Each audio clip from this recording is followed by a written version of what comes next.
Coins ward off evil spirits. Glutinous rice suppresses corpses. Once folk taboos passed down through Chinese history, these have now become the rules to combat the supernatural in this world. The first to discover and master them would become a spiritualist, capable not only of crafting spiritual artifacts but even manipulating the supernatural through these rules. Yet, though I was well versed in Chinese folk taboos and bizarre historical tales in my past life, after crossing over, I found myself infected with corpse poison, already teetering on the edge of turning into a zombie. Now, as I stared at my reflection in the mirror, my skin grew increasingly purplish black, my nails and teeth sharpening into fine points. If this continued, my transformation was only a matter of time. In this world, technology was underdeveloped, and hospitals had less than a 30% success rate in curing those infected with corpse poison. Though Uncle Fong had gone to the Night Watch headquarters to fetch the special antidote, I knew deep down that it couldn't fully eradicate the toxin. So now, I had to find a way to save myself. Just then, a flash of inspiration struck. I recalled that in zombie movies, glutinous rice seemed to repel zombies and could even neutralize corpse poison. I quickly dialed my childhood friend Yue and asked her to bring over a few pounds of raw glutinous rice. Though confused, she choked back her questions and agreed without hesitation. After hanging up, she immediately rushed to the nearest rice shop.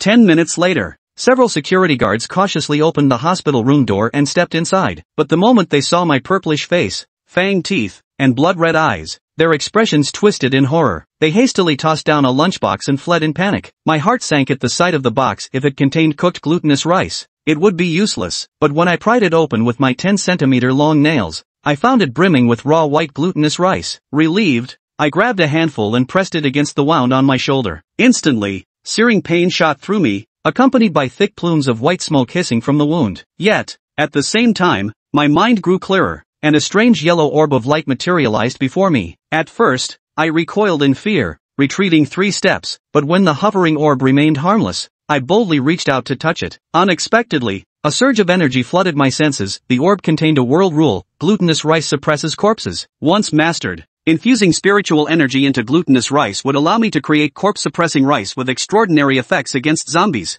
Without hesitation, I absorbed the rule. As the yellow orb gradually merged into my body, my physical and spiritual stats skyrocketed, my soul feeling several times stronger than before. This was what it meant to be a spiritualist, capable of crafting spiritual artifacts or manipulating the supernatural, enjoying the highest social status. After a while, I washed away the glutinous rice on my wound. The once white grains had turned purplish black, saturated with corpse poison, and my symptoms had significantly eased. Following the rule's instructions, I began crafting corpse-suppressing rice. As I grabbed a handful and channeled spiritual energy into it, the grains squirmed unnaturally. Watching this, I suddenly remembered an old saying: glutinous rice repels zombies because it resembles maggots, and maggots feast on rotting flesh. When I applied the corpse-suppressing glutinous rice to the wound, I once again felt a familiar, intense pain, and thick white smoke began to rise from the area around the injury. Though the pain made me grimace, I knew very well that the corpse poison in my body was being gradually drawn out. In just a few minutes, the poison was completely purged from my system. My complexion returned to a healthy flush, and my fangs and claws vanished without a trace. Unexpectedly, at that moment,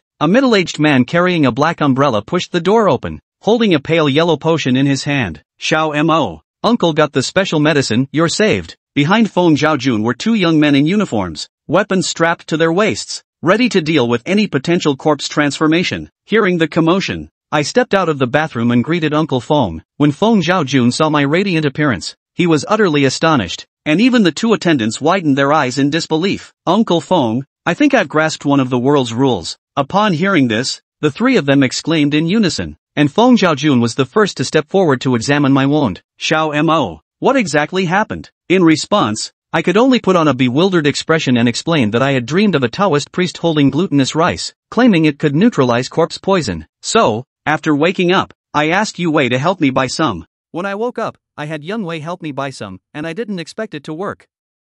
Saying that, he picked up the lunchbox from the table. When the 3 of them took a look, they were all shocked. The glutinous rice in the lunchbox actually looked like worms. I only know that glutinous rice can wrap dumplings, but it can also cure corpse poison? It's really the first time I've heard of it. Feng Zhaojun thought it was amazing.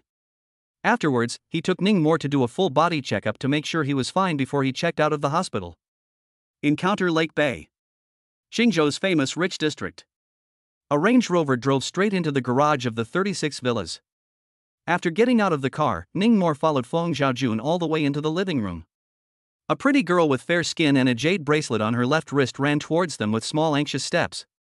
Ningmo, are you okay? Feng You's face was tense, and she kept looking Ningmo up and down. Ningmo rolled up his sleeve, exposing his left shoulder to her, and smiled, a minor injury. You've been poisoned by corpse poison, and you still have a small injury. Feng You's eyes immediately reddened, tears kept rolling in her eyes, choking, I thought I wouldn't see you again. Ningmo was just about to comfort, when he received 2 pink punches from little Qingmei. Let you play the hero, you know how much I've been worried about you these past 2 days. Ningmo then remembered. Yesterday, when he was eating the banquet, he was scratched by that old denizen in order to save a little boy. Otherwise, with his #1 physical fitness class score in the entire school, ordinary zombies wouldn't have been able to catch up to him. Alright, aren't I alright? Ningmo wiped away the girl's tears. Feng Yue was really pretty. The skin was so white that it could glow. Her height of 168 centimeters gave her an extremely proud figure. A pair of unbelievable jade legs that grew against the heavens, as if she had stepped out of an anime. Worthy of being the school beauty of Qingzhou #1 Middle School. Xiaomor, come, try it. At this time, Feng Xiaojun brought down a crystal ball from the second floor and waved at Ningmo. Dad, what are you bringing down the rule identification ball for? Feng Yue was curious. The next moment, the girl saw that Ningmo stepped forward and held the crystal ball in his hand. The crystal ball gradually lit up with a yellow glow. Rules?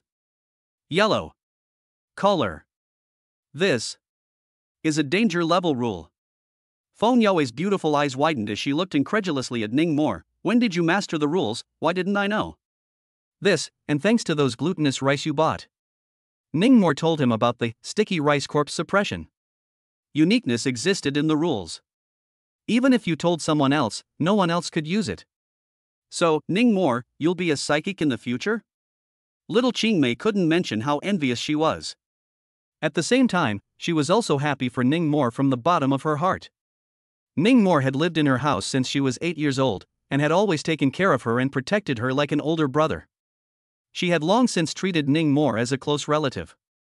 It's just a yellow rank. Ningmo was calm. In this world, psychics were also divided into ranks. From weak to strong, they were in order: yellow rank, Xian rank, earth rank, heaven rank, grandmaster, and sealed king. Each realm was further divided into early stage, middle stage, late stage, and peak. Uncle Feng Xiaojun was a Xian ranked psychic master. Little more, you're being too modest. At your age, to be a yellow ranked psionic master is already something remarkable. Feng Xiaojun patted Ningmo on the shoulder. Then he asked, Xiaomor, can you share a bit of glutinous rice with Uncle? Uncle won't take it for nothing, and Uncle will give you money. Family, talking about money is out of the ordinary. Ningmo casually handed over the lunchbox containing glutinous rice. Uncle Feng, you can use this first, I'll make you some more later. Uncle is representing the night watch. Where can I take it for nothing, making psychic objects, but it consumes a lot of soul power. Besides, recently the city zombies hurt people frequently. This glutinous rice absolutely can come in handy. When the time comes, let's find you procurement. Said Feng Xiaojun, took out his cell phone. Transferred a sum of money over on the spot. Take it, even though you become a psychic and are guaranteed admission to the Psychic Academy without having to take the terrorist college entrance exam, cultivation is still very costly. Pulling out his cell phone, Ningmo was slightly shocked when he saw the transfer message. 30,000? That much? Uncle Feng shouldn't have had a shaky hand and pressed an extra 0. There wasn't much rice left in the lunchbox. Not much. Feng Xiaojun sighed. Do you know how much money the Qingzhou vigilantes spend on procuring the 9 Sun sacred water every month? Tens of millions. Recently, the producer put out another word to continue to increase the price by 20%, and Minister Zhou, who is in charge of logistics, is worried to death. 9 Sun sacred water. Ningmo appeared to have heard of it before. It was a mysterious liquid that could drive away evil spirits and was pale yellow in color. It suddenly appeared on the market half a year ago and sold out as soon as it hit the shelves, making it very sought after. The special medicine that Uncle Feng brought over last night was this stuff. I'll send these glutinous rice to the headquarters for a test first. If it can really replace the 9 sun sacred water, Shamor, you'll have made a great achievement, and you won't even have to worry about spending money in the future. Alright, I'm leaving, you guys stay home obediently, don't run around. After instructing, Feng Zhaojun took his lunchbox, carried his black umbrella, and went out in a hurry. Ningmore glanced at the black umbrella that the man never left his body. He knew that this was the rule of the world that his uncle had mastered. Umbrellas in the house invite ghosts. After mastering this rule, you can turn the ghosts you've recruited into ghost spirits to help you fight. And from now on, if others hold umbrellas in the house, they will not attract all kinds of ghosts. It was also considered a good thing. Ningmore, I really envy you. Feng Yue gazed at the bamboo horse, her beautiful eyes filled with fascination. With over 2,000 students in our first middle school, there are only 2 people who have mastered the rules. Now with the addition of you, there are only 3. Alas, I don't know if in my lifetime, I can master a rule, even if it's the lowest harmless level. World rules. Based on their influence on human society, they were also divided into 6 grades.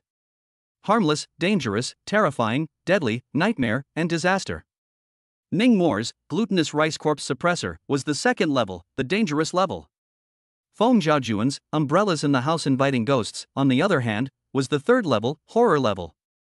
Thus, he was able to be in the Night Watchman's creepy kill team, serving as the 4th branch leader. Only then could he afford the villa at Encounter Lake Bay. Thinking about this, the corner of Ningmore's mouth curled into a smile. Folklore taboos? My mind is full of them.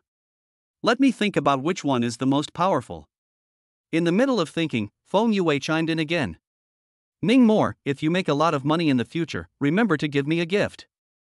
I want the most special one.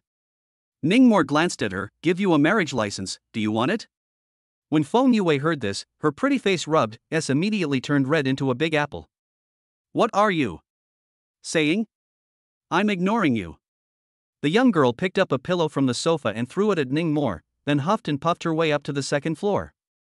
Returning to the room, burying her red-hot little face into the quilt. Why is he suddenly saying such things? It's not even like him anymore. Send a marriage license. Is this a proposal to me? No, we are still high school students, this is also too fast. Under the quilt, Feng Yue caressed the jade bracelet on her wrist and said softly, Mom, if you were still alive, would you agree to me and Ningmore being together? On the other side, Ningmore stood in the living room scratching his head. Angry? I just said I'd send you a marriage license, I didn't say I'd tie the knot with you. It's 80% a misunderstanding. Shaking his head, Ningmore returned to his room on the 1st floor. He began to seriously contemplate the strongest folklore taboos. In this bizarre and rampant world, if you wanted to survive, you had to master the strongest rules. A few minutes later, he rolled out of bed, turned on his computer, and typed 2 words into the search bar. Zhong Kuei. In Chinese folklore, a deity specializing in exorcising ghosts and subduing demons. He might not have the highest magical power among the Taoist mundane gods, but when it came to killing ghosts, people were definitely 2 heifers upside down the more powerful ones. In Brother Sam's words, this is called professionalism. It won't be shortchanged, will it? Ningmore stared nervously at the old computer screen. A few seconds later, the search results popped up. Zhong Kuei, a person from the ancient terminal South Mountain, full of knowledge, both literary and military, but born with a leopard's head and ringed eyes, black face, and gnarled sideburns. During the Tang Wuda period, he went to Chang'an to apply for the examination, but he failed because of his ugly appearance, and he was so angry that he crashed into the temple steps. No more. Just this? Ningmore froze. What about the legend of Zhong Kuei catching ghosts? This world should not know that Zhong Kuei became a god after his death, right? Then, he searched for Shi Dangdang, Shintian Yubi, Zhao Gongming, Guanxing Dijun, and a few other deities that drove away ghosts and subdued demons. It was found that the names of most of the deities were only recorded in some ancient books or wild stories. The search results could only be found by flipping back a dozen pages, not to mention the exclusive encyclopedia entries. What's the situation? Do people in this world not believe in gods? Ningmore was first shocked, and then the corners of his mouth twisted. Then he wasn't invincible? The Zhong Kuei statue took it in his hand, caught a gorgeous female ghost, and pressed down on her head. I'm on fire right now. Mei Zia. Wait. Suddenly, Ning Mo remembered something else. It seems that psychic masters can only master one rule per realm. It's only when the current realm is cultivated to its peak that one has the chance to master the next rule and thus advance. Furthermore, the rules of higher ranks cannot be discovered by lower ranked psychic masters. Nima, isn't this talking about the current me? Thinking of this, the corners of Ning Mo's mouth gently twitched. It was true that pie wouldn't fall from the sky. I'm afraid that the rules of the world regarding Zhong Kuei weren't that easy to grasp. The plan to have the beautiful female ghost help put the fire down seemed to have to be put on hold for a while. Chapter 3, Jiang Xuezhong. The next day was Monday. Ning Mo, as usual, ate breakfast and then went to morning aid at school with little Qingmei Feng Yue. They weren't in the same class. After sending little Qingmei to the second class, he walked straight into the first classroom. Just entering the door, he saw a hamburger on his desk. There were 3 crooked fries sticking out of it. It looked like it was an offering. You guys say, brother stranger is fine, how come he's suddenly gone? Heaven envies a genius, alas. A chubby boy was sighing longingly. He was Ning Mo's high school best friend, called Lu Wei. It's done, let's go to Feng's house to have a banquet first in the evening. I prepared 18 plastic bags this time, I don't believe I can't snatch those old men and women. Lu Wei finished. The surrounding students cast envious gazes. Schoolgirl Feng's dad is a night watchman, with their family's conditions, the funeral banquet specifications must be very high. Envious Lu Wei, soul power can rise another wave. Brother Wei, take me along? In this world, eating a banquet is a great time to grow soul power. Because nowadays, the funeral banquet dishes are made with spiritual ingredients collected from the wilderness area, and a dish can easily cost thousands of dollars, so the average person can't really afford to eat it. Right at this moment, Lu Wei unintentionally glimpsed Ning Mo, who was walking over with a black face, and immediately hit a jolt. Plop. His knees bent and he knelt in front of Ning Mo's desk. Brother Mo. How can I live without you? Brother Mo, take me away. Ouch. Before he could howl a few times, he was kicked away by Ning Mo. Pretending to be Nima. Sitting back down. Ning Mo asked Lu Wei to take away the tribute again. Early in the morning, bad luck. Hey, wasn't Ning Mo scratched by a zombie, how come nothing happened at all? Less than discharged from the hospital in a day, this is too powerful. Last year, my third uncle was bitten by a zombie, 8 o'clock in the morning bite, 6 o'clock in the evening to the crematorium to burn, I even ate 3 days of mat, cool death. Ning Mo his uncle is a night watchman, I guess he got the special medicine. The classroom was noisy. They were all discussing Ning Mo. Good luck to you, good luck to you, good luck brings joy and love. Soon, the class bell rang. The psychic class teacher, Song Weidong, walked into the classroom. This was a blessed yellow-ranked psychic. Because the rules he mastered were harmless, he couldn't enter the Night's Watch and could only come to the school to teach. He remembered that the rule mastered by this Mr. Song was, ginger is still old and hot, and he was able to make spicy ginger that was much hotter than ordinary ginger, and he had cooperated with many restaurants. Afterward, Song Weidong had the psychic class representative hand out stacks of information. Class, this is the analysis report of all the bizarre cases in our Linhu district last month. There were a total of 287 murders, 455 missing cases, and 605 injury cases. Everyone, study it carefully and see if you can summarize any patterns from it, this will be of great help to you in mastering the rules of the world in the future. Hearing the words from the podium, many students silently rolled their eyes. Where were the rules so easy to master? On average, out of 1,000 people, only one would be able to awaken and become a psychic. Not only do you have to have soul power up to standard, but you also have to be in close contact with the bizarre and survive to have a chance of awakening. Wouldn't it be good to honestly get into an ordinary university and live your life as an ordinary person? Teacher Song, I found that a group of young women who were killed at night have a few things in common. At this time, a pretty girl raised her hand. Jiang Xuezhong, tell me, what commonalities? Song Weidong held up the glasses on the bridge of his nose, a smile on his face. They were all killed around 12 midnight. The locations were all in the bedroom. And not far from the corpses, there was a comb for all of them. The pretty girl who stood up was the class president of the first class and was about 170 centimeters tall.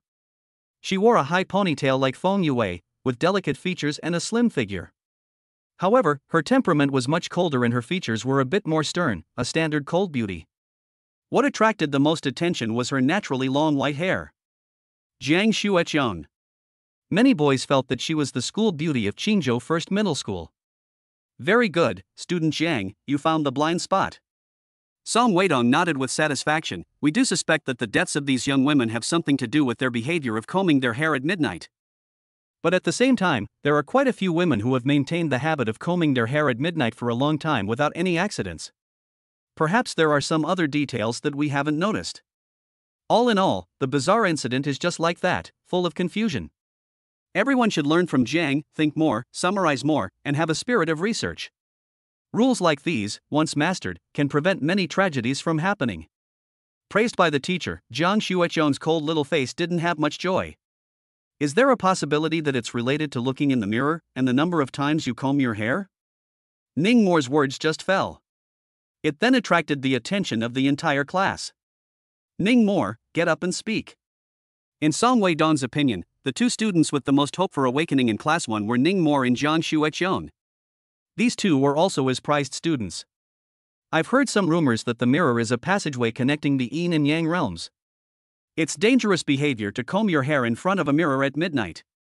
The reason why some people are killed while others are fine could be because the latter didn't look at the mirror. After all, not everyone who combs their hair looks at the mirror. It's also possible that certain conditions have to be met for the weirdness to occur. Like how many times or more to comb it. Or combing your hair in a clockwise direction of front, right, back, and left. In addition, even in the daytime, you can't look in the mirror for a long time. You will look at yourself more and more strange, and even lose yourself. These words caused many students to discuss. Not bad. Even the teacher Song Weidong nodded. Ning More, where did you learn all this? Heard about it from my uncle. Ning More directly dumped the pot onto Feng Zhaojuan's head. I see. Song Weidong nodded and made Ning More sit down. Then he said to the class, there are still a few months to go before the college entrance exams. Everyone remember to take more lessons from Ning More and Jiang Xueqiang. The more thoroughly you study weird events, the more hope you have of mastering the rules. Che, isn't it just having an uncle who was a night watchman? What's so great about it? At this time, there was a flat-headed boy in the back row who grunted.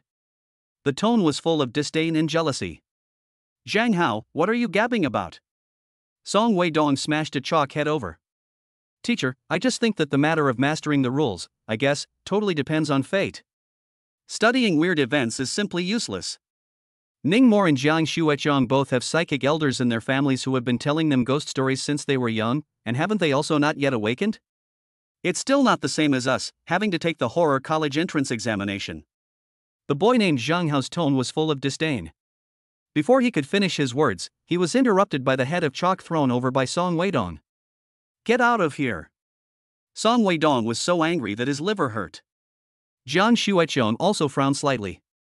Just then, Ning More's faint voice rang out. It's useless to study bizarre events?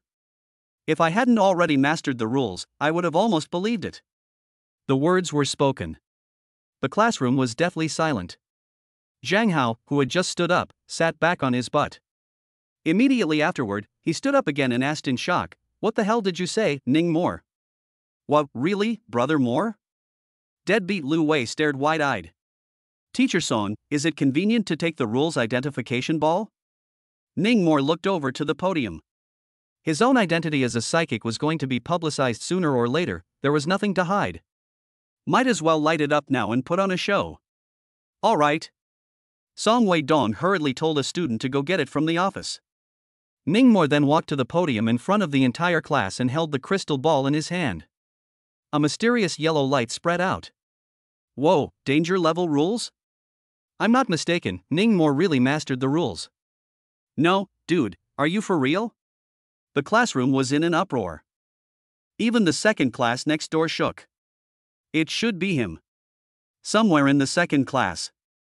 Feng Yue lifted a lock of hair behind her ear, a sweet smile flowing from the corner of her lips. Put. Zhang Hao, who had just yelled about the uselessness of researching weird events, was ruthlessly slapped in the face. Sitting back in his chair with his butt, like he had lost his soul. Soon, Ning More's mastery of the rules and awakening as a psychic spread throughout the school. He also got the guaranteed qualification as expected. How does it feel to have the whole school in the spotlight, Psychic Master Lord? After school. Ning Mo and Feng Yue walked home together. The Encounter Lake Bay Villa was not far from Qingzhou First Middle School, about half an hour's walk. It's just like that. Ning Mo didn't feel much. It feels like you've become so mature since you got out of the hospital. Feng Yue keenly noticed the change in the bamboo horse, but didn't think too much about it. Playfully, she laughed. If I could become a psychic, I'd be so excited that I wouldn't be able to sleep for 3 days and nights. Ning Mo smiled without saying anything. He was almost 50 years old in his 2 lives combined. Naturally, he was much more mature than an ordinary high school student. As they walked and chatted, the two of them passed by a psychic department store mall. Go, accompany me to buy something. Ning Mo crossed the road and walked towards the mall. Chapter 4, The Spooky Black Cat, The Power of Zombie Suppressing Glutinous Rice. Psychic Department Store. A mall that specialized in selling all sorts of psychic ingredients, psychic objects, and meditation ideas. Only psychics could enter. Ning Mo, what are you buying? Feng Yue followed behind. I'm not a psychic, I can't enter. I know, you wait for me outside, I'll go in and buy some ingredients. Ingredients? Feng Yue was very strange. Auntie will buy it, too much for us to eat.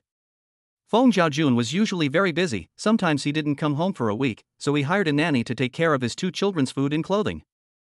Have you forgotten that I'm a psychic now? With a big appetite, Ning Mo said, then asked Feng Yue to wait for him at the mall entrance. He himself walked into the front door of the mall. There was a security guard at the entrance. After confirming Ning Mo's identity with the rule identification orb, he let him in. There were numerous stores within the mall, and the decor was luxurious, even extravagant. After all, psychics were all rich, and none of them were poor. On the second floor, a psychic ingredient store. There were all sorts of unnameable ingredients in the cooler. There were vegetables shaped like skeletons. There were eggs with limbs. There are fish with black and white scales. There were also pieces of meat with purple blood. Don't look at the strange shapes, but in reality, the taste was tender, and when made into a dish, it was too much more delicious than ordinary ingredients. Eating spiritual ingredients is also one of the main ways for humans to grow their soul power. The only drawback was expensive. Even with the Feng family's conditions, they couldn't afford to eat too expensive ingredients. At the entrance of the shopping mall, Feng Yue was bored and kicking the stones on the side of the road to play. Meow. Suddenly, an abrupt cat call came. Feng Yue looked down. Out of nowhere, a small black cat came out, rubbing against her pants leg and making a purring sound. This cat, very black. The whole body was black, without a single stray hair, only a pair of eyes were brilliant gold, capturing people's hearts. Wow, kitty. Cute pinch. Feng Yue squatted down and caressed the little black cat. Meow meow, why is your body so icy, is it cold? You're so good, letting people touch ya. Feng Yue loved cats. Nay, Feng Zhaojun did not allow to keep it. After jerking a few times, the little black cat suddenly bit Feng Yue's pants leg and tugged hard to move, signaling to go with her. Feng Yue did not want to go, but was affected by the black cat's pair of golden pupils, stood up in a daze, and walked toward the alley not far away. The alley was very dark and went in all directions.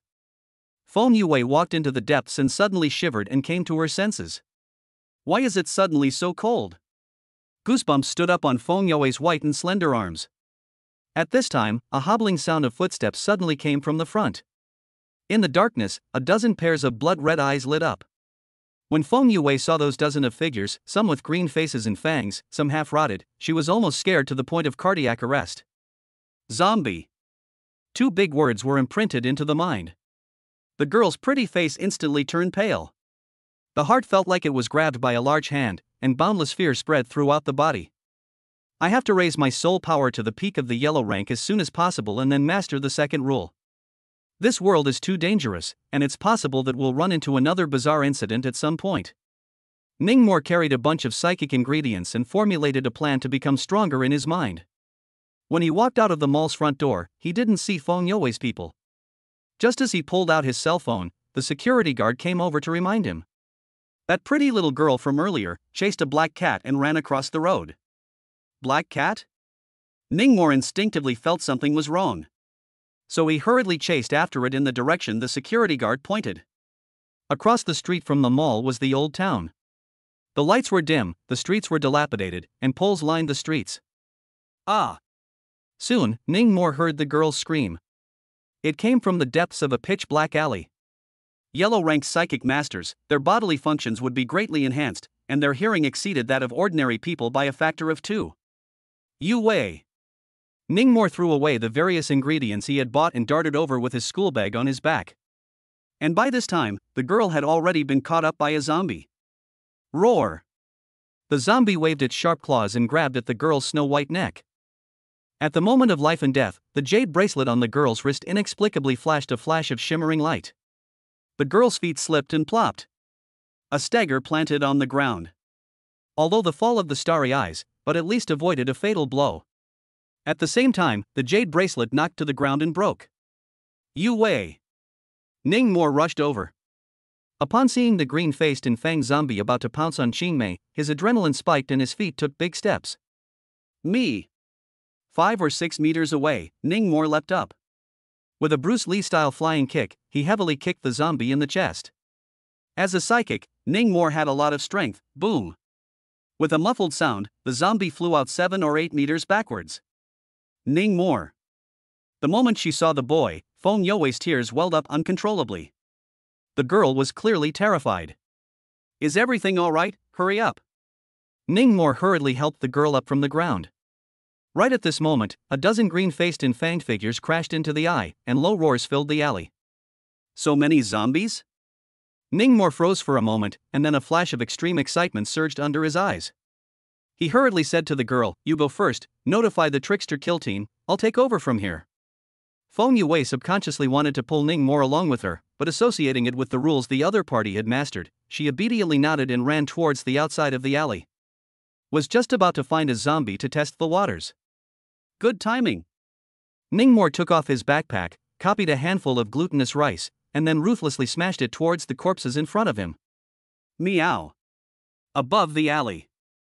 The little black cat was lying by the eaves. Looking at the glutinous rice that Ningmore had pulled out, a humanized expression of mockery actually appeared on that cat's face. However, what happened in the next moment completely exceeded its cognizance. Only to see that the moment the glutinous rice that Ningmore had thrown out landed on the zombie's body, it actually exploded. Crackle!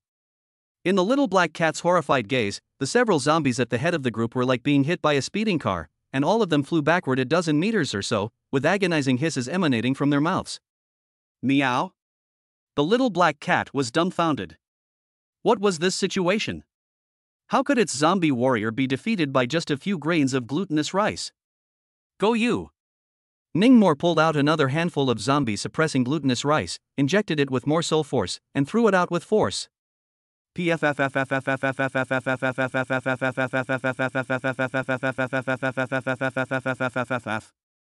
A black flower of blood burst out from the zombies' bodies, as if they had been swept by a machine gun.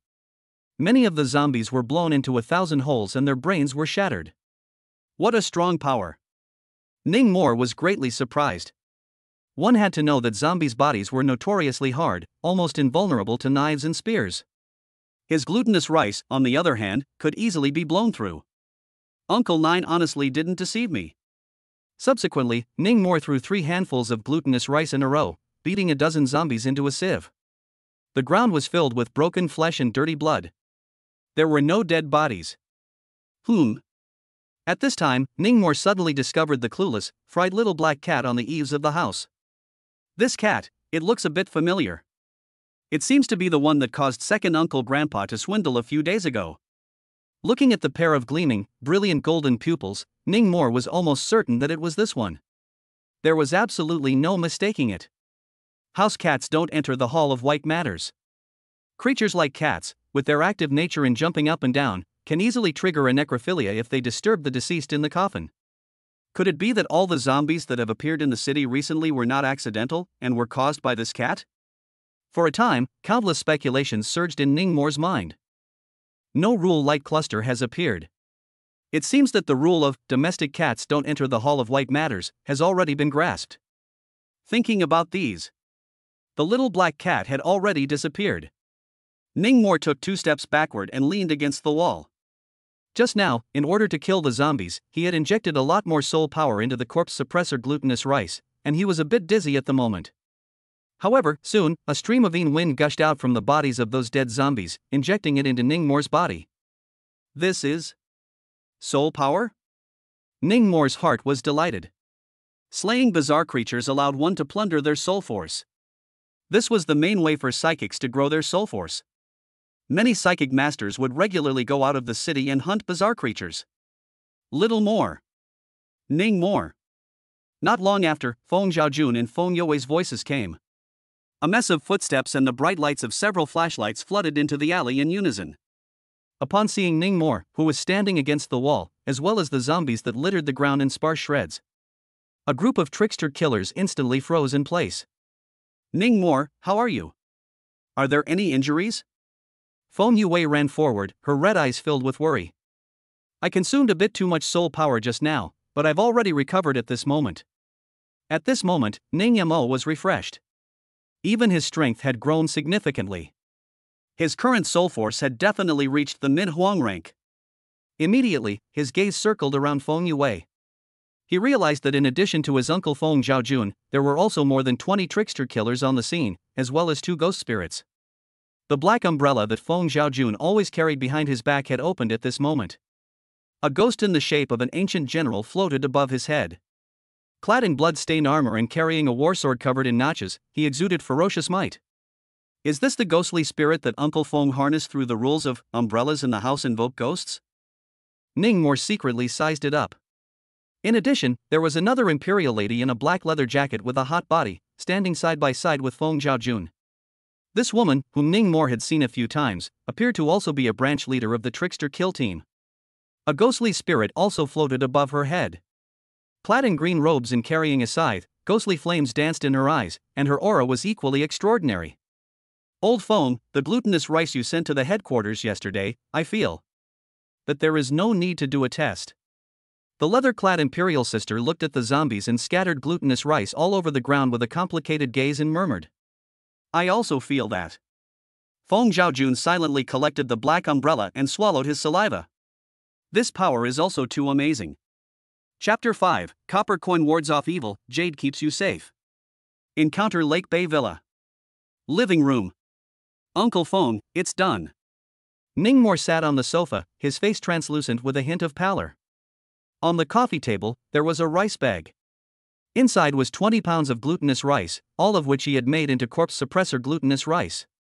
It had almost emptied his soul power. It's been hard work, Xiaomore, come and have a bowl of congee. Feng Zhaojun received a steaming bowl of congee from his nanny and handed it to Ningmore. This was the spirit-nurturing congee that was made with 4 types of spiritual ingredients. Ningmore drank a few mouthfuls, and his face really eased up quite a bit. Ningmore, are you alright?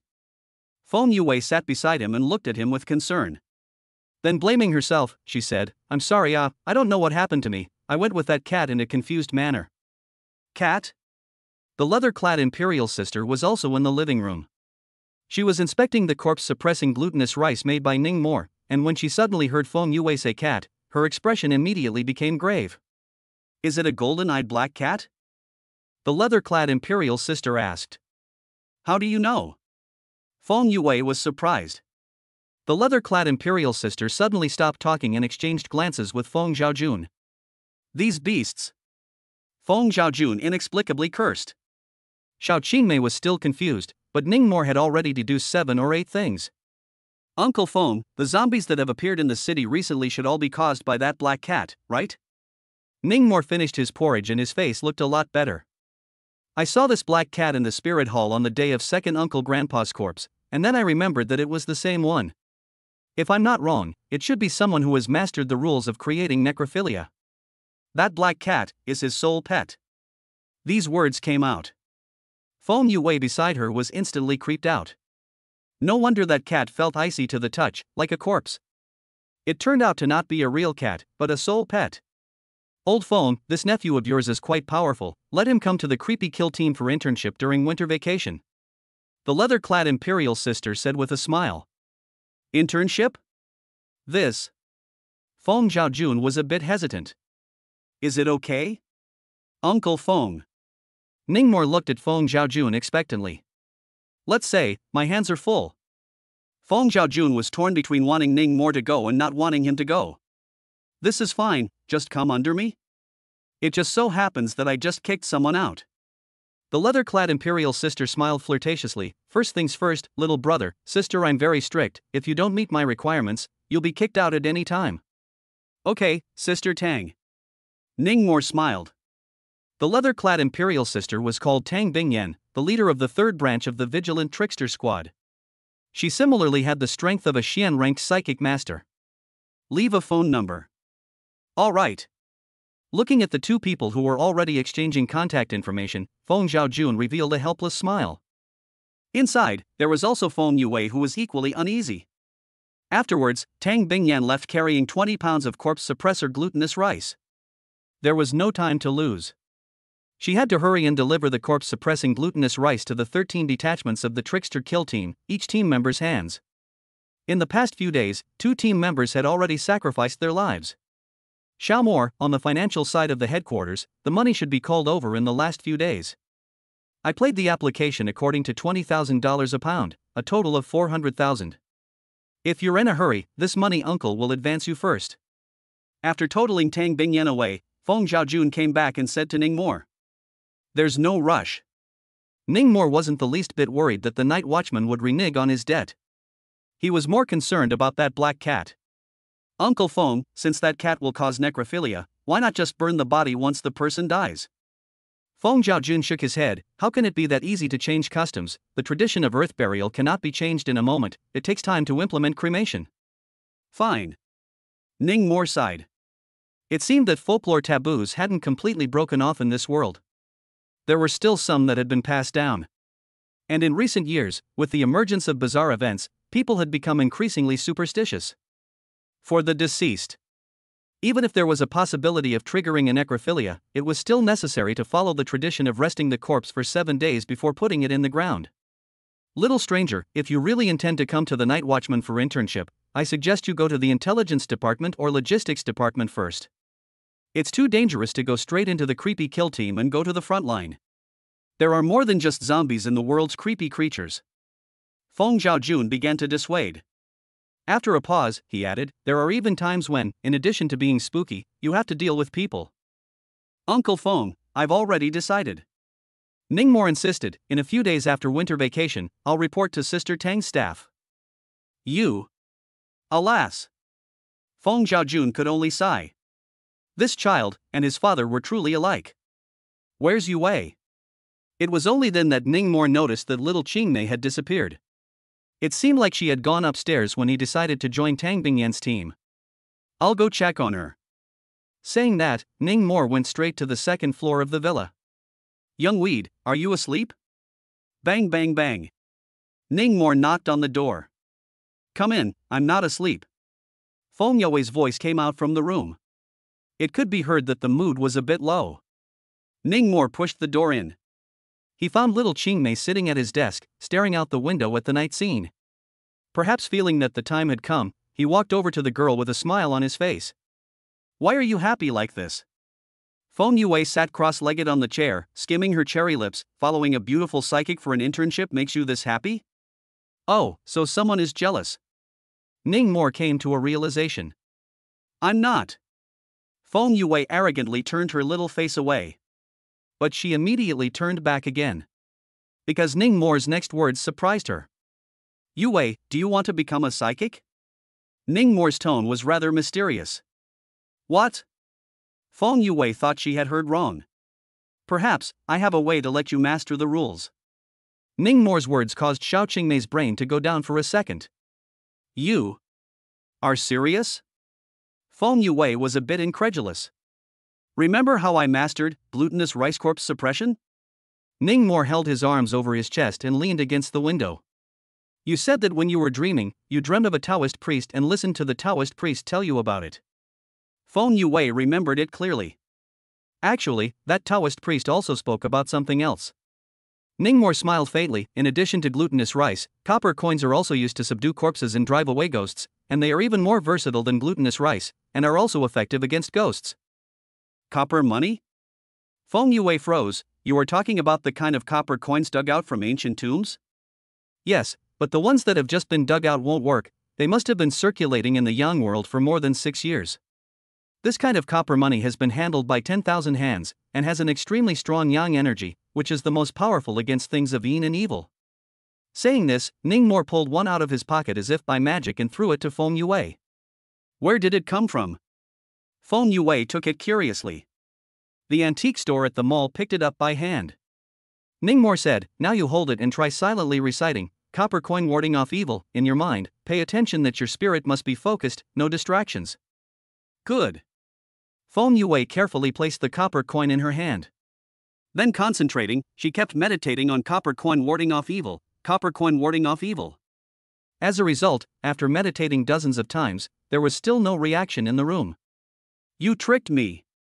Little Qingmei threw the copper coins on the table and was on the verge of crying in aggravation. How can this happen? Ningmore gnawed his thumb. Could it be that this rule has been mastered by someone else? Thinking about it, his line of sight suddenly and unconsciously moved to Xiao Qingmei's white wrist. Suddenly, as if he had discovered something, he asked, "Where's your bracelet?" Broken. Feng Yue huffed, "Blame those damn zombies, this is the only relic that Mom left me."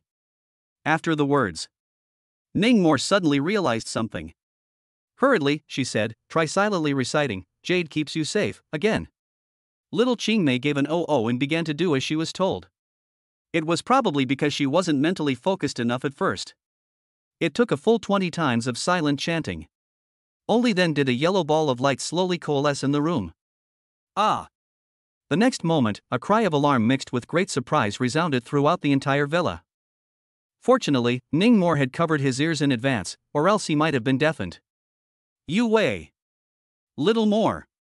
A few seconds later, Feng Zhaojun held a black umbrella and rushed into the room in a fiery rage. Only to see his precious daughter hugging Ningmore, jumping and screaming with excitement.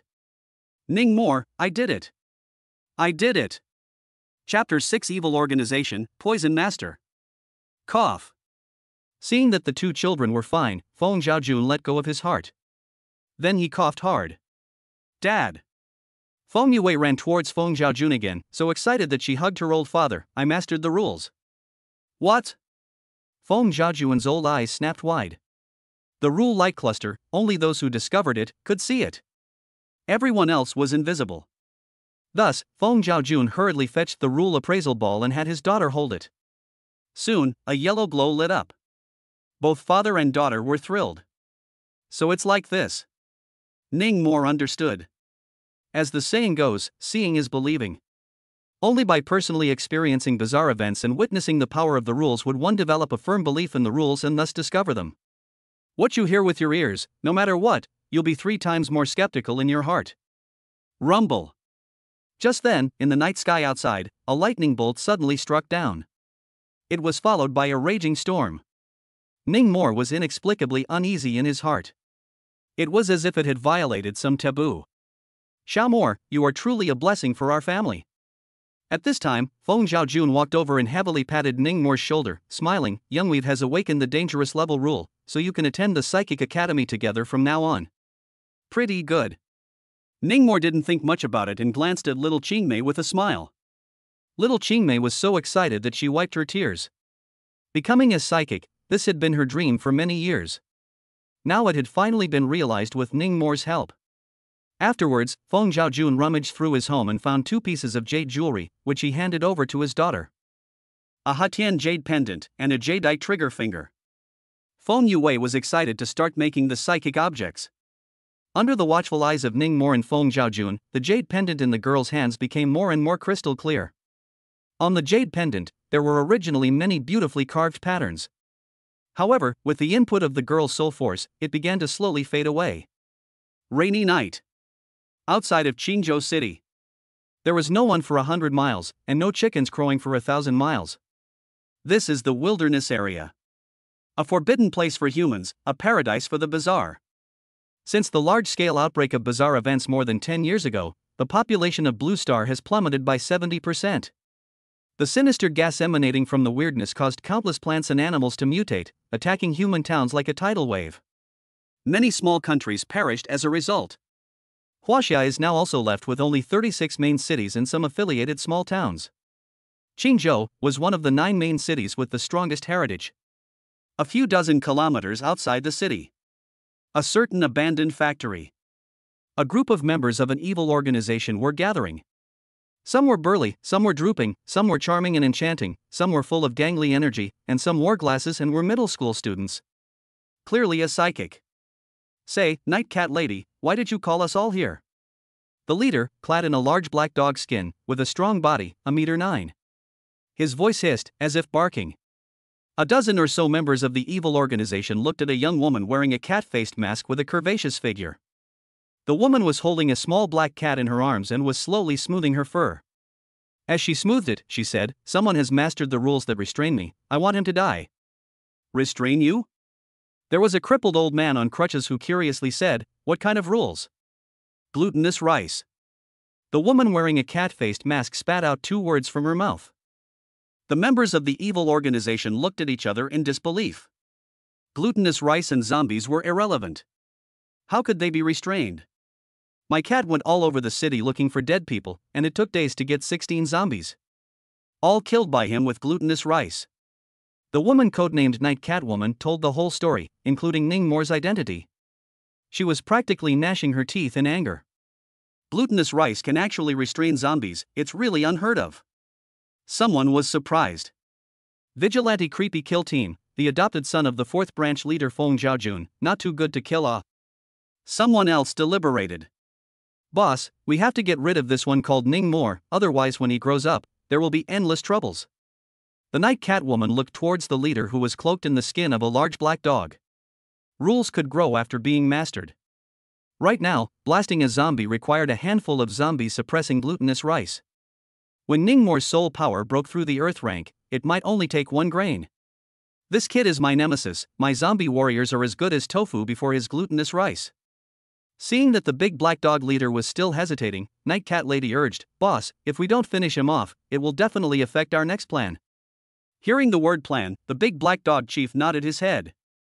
Then he raised one vicious one eye and scanned the crowd. Who's going?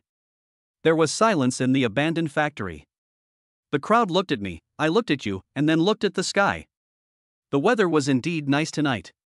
1 million. The leader of the big black dog stretched out 5 dog paw-like fingers. Me. I'll go, boss. Let me go, this kid packs death. A group of people competed for it. Night Owl Girl rolled her eyes breathlessly. Just you, poisoner. In the end, the leader of the big black dogs formulated a middle-aged man who looked ordinary and thin. This person didn't have much combat power. But to engage in assassination, he was a good hand. Boss, leave the task to me, don't worry. The middle-aged man codenamed Poison Master had a sinister smile spread across his face. Early the next morning, Ning More's room door was knocked on.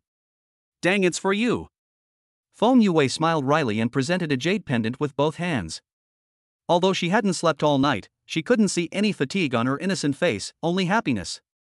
This is the result of your hard work all night? Ning More picked up the jade pendant. Due to the fusion of a large amount of soul power, the jade pendant as a whole appeared greenish-blue in color. It was warm and crystalline, with an excellent texture.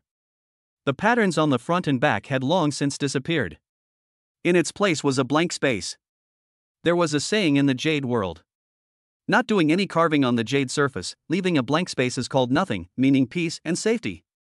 This is what Ning More told Feng Yue last night. She really took her advice. This nothing sign is much harder to make than your glutinous rice. I spent the whole night and only managed to make 2 pieces. 1 piece for you, 1 piece for Dad, I'll make my own later. Feng Yue smiled brightly. Immediately, changing to a serious look, she said, Ning More, I really thank you too much for last night. Just rely on saying there's no actual action. Ning More hung the matterless card around his neck and snickered. Then what do you want? Feng Yue's eyes dodged, her face flushed. This guy wouldn't want to make himself give his body in return, would he? The matter of copper coins warding off evil spirits, don't tell anyone. In addition, the rule of jade keeping you safe is also something you discovered on your own, it's none of my business. Understood? Ning More instructed. Feng Yue was a bit dumbfounded. I didn't expect the other party to make such a simple request. Oh. For some reason, there was a small loss within her. After having breakfast, Feng Zhaojun brought Ningmore and Feng Yue to the Vigilant headquarters located in the center of Qingzhou City. Last night, he had already promised that he would let Ningmore enter the Trickster Squad as an intern. Feng Yue also clamored for an internship. Feng Zhaojun had no choice but to bring them over together. Chapter 7, Sir, our side needs you to take an oath. What? The logistics department? I don't want it. I want to be on the front lines like Ningmore. Night Watchman headquarters. A certain office. Feng Yue expressed a strong protest after hearing about her old father's arrangement for her. Yue, listen to Dad. Feng Zhaojun persuaded bitterly, you and Xiaomore are different, his rules favor combat, while yours are destined to only do logistics. Logistics is also important, all contributing to the great cause of eliminating the bazaar. Feng Yue was anxious, it's because of what happened last time, you're worried about me getting hurt. That's just one of them. Feng Zhaojun shook his head, the key is, the 13 detachments are all full, there is no place for you to enter, and if you want to enter, the other captains may not want it. Good daughter, hunting shenanigans is no joke. You don't have the ability to fight, but you'll drag your teammates down. Hearing this, only then did Feng Yue finally die. All right then. Turning around. Condescendingly, she said to Ningmore, I can't join you. Good. So excessive. Ningmore reacted quickly and huffed, if you don't have the ability to fight, you can't go to the front lines, Uncle Feng, you're nakedly discriminating against logisticians. Alright, don't be poor, go report to the third team. Feng Zhaojun didn't have the heart to say, Captain Tang is waiting for you. Ningmore comforted Xiao Qingmei a few more times before leaving. The Vigilant headquarters was a 10-story pure black building located in the center of Qingzhou City. It covered a huge area and was heavily guarded. The interior is divided into several departments, the Trickster Squad, the Guard, the Logistics Department, the Intelligence Department, and the Scientific Research Department. Among them, the Guile Squad, which was responsible for fighting and patrolling, was the most central department. However, because they had to face the weirdness directly, the casualty rate was very high. Every once in a while, someone would die. Even so, there were still a steady stream of psychics who dreamed of joining the team. Captain, there's a Ningmore outside who says he's an intern you recruited. A certain spacious office. A stocky male team member walked in and reported to Tang Bingyan. Let him in.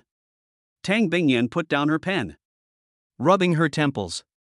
It seemed to be studying some bizarre case. Sister Tang, school is on winter vacation, I'm here to report. Ningmore walked into the office. Sit. Tang Bingyan greeted him as he sat down, and asked the male team member to make tea. The male team member complied. A trace of suspicion couldn't help but arise in his heart. Where did this intern come from that the captain actually valued so much? How could he even make tea? It couldn't be the son of a senior member of the Night's Watch who had come to the front line for gold plating, right? Thinking of this, a hint of contempt passed through the male team member's eyes. Ningmore, the money for the 20 pounds of corpse suppressor glutinous rice, did it hit you yet? Tang Bingyan asked casually. I haven't received it yet. Ningmore shook his head. I'll rush the finance later, it should arrive in the afternoon. Tang Bingyan laughed, quite a few people were attacked by zombies last night, thanks to your corpse suppressor glutinous rice, or else they'd all be finished. Ningmore was just about to chime in. The male team member next to him turned pale and asked busily, You're the maker of the corpse suppressor glutinous rice? It's me. Ningmore nodded. Eunuch. The male team member slipped to a knee and held Ningmore's hand, excitedly saying, I was bitten by a zombie last night and almost turned necrotic, but luckily I have your glutinous rice. No, brother, I have to kowtow to you. Can't. Ningmore hurriedly stopped. Tang Bingyan smiled without saying anything. Only after the farce was over did she say, Ningmore, you prepare tonight, tomorrow we're going out of the city to clean up the weirdness near the Taiping Mountain planting base and escort a batch of ingredients back to the city. There are zombies and ghosts in that area, so you should remember to buy a few pieces of ghost-repelling equipment. Right, this is your ID, bring it with you and get a 20% discount. Saying that, Tang Bingyan pulled out a document from the drawer, and after wrapping it in soul power, handed it to Ningmore through the air. Soul power imperious. Ningmore couldn't help but feel a little envious when he saw this hand of the woman. This was the symbol of a Xian-ranked psionic master. Taking the document, he took a look. Ning Mo. Qingzhou Vigilantes, 3rd Detachment of the Trickster Kill Team. Number 9527. A discount of 88%? Do interns get this kind of benefit too? Ning Mo was a bit surprised. It hadn't been long since he left the Night Watchman headquarters. He had received a transfer remittance of $400,000. It didn't seem like much, but it wasn't much. This was because he had to use up a lot of soul force to make the corpse suppressor glutinous rice as well. Relying on meditation to restore his soul power was too slow, and he had to eat psychic ingredients. If you did the math this way, the profit wasn't that high. Spiritual Department Store. A store called Treasure Pavilion. On the shelves, all kinds of psychic items were on display. Since only psychics could come in, there wasn't much traffic and the shopping experience was excellent. "Sir, what do you need?" The store clerk came to receive. "I want to buy ghost exorcising weaponry." Ning Mo directly stated his intentions. "This way, please." The clerk brought Ning Mo to a special area for ghost exorcism equipment. "Sir, is it convenient to reveal your strength? That way I can more accurately recommend the right equipment for you." Mid-yellow stage. "Alright, based on your strength, I'll recommend this year's newest origami suit for you." With the sales clerk's introduction, Ning Mo looked towards a set of white paper armor in the display case. Next to it was a paper sword. The paper was cardboard, with crooked red runic patterns drawn on it, and it looked rather eerie. "Sir, this set of paper armor is from the hands of our local paper tying master Ouyang Hua in Qingzhou. The material is spirit suppressing paper, and it's also painted with blood curse rune patterns, which can increase strength and speed by a small margin, break ghost invisibility, and most importantly, it's lightweight. Now our store is having an event. Buy paper armor, get a paper sword for only 59,999 yuan. The store clerk rattled off his introduction. "Is there anything a little better?" Ning Mo interrupted him. "Of course there is." The clerk was enthusiastic and introduced him to another paper armor.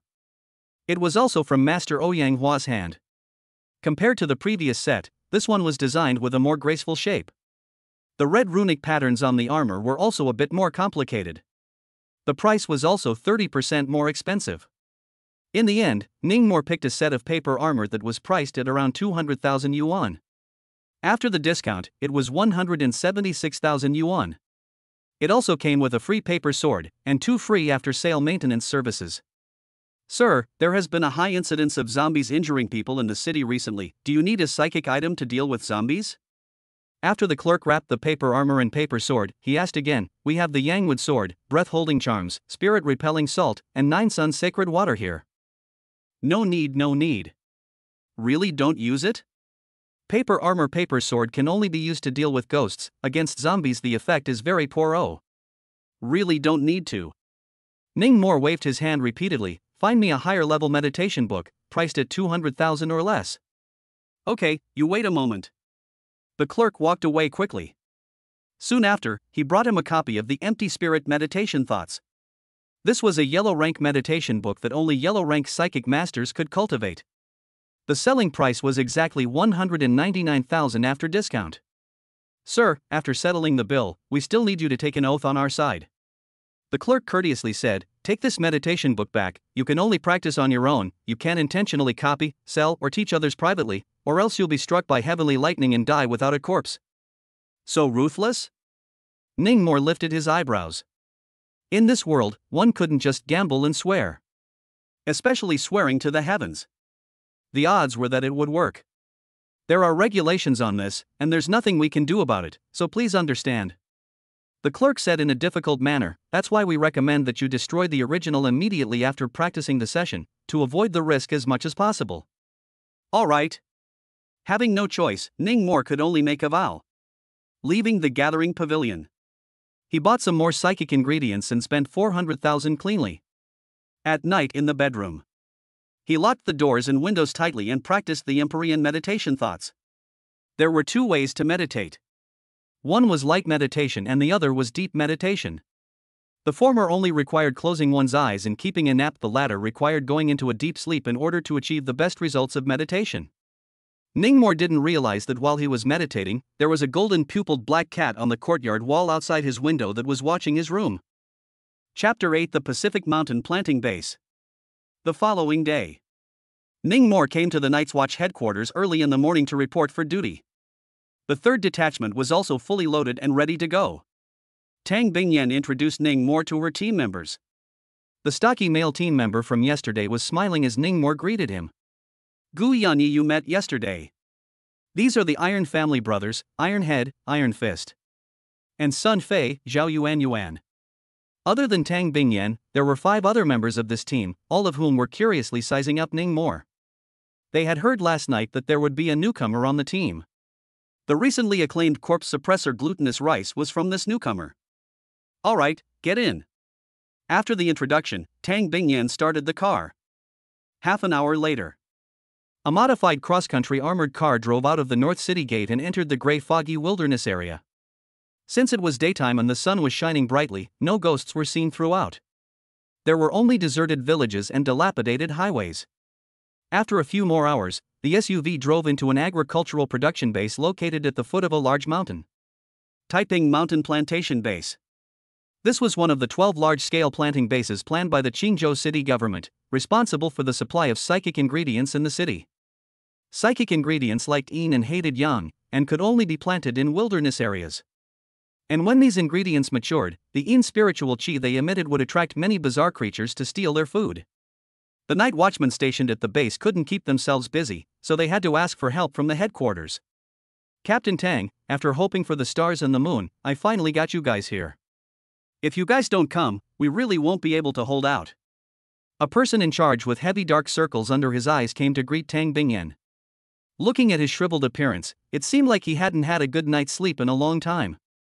Supervisor Zhang, hard work. Tang Bingyan brought her team members down from the car and greeted the head of the planting base with a smile. No one noticed that underneath an SUV, a small black cat jumped down. It disappeared without a trace in a puff of smoke. At noon, the person in charge had the kitchen make a table of good food to entertain Tang Bingyan and her team members. The ingredients for the dishes were all freshly picked from the planting base. There were meat and vegetables. Time quickly came to night. After the sunset, a large number of lone souls and wild spirits emerged from all sorts of places and floated towards the planting base, ready to start the meal. Among them, 80% were harmless wandering souls, occasionally mixed with 2 or 3 zombies. Tang Bingyan led the heavily armed team out of the gate. As soon as they stepped out of the base gate, a few wandering souls scrambled to pounce on them. Get to work! Gu Yan yelled. Only to see that he was holding a bowl of white rice in his left hand. There were 2 chopsticks across the bowl. With his right hand, he pinched the incantation and chanted with his eyes closed tightly. A few seconds later, his body suddenly shook. The originally handsome face instantly became hideous and lunged at a wandering soul. The poor wandering soul was torn to shreds, and one bite was stuffed into Gu Yan's mouth. This is inviting hungry ghost to the body? There's no fear of eating a bad stomach. Ningmore looked at Gu Yan, who was feasting, and thought in his heart. On the other side, Captain Tang Bingyan, on the other hand, was inviting ghosts by whistling. She was the only Xian-ranked psychic present. The green-robed ghost spirits appeared, quacking and killing indiscriminately. The rule that Sister Tang has mastered should be whistling at night to recruit ghosts. Ningmore secretly thought. The other 4 team members, Iron Head, Iron Fist, Sun Fei, and Zhao Yuan Yuan, all had their own means of killing ghosts as well. Ningmore stood at the gate watching with great vigor when a hideous-faced wandering ghost lunged towards him. He immediately gripped the paper sword and charged soul power into it. A psychic's soul power was the core means of dealing with ghosts. Without soul power, one could not even touch the body of a ghostly creature. Snort! He swung the paper sword and split the wandering spirit in half with a single stroke. Wisps of soul force, accompanied by ear-piercing screams, surged into Ningmore's body.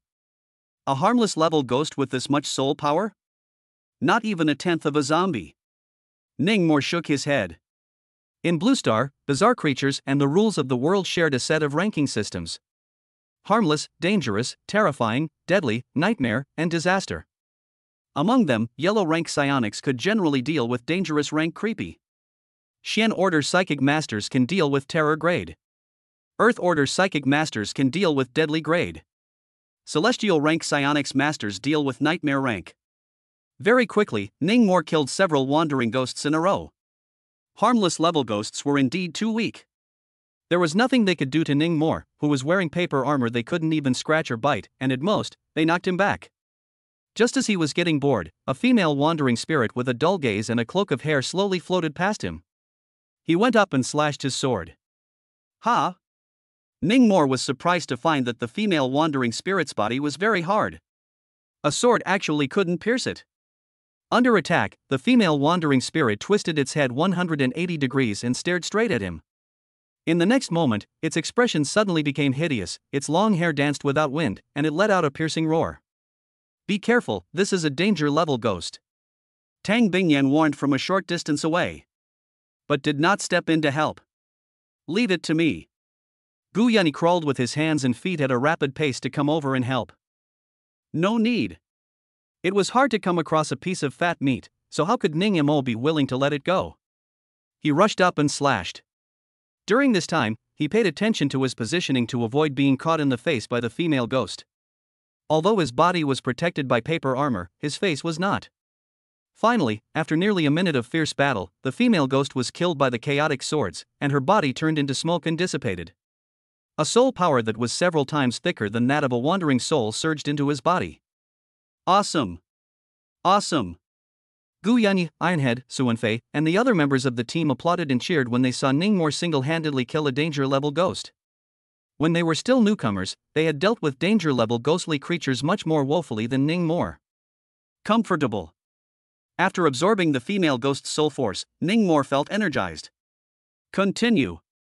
In this way, the fight went on for the entire night.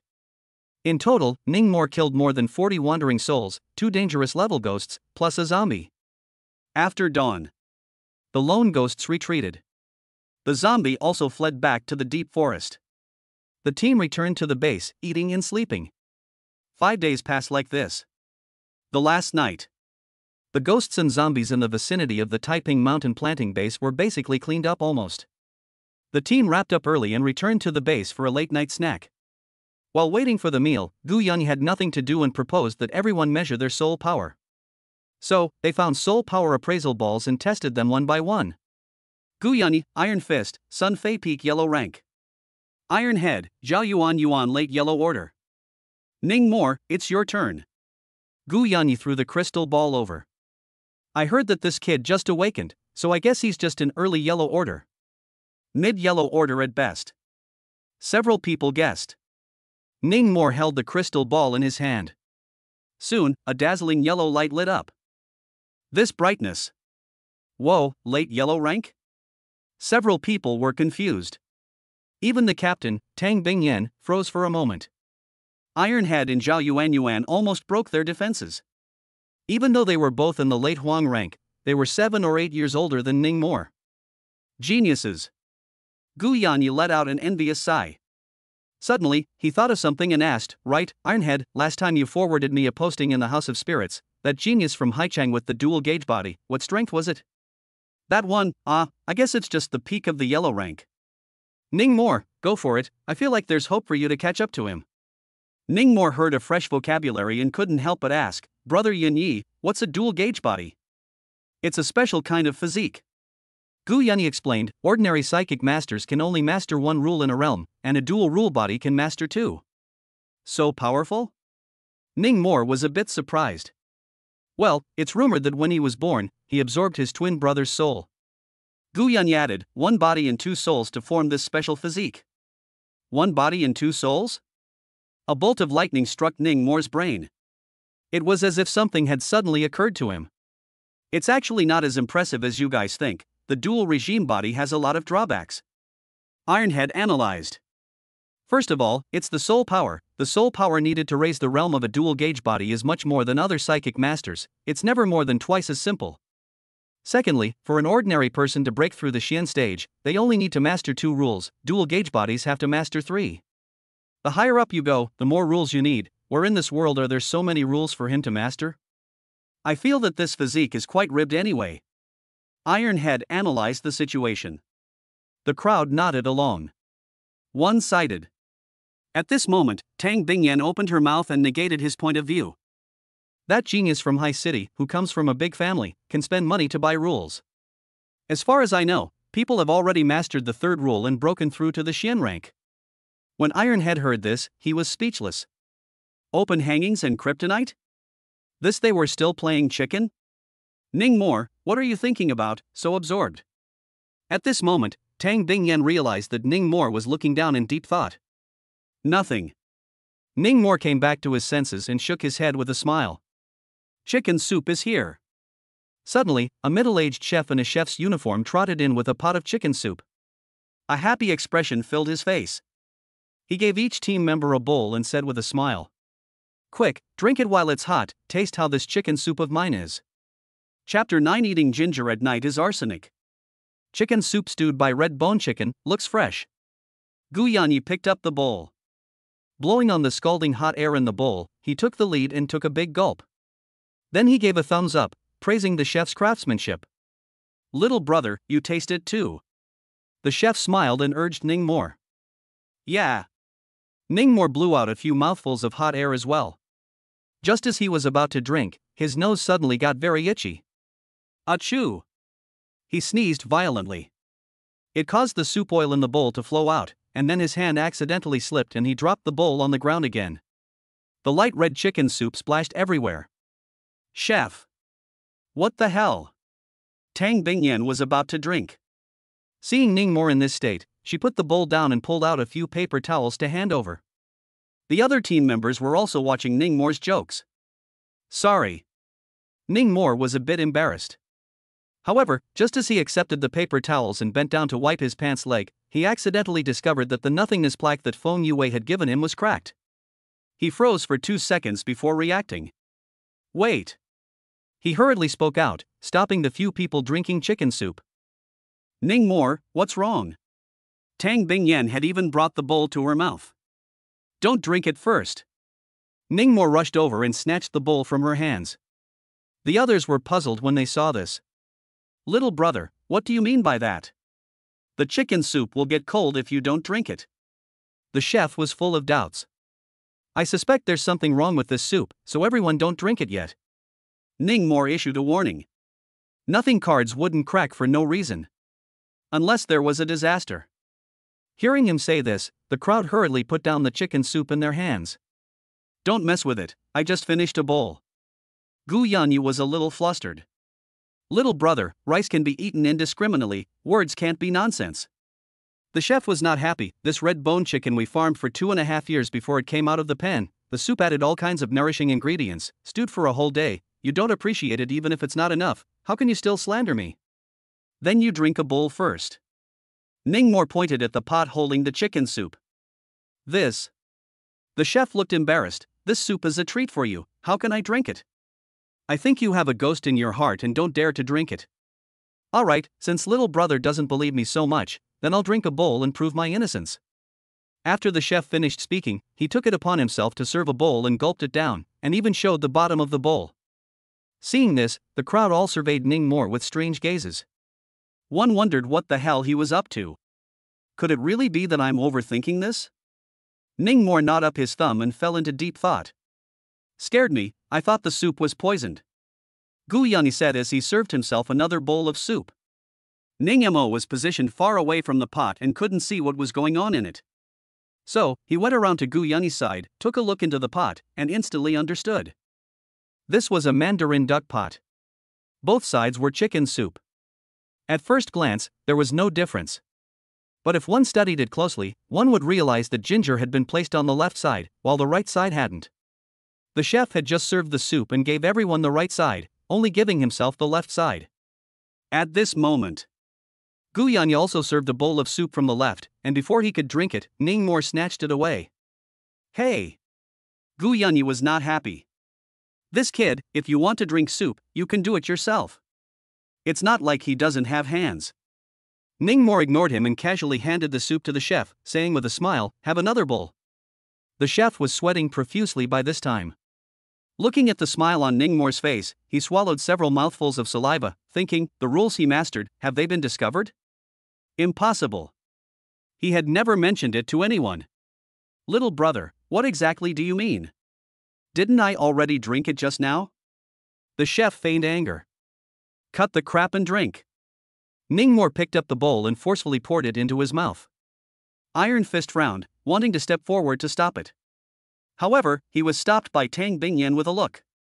Just as the chef's mouth was about to be filled with chicken soup, he fiercely pushed Ningmore away and then desperately ran towards the door. The crowd was dumbfounded. What was this situation? Shoo! As expected of a captain, Tang Bingyan reacted quickly. With a whistle, the green-robed ghost spirit appeared out of thin air and chased towards the door. A few seconds later, it grabbed the chef back. Let me go. What do you want? Let me go. The chef struggled desperately. However, he was held down to death by the green-robed ghost spirit, kneeling on the ground, unable to move. Ningmore, what's going on? Is there a problem with this soup or not? Tang Bingyan asked Ningmore. Ningmore didn't rush to answer. He brought the rule appraisal ball and pressed the chef's hand down on it. The next moment, a yellow glow lit up. Peak yellow rank? The team members were stunned. A mere cook actually had such a strong strength? Say. Who the hell are you? Tang Bingyan's eyes were filled with murderous anger. I am just a cook, I don't know anything. The cook cried out. Don't pretend. You think I don't know what rules you've mastered? Ningmore snorted coldly. Eating ginger in the morning was like ginseng soup, while eating ginger at night was like arsenic. He had grown up in the countryside, so how could he not know this health proverb? But he didn't say so explicitly. I've previously found an ancient medical book in a psychic department store, and it says, this ingredient, ginger, is good for the body when eaten in the morning, and harmful to the body when eaten at night. If I'm not wrong, he should have mastered this rule. At night, one can turn ginger into poison. On the left side of that mandarin duck pot, a lot of ginger was put in. Whoever takes a sip of it will be hard to be saved by the gods. And by the next morning, the poisonous ginger turns into a tonic and nothing can be found out. Of course, these are just my speculations. After listening to Ningmore's speculation, Tang Bingyan, Gu Yanyi and the others were dumbstruck. There were actually such rules in the world? How could you? How could you? The chef stared at Ningmore as if he had seen a ghost. This young man actually knew his rules like the back of his hand? How was this possible? Subsequently, in order to verify Ningmore's suspicions, Gu Yanyi specially brought in a watchdog from outside. Then he gave the dog a bowl of chicken soup with ginger in it. The result was not 5 seconds. The dog wailed miserably, foamed at the mouth, and died violently on the spot. The crowd's faces changed in unison. It's really poisonous, I'll kill you. Gu Yanyi was furious, rushed up and gave the chef a few punches. Beating that chef wailed miserably. What a waste, this can miss. Outside the window. A golden purple black cat saw the chef being beaten up by the group and was depressed beyond measure. It glanced deeply at Ningmore, carving this face into its mind before turning to leave. The next day, Tang Bingyan tied up the chef, who only had half a life left, and escorted him back to the main city along with several carts of psychic ingredients. Back at the headquarters, Gu Yanyi, Iron Head, and the others quickly spread the word about Ningmo's deeds, causing many people to discuss them. When Feng Yue heard about it, she hurriedly stopped the work at hand and ran to find Ningmore. Seeing that he was safe and sound, the girl breathed a long sigh of relief. Yue, thanks to your nothing matters sign. Ningmore removed the already cracked jade token and rubbed it with his thumb. If it wasn't for it, I might have already been accounted for in Taiping Mountain. Don't you dare say that. Feng Yue stretched out her jade finger and pointed it at Ningmo's lips before pulling out 2 more jade tags. Here. Thanks. Ningmore wasn't polite and took both pieces over. One piece hung around his neck, and the other was placed in his pocket. Just then, Feng Zhaojun came over with a sad face and called Ningmore away. Uncle Feng, have you gotten the results of the trial? Just as he entered the office, Ningmore couldn't help but ask, what kind of person is trying to kill me? Still interrogating, but according to my estimation, 80% is that heavenly condemnation gang. Feng Zhaojun lit a cigarette and slowly smoked it. The frown was deep. Heaven's wrath? This was the first time Ningmore had heard of it. Is it a terrorist organization? It's a bunch of heartless lunatics. Feng Zhaojun commented through gritted teeth. At the same time, outside of Qingzhou City, abandoned factory. After 5 days, Night Cat Lady once again gathered a group of Heaven's Condemnation members. and told them that the poisoner had missed and was now in the night watchman's prison. How did this happen? The crippled old man frowned. Poison master engaged in assassination and never missed. How could he fall into the hands of a high school student? This kid saw through the rules mastered by the poison master. Night cat lady said glumly. Luck? The high school student stroked the glasses on the bridge of his nose. Luck more than anything else is strength. Night cat lady narrowed her eyes. This kid is definitely not simple. Alright, let's put this matter aside for now. The leader of the big black dog spoke, his voice sounding like muffled thunder. The moment he opened his mouth, he was oppressive. There's still half a month until the new year. I don't want anyone to make a mess at this juncture. Upon hearing the words New Year's Eve, the dozen or so Heaven's Condemnation members immediately shook in spirit. They all revealed expressions of anticipation and excitement. Only the night cat lady had a depressed and unhappy face. Old Jia, you'll be in charge of selling those tons of highly poisonous ginger made by the poison master. The big black dog leader instructed, remember, don't sell them cheaply, lest you attract the suspicion of the night watchman. Yes, boss. The crippled old man hung his head and led the order. Each of the other members had a sinister smile on their faces. It was as if they could already see the scene of a family collapsing on the dining table, foaming at the mouth. We've worked so hard to prepare for this day for such a long time, so let's work harder. This time, the plan will only succeed, no failure. A ferocious light flashed in the eyes of the big black dog leader. Yes. Yes. Yes. Chapter 10 Shock. The Nine Suns Sacred Water is actually noon.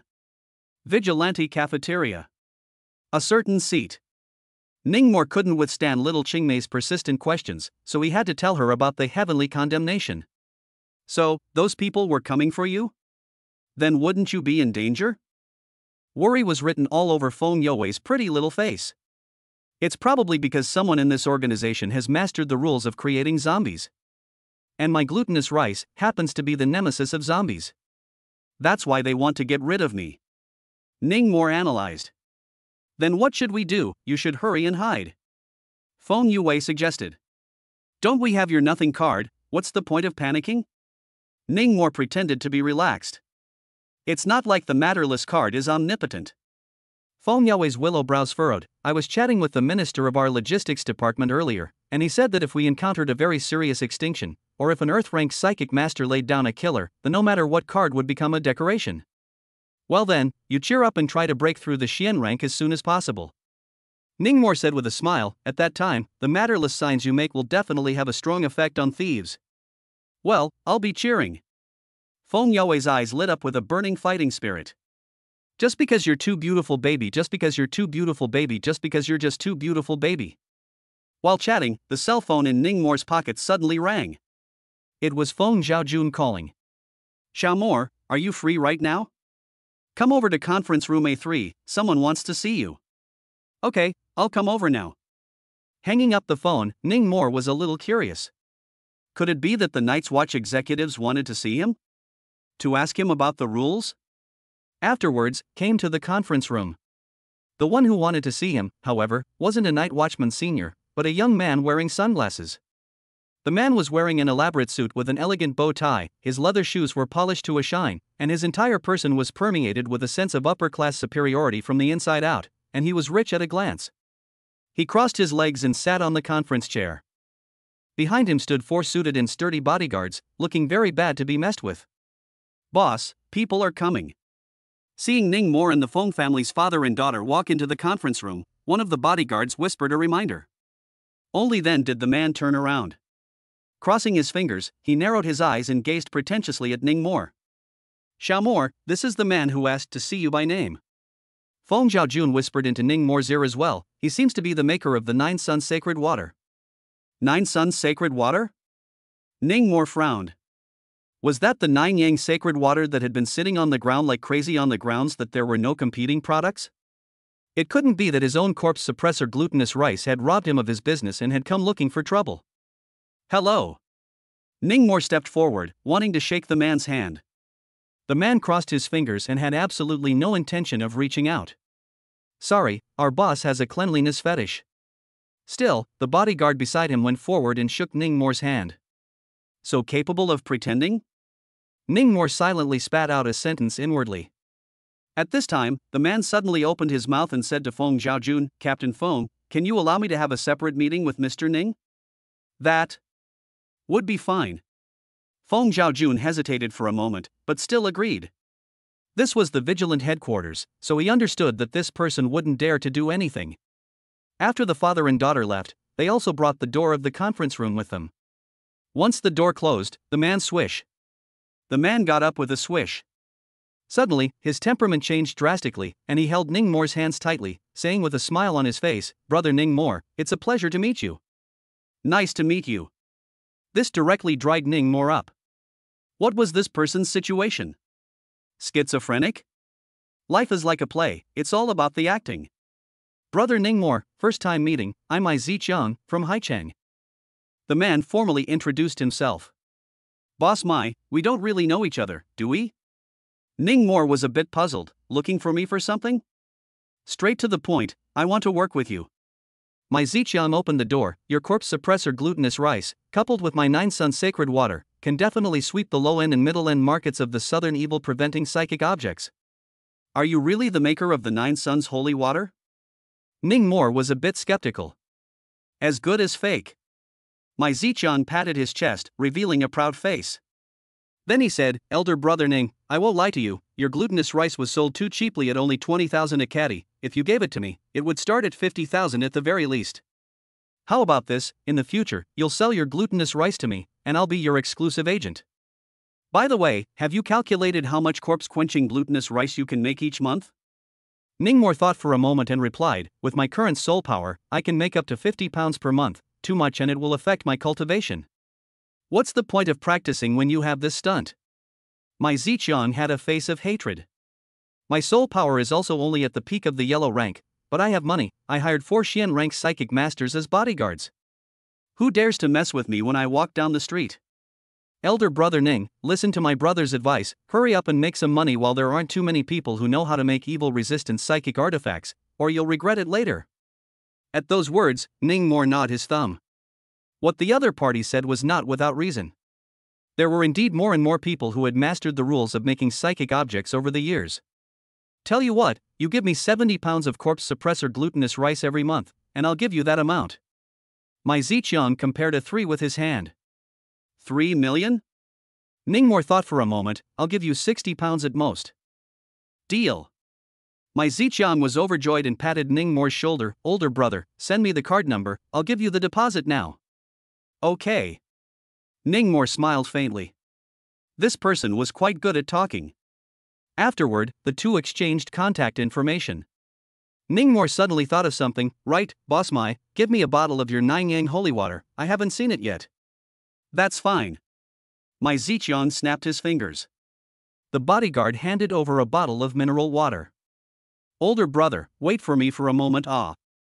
Mai Ziqiang took the mineral water, looked around left and right, and then walked towards the bathroom. What's he going for? Ningmore asked the bodyguard in confusion. Don't you want the 9 Suns sacred water, Mr. Ning? Our boss is going to make it now. It's just that the process should be kept strictly confidential. The bodyguard said courteously. Oh. Ningmore nodded. Nor did he think too much about it. A minute later, Mai Ziqiang walked out with mineral water. The originally clear water in the bottle turned a pale yellow color. Ningmore took it, how it looked wrong. How was it still warm? Older brother, this bottle is for you. If you come across anything unclean, take it back and apply it externally and internally. Mai Ziqiang said while wiping his fingers on his pants. No, you wait a moment. Ningmore suddenly figured something out, let your bodyguard go out first. Although he didn't know what the other party wanted to do, Mai Ziqiang did as he was told. After the 4 Xian rank bodyguards left, only the 2 of them were left in the conference room. Older brother, what's wrong? Mai Ziqiang asked. Tell me honestly, this 9 Suns holy water of yours, is it urine? Ningmore's sentence almost dried Mai Ziqiang's eyes. What are you babbling about? Mai Ziqiang got anxious, be careful, I'll sue you for slander. Seeing that the other party was so agitated, Ningmore was basically able to conclude that the so-called 9 Suns holy water was Nima's child's urine. This bastard was bound to have mastered the world rule of child's urine wards off evil. Ning Mor was furious and swung the water bottle at Ma Zichang's face. Previously in the hospital, he almost drank the Nine Suns sacred water brought by Uncle Feng. Thinking about how nasty it was. Ouch! Ma Zichang let out a miserable scream and fell to the ground. Although he had peak yellow rank soul power, he had piled it up by eating all sorts of expensive ingredients. His own fighting strength was weak. Boss! Protect the boss! The 4 bodyguards heard the commotion and broke through the door. Who let you guys in? Get out! Ma Zichang covered his face and drove the bodyguards out. Then he smiled and said to Ning Mor, elder brother Ning, don't be mad at me, I also have my own hardships. So, you're admitting it? Ning Mor snorted coldly. Ma Zichang seemed to still want to argue. But seeing Ning Mor's face of certainty, he finally gave up. Elder brother Ning, I'm really helpless in this matter. At the very beginning when I sold the Nine Suns sacred water, I had them applied externally, or used it to soak the psychic weapons. But then I don't know which talent realized that taking it internally was more effective, so it just spread. I can't explain it very well. Ma Zichang sighed.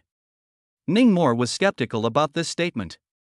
Then asked, then how about your holy water price increase 6 times in 6 months? How many people scolded you for making a national fortune, do you know? Let them curse if they like. Ma Zichang shook his collar and put on a look of indifference. Do you know how much I sacrificed in order to make the Nine Suns holy water? I might have to be a bachelor for the rest of my life, so what's wrong with selling it at a higher price? What's wrong with selling it at a higher price? What's wrong with it? What's wrong with that? At those words, Ning Mor wanted to laugh a little. Not being able to touch a woman for the rest of one's life was indeed not a small price to pay. Especially for a rich man like Ma Zichang. The fun of being a man was directly reduced by half. Elder brother Ning, you must help me keep this a secret. At this point, Ma Zichang changed his tone to one of pleading again. If this gets out, I don't know how many psychics are going to look for me to get into trouble. I'm wasted. Well, it's something to consider. Ning Mor glanced around, pretending to be careless, but I have a bad habit of talking in my sleep, if I accidentally. One day. $4 million. Ma Zichang interrupted him, in the future, I will spend $4 million every month to acquire your glutinous rice. 5 million. And the goods you take are not allowed to be sold in Qingzhou. You. Ma Zichang's mouth was crooked with anger. Your kid is sitting on the fence, right? Do not agree even if. Take your time and don't see me off, brother piss seller. Ning Mor smiled and waved his hand. What did you call me? Ma Zichang froze in place with his eyebrows raised and lowered. Brother P. Seller ah. You. The corners of Ma Zichang's mouth began to twitch. He was now 100% certain that this kid was threatening him. After thinking for a long time, a smile resurfaced on his face. Haha, let's talk things out, old brother Ning. Chapter 11:3 Terror Level Rules. Subsequently, after some bargaining, Ning Mor decided to sell 50 pounds of glutinous rice to Ma Zichang at a price of 4 million per month. Doing the math, Ma Zichang would have to sell it for more than 80,000 per caddy to make a profit. Damn, I didn't read the yellow calendar when I went out. Ma Zichang cried to death. Originally, he was talking about cooperation to make money. As a result, he didn't earn any pennies, and he might even lose money. The key was also pinned by a high school student. Where could this be justified? Then it's happily decided, Boss Mai. Receiving the full payment of $4 million from Ma Zichang, Ning Mor smiled brightly. Older brother, why don't you take an oath, otherwise I don't feel confident. Ma Zichang pleaded. The smile on Ning Mor's face immediately disappeared. Did it give you face? Still swear? Believe it or not, I'll find 2 young ladies to break your virginity, so that you'll never be able to sell urine again? Ma Zichang waved his hand repeatedly. Said jokingly. Afterwards, the 2 walked out of the conference room. The moment they stepped out of the door, Ma Zichang was like a ghost possessed, instantly recovering that pretentious aura. With an elegant smile on his face, he said to Ning Mor, Mr. Ning, happy cooperation. Happy cooperation. Ning Mor couldn't help it a bit. Then I'll go back to Haicheng first, after which I'll have someone come to your house to get the glutinous rice. After saying that, Ma Zichang snapped his fingers at the 4 bodyguards and turned around to leave in a very dashing manner. So handsome, so elegant. I heard that he is the maker of the Nine Suns sacred water and drove over in a Maybach. Wow, he must be rich then. A few female employees were talking. Ning Mor, on the other hand, wanted to laugh a little. If those vigilantes who had taken the Nine Suns holy water knew what they were drinking, they would probably be so disgusted that they wouldn't be able to eat for a week. However, there was one thing to be said for the effect of this Nine Suns holy water in warding off evil spirits, and it was indeed good. Otherwise, the night watchman wouldn't have spent a great deal of money to procure it. Ning Mor, what were you guys talking about in there? Feng Yue walked over and asked curiously. Just talking about some business. Ning Mor smiled faintly. How did you guys talk? Feng Zhaojun was afraid that Ning Mor would get screwed. I give him 50 pounds of glutinous rice every month, and he gives me 2 million. Ning Mor understated by half. Otherwise, when Uncle Feng heard it, he knew there was a ghost in it. 2 million. Not bad, not too pitiful. To be honest, Feng Zhaojun was a bit surprised. When did this Mai Zichang become so honest? Previously, when he sold them the Nine Yang sacred water, he changed his mind and increased the price, making them hate it. However, they had to buy it. Because the effect of Nine Suns holy water in warding off evil spirits is really good. Whether it is to suppress corpses, or to drive away ghosts, it has miraculous effects. Evening. The family went home together. Ning Mor proposed to go shopping at the psychic department store. He bought a few pieces of psychic equipment for the Feng family's father and daughter to thank them for taking care of them for so many years, and spent about $1 million. The father and daughter desperately excused themselves, but couldn't argue with Ning Mor, so they had no choice but to accept it. Next, Ning Mor also upgraded his own equipment, replacing it with more expensive paper armor, paper swords, and meditative thoughts. He also bought a lot of expensive ingredients, preparing to seize the opportunity to raise his soul power. Late at night, he lay on his bed, tossing and turning. In his mind, he kept flashing back to the double-gauge body that Gu Yanyi mentioned yesterday. I'm also one body and two souls. I wonder if I can master 2 rules. Ning Mor closed his eyes tightly. In his mind, he began to recall various rules. For example, peachwood wards off evil spirits. Rooster blood wards off evil spirits. There was also vermilion sand, willow, copper coins, dog's teeth, and black donkey's hooves. He usually likes to watch zombie movies and spiritual novels, and knows too many items to ward off evil spirits. Of course, advanced rules like Zhong Kuei catching ghosts and Guanshang voodooing demons, he also meditated hard in his head. Sensei couldn't find it, he always had to try. What, so many? When Ning Mor opened his eyes, he realized that the room was piled high with rule light clusters. Most of them were yellow danger grade, there were also blue terror grade, and a small number of white harmless grade. There were more than 20 of them. If other psychics saw them, they would be scared to death on the spot. Ning Mor picked one at random and put his hand inside. He quickly received feedback from the world's will. Do you want to master this rule? I really am a dual rule body, I can master 2 rules per realm. Ning Mor laughed. Give up. The yellow light mass in front of him dissipated in response. Then, he beckoned 3 blue light masses to his front. These 3 terror level rules were: Willow strike ghosts, 1 hit, 3 inches shorter. Black ass hooves, restrain zombies. 100 steps after a meal, live to 99. How come there's no vermilion sand, peach wood, or rooster blood? Ning Mor was a bit puzzled. In terms of warding off evil, these 3 brothers were the kings. It's probably because the rule level is too high, and with my current soul power, I can't even notice it. Ning Mor secretly thought. Ordinary people, at the highest, could only master danger level rules. Yellow ranked psionic masters, at the highest, could only master terror level rules. Deadly level rules, he currently couldn't discover. Not to mention rules like Zhong Kuei catching ghosts, Guanshang voodoo, which he knew were very powerful as soon as he heard of them, and it was estimated that he'd have to break through the celestial rank to be able to discover them. Willow, black donkey hoof, these 2 are for making psychic weapons. Walk 100 steps after meals, live to 99, belongs to the passive rules. Every day after eating, go out and walk 100 steps, and you'll live to be 99. Ning Mor first ruled out the black donkey hooves. He already had the means to restrain zombies. Now it lacked the means to exorcise ghosts. The willow fighting ghosts would fit his needs perfectly. And so on. People in this world, because they were constantly in contact with the bizarre, were short-lived. The average life expectancy is around 60 years old. Many psychics who invited ghosts into their bodies, such as Gu Yanyi, didn't even live to be 60 years old. Unless they regularly eat life-extending ingredients. In other words, the third rule was, in fact, quite useful. I'll go with the willow striking the ghost, one hit, and I'll be 3 inches shorter. After agonizing for a while, Ningmore finally chose the rule that favored combat. Blue masses of light surged into his body. All of his body's functions were, once again, substantially strengthened. Immediately, looking at the 2 blue light masses in front of him, he tried to reach his hands in. See if he could continue to master the rules. As a result, he thought too much. Early the next morning, while eating breakfast, Feng Yue kept her head down and swiped her cell phone, straining her little face in concentration. What are you looking at? So serious? Ningmore asked curiously. House of Spiritualism. Feng Yue raised her head and revealed a bright and brilliant smile. After taking a sip of the spirit-nourishing kanji, she said, Ningmore, do you have an account? I'll follow you. House of Spirituality. Seems like I heard old Gu and the others talk about it last time. What the hell is this? Ningmore was curious.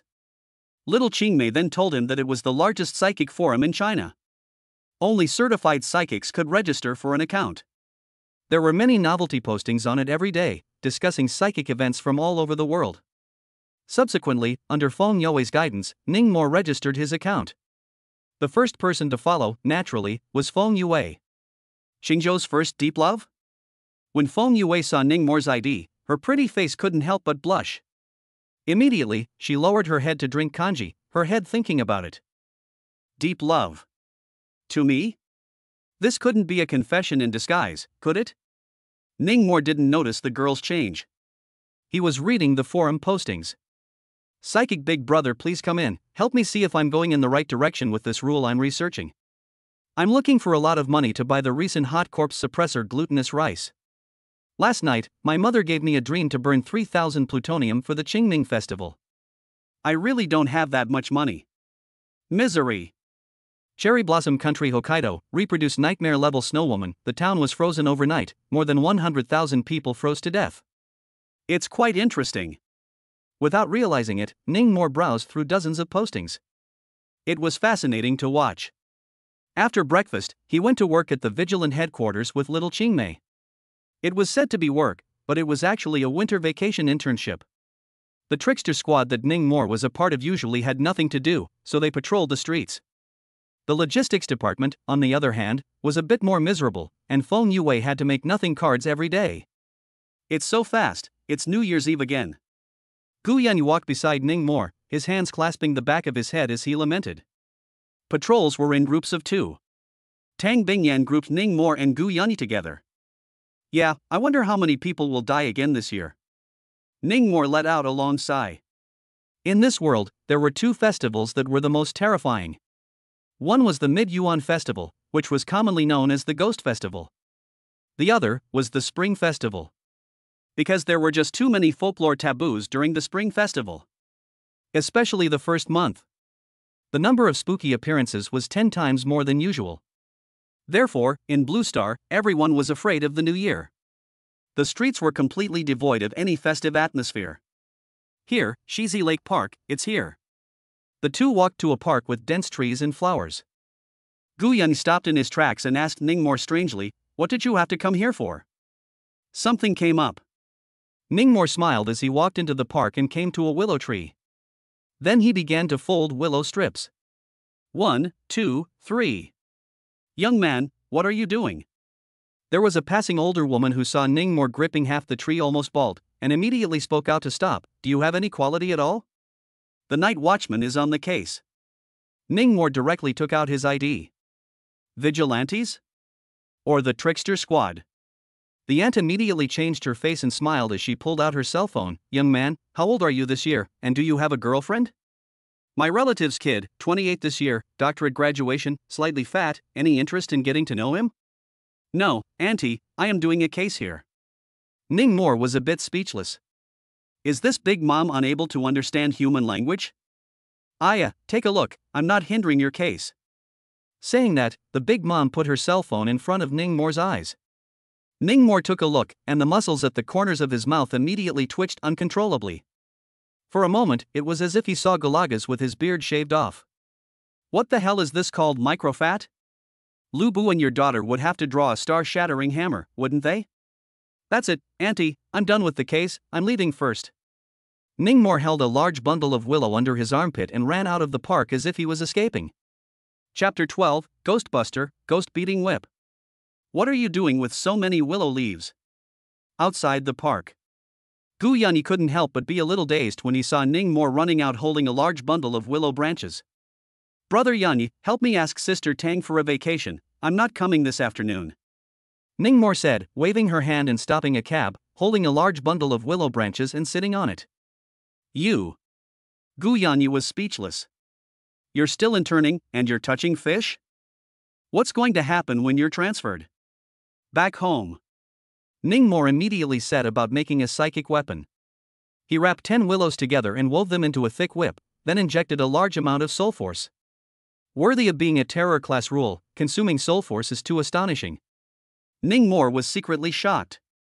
The willow whip in his hand was like a bottomless pit, crazily devouring his soul force. In a short while, it had drained him dry. Fortunately, Ningmore had prepared some spirit food in advance. After eating them to recover his soul power, he continued to work. One afternoon, Ningmore was drained 3 times by Miss Lu. It wasn't until the evening that Miss Lu finally had enough to eat and drink. Phew, finally done. The soul power restoring food alone ate tens of thousands of me, I wonder how powerful it is. Ningmore looked at the thick and large willow whip in his hand, his face a little woozy. Go find a ghost and try it. He climbed up and went to the kitchen to get some soul-nourishing porridge to drink. Only after recovering some soul power did he go out. On the street, from 8 o'clock or so until 10 o'clock, he didn't even see a ghost. Ningmore is also convinced. When he wanted to see a ghost, he couldn't see a single ghost. Wait, why don't I invite ghosts myself? How stupid. Ningmore slapped his head. Afterward, he went back home first, braiding all the remaining willows into whips. Psychic items were subject to attrition. It was just like how game equipment had durability. When the soul power he injected ran out, the psychic objects would often fall apart and could not be utilized again, and he would have to find the materials again. That was why he had to prepare a large number of willow whips in advance. It was hard to make it to midnight, so Ningmore took an empty bowl and a chopstick and went to a certain crossroads. He squatted down and started knocking. Clang clang clang. Clang clang clang. Clang clang clang. Knocking non-stop. The result is that the ghost did not invite, but instead the residents of the neighborhood along the street pushed open the window and began to shout and curse. Who the hell is knocking the bowl below, sicka? Still let people sleep? Wolene. The neighborhood residents who pushed the windows and yelled curses suddenly seemed to see something and violently closed the windows. At the same time, the streetlights at the intersection began to flicker on and off. Finally, Ningmore looked towards the middle of the road, his expression gradually becoming wonderful.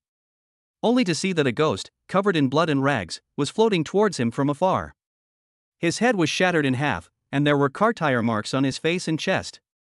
A large amount of red pulp, flowing out of half of his head, dripped all over his body. Obviously, this was a car accident ghost. In its lifetime, it was hit by a car at this intersection and died. After death, the grievances did not dissipate and turned into a ghost. Give me back my life. Give me back my life.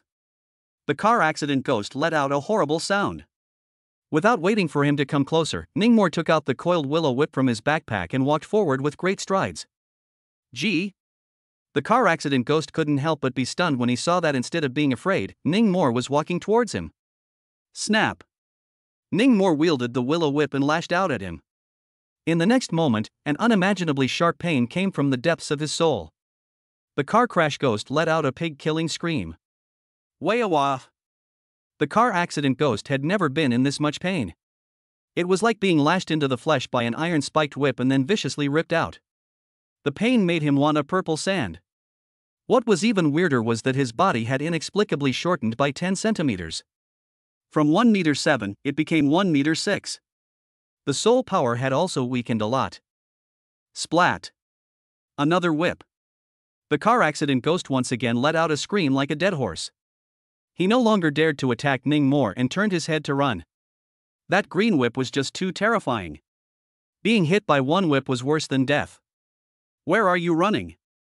Ning Mor ignored the cluster of rule light floating around him, copied the whip, and chased after him. As he chased, he struck. Snap. Snap. Snap. Snap. With each hit, the ghost of the car accident was 10 centimeters shorter. In the end, it turned into a little kid less than a meter tall, curled up by the trash can begging for mercy.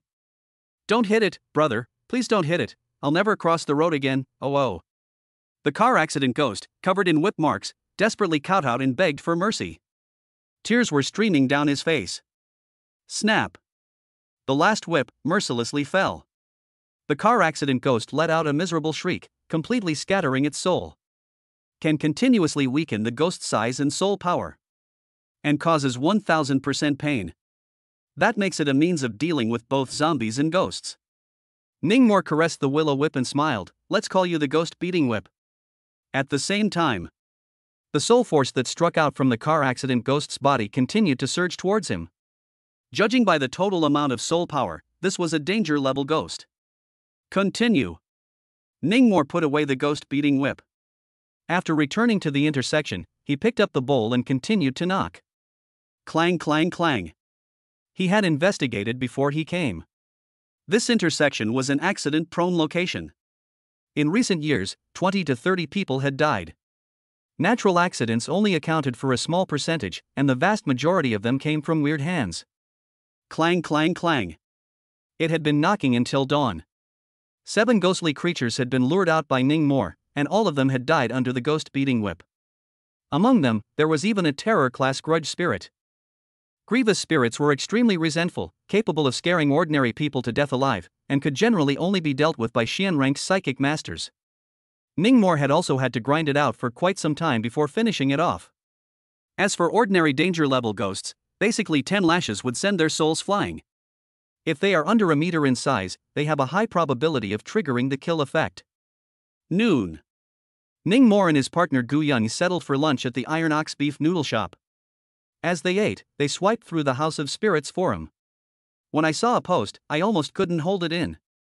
Thanks to this big brother, I've mastered the rules of how to attract ghosts with chopsticks and bowls. Chopsticks knocking on a bowl to attract ghosts, this isn't ing. Ning Mor clicked into the post and saw a photo. It was of himself taken from the 10th floor. He instantly cried and laughed. The rules that he had used to attract ghosts last night had actually been mastered by someone? First floor, no, is this okay?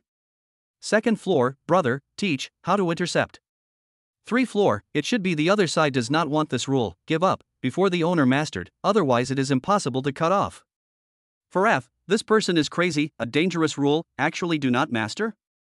5 floor, there is a possibility, knocking bowl this kid died. Just because you are too beautiful baby, just because you are too beautiful baby, just because you are just too beautiful baby. Was brushing the posting. Deadbeat Lu Wei suddenly called over.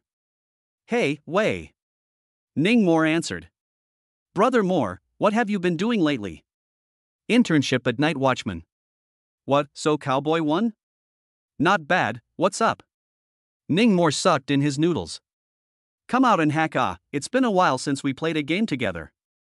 Lu Wei complained, my uncle came to my house as a guest a few days ago, I don't know what kind of crazy, bought me a whole bunch of horror college entrance exam secret questions, my dad let me do the paper at home every day, I'm bored to death. Ha ha ha. Ning Mor was amused. Come out and hack, I'll cover the internet bill. I still have to patrol in the afternoon, let's do it in the evening, I'll treat you. Patrol? Grass, you're in the trickster squad? Yes.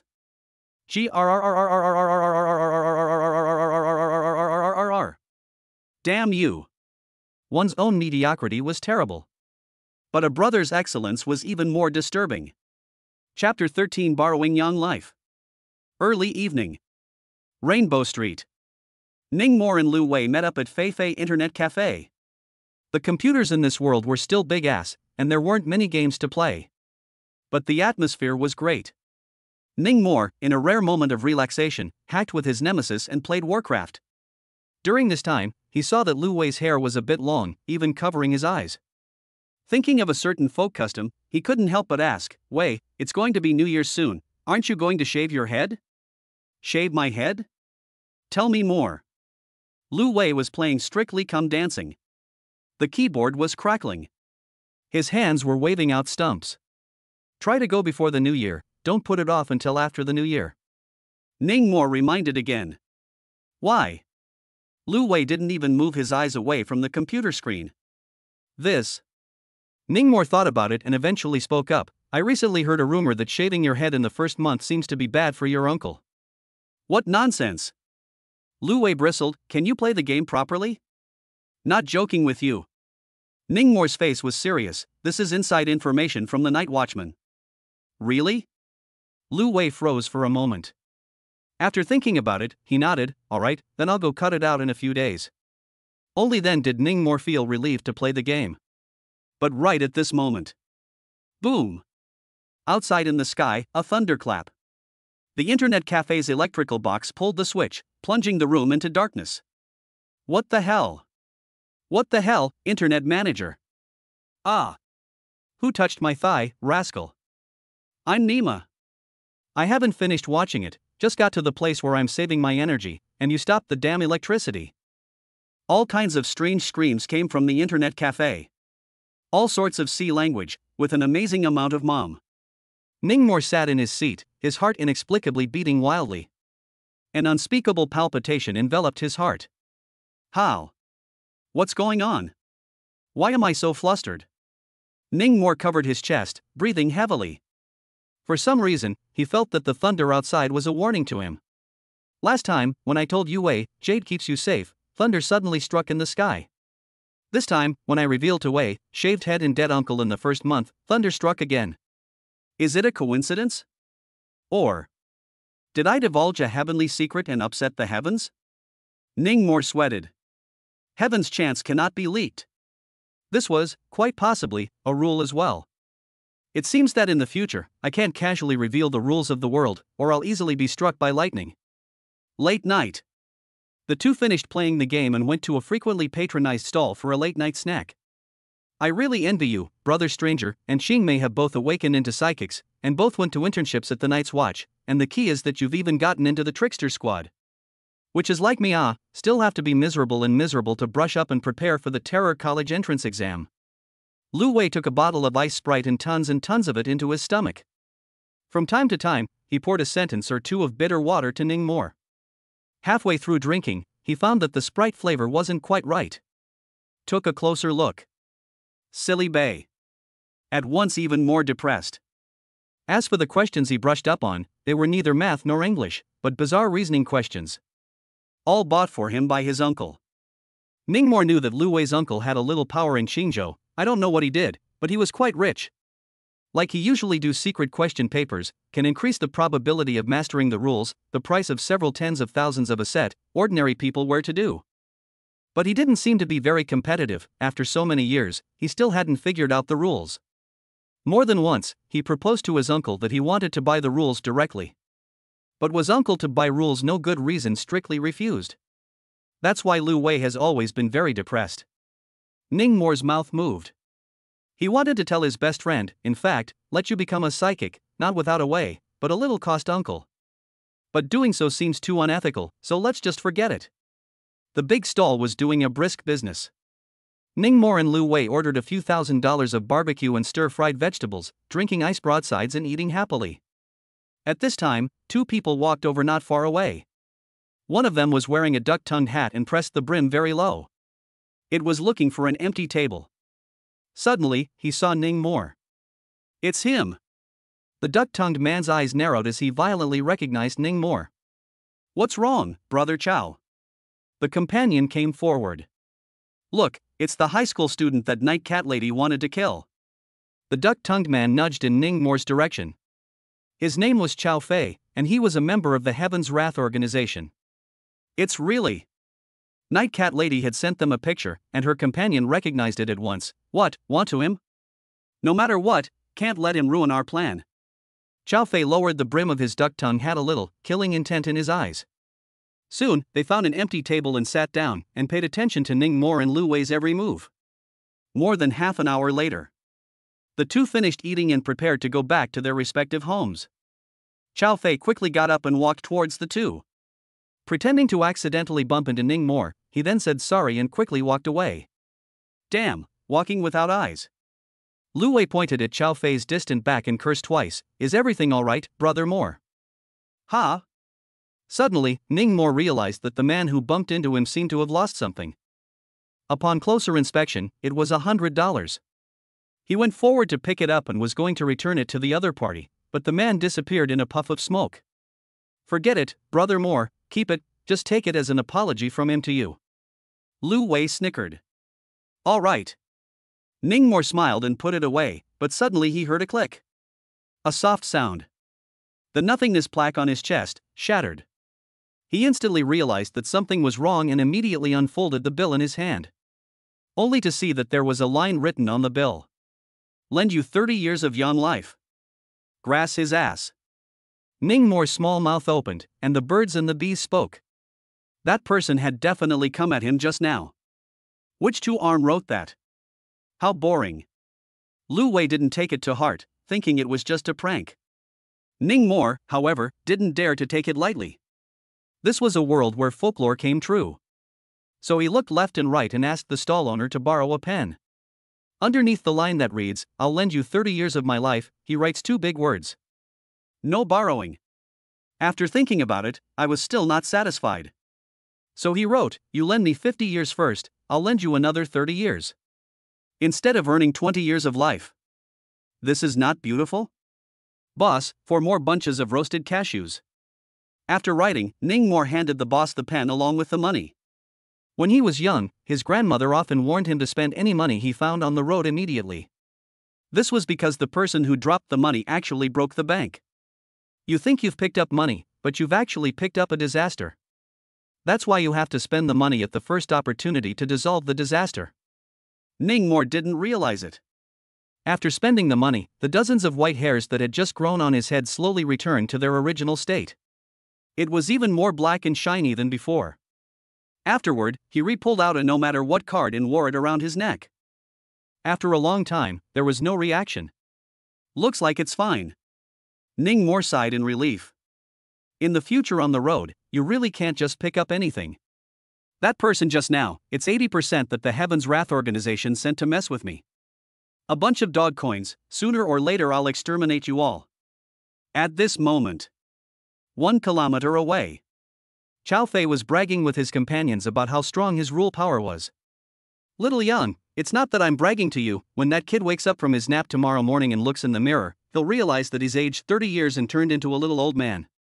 By then I reckon he'll have the heart to die. Brother, why don't you lend him 100 years of young life and just get him killed?" The companion asked curiously. "Borrow 100 years? Chow Fei laughed, "When I break through the heavenly stage and become a heavenly master, I might only be able to do that." Between words, he completely failed to notice that his hair turned white one after another. 10 roots. 50 roots. 100 roots. 200 roots. Chapter 14, as the year draws to a close, the sky-high price of spring scrolls. Night Watchman Headquarters. The highest conference room. A group of executives were meeting. Tang Bingyan, Feng Zhaojun, and the other 13 detachment leaders could only sit on chairs against the wall. They were carrying all sorts of psychic weapons. There were black umbrellas, whistles, sheathed long knives, a green snake coiled around their necks, and a large wine jar on their backs. And those who sat at the conference table were basically at the ministerial level, with Earth rank strength. Those who are at the head of the table are even the legendary heavenly rank psionic masters. Commonly known as Heavenly Master. As the New Year's Eve is approaching, all of you from the hard-working Trickster Kill Team, strengthen your patrols and alerts. Especially beware of the Heavenly Condemnation Organization. Team 1, you take more care. At the head of the table was a middle-aged man with a solemn demeanor. He was only in his 40s and his hair was all gray, so it was obvious how much work he usually did. "Yes, City Lord." The chief captain of the Trickster Kill Team nodded respectfully. Vice President Qin. The middle-aged man known as the City Lord looked at a serious man wearing glasses again. During the New Year's period, the bizarreness is rampant, and the manpower of the night watchman might not be enough, so when the time comes, I'll trouble you, the Psychic Academy, to spare some students with excellent grades to help out. Vice Dean Sheen nodded. Don't worry, City Lord, Dean Shin has already made arrangements. This is also a rare internship opportunity for students. Good. Saying that, the City Lord looked at the Minister of Logistics again. Minister Zhou, how are the preparations for the Golden Light Rune formation going? It's still a bit short, it can definitely be completed before the year is out. Minister Zhou assured. Well, as soon as possible. The City Lord's brow furrowed deeply. Regardless of whether or not this year there will be a yearly beast in Qingzhou, we must be prepared for everything and minimize casualties as much as possible. Upon hearing New Year beast, many people revealed nervous expressions. It was a nightmare-level bizarre creature. Every New Year's Eve, at 12 o'clock in the evening, it would appear in a town on time, and then go on a rampage, slaughtering civilians and devouring souls. It would not disappear until the sun rose. The New Year's beast came and went without a trace, just like the monsters in the game that were randomly refreshed and unpredictable. Therefore, at this time of the year, all the major towns would prepare for it, and it was better to reduce the casualties a little bit. There's still more than a week to go before the new year. I know everyone is nervous, and as the supreme leader of Qingzhou, I feel the same as everyone else. But behind us are over 10 million people of Qingzhou. No matter what, we have to stand in for them and keep this year well. God bless Qingzhou. The City Lord was full of fighting spirit and raised his arms. Heaven blesses Qingzhou. A chorus of slogans rang out in the conference room. Early the next morning, Ningmore once again came to Shizi Lake Park to gather willow. It couldn't be helped. Who let this place close to home, willow trees and more? The big bundle of willows he had gathered last time had been braided into a willow whip. As the new year is approaching, he has to prepare some more. Soon, some morning walkers saw Ningmore's unqualified behavior and came forward to discourage him. But after Ningmore showed his documents, they all walked away. The night watchman can't be messed with, can't be messed with. Ouch, young man, it's you again. A somewhat familiar voice came. Ningmore turned his head to look. Scratch that. Wasn't this the older woman who had introduced him to Gulagas last time? Young man, you didn't fancy that female doctor at my relative's house last time. This time, Big Auntie will introduce you to another one, and you'll be satisfied. The big mom smiled brightly while pulling out her cell phone, insisting on adding Ningmore's QQ. Here, just this little girl, she's pretty and quiet. I'll push her to you. You add her later, have a good chat. Oh, the little girl is more introverted and quiet, you don't scare people. Saying that, the matchmaker Ann pushed the girl's QQ number to Ningmore. Ningmore took a look at the other side of the QQ nickname, almost a black eye. I'm the most flirty in the whole of Qingzhou. This is the introvert you were talking about? Big Mom took a look. She laughed in embarrassment herself. This, ha ha. Afternoon. Psychic Department Store. Jubilee Pavilion. With the year's end in sight, the store was doing brisk business. All kinds of psychic objects were snapped up. Because during the New Year's period, Qingzhou imposed a curfew and no one was allowed to go out. As a matter of fact, no one dared to go out on the night of the first month. Ningmore brought Feng Yue with him to purchase New Year's goods in the store, but he accidentally found Spring Festival couplets and fortune characters. This couldn't help but make him a bit surprised. One must know that what was sold in the treasure pavilion were all psychic objects. Hello, may I ask what is this? Feng Yue pointed at a few pairs of spring couplets with black characters on a red background and asked a sales clerk. She had never seen spring couplets before. So it was curious. These are called spring couplets. They can calm the house and ward off evil spirits to keep you safe, from the hand of a newly promoted master in Haichang. The clerk introduced, would Miss Sister like a pair? Yes, how much? Feng Yue asked. Different spring couplets have different effects to ward off evil spirits, and the price is also different. The sales clerk patiently introduced.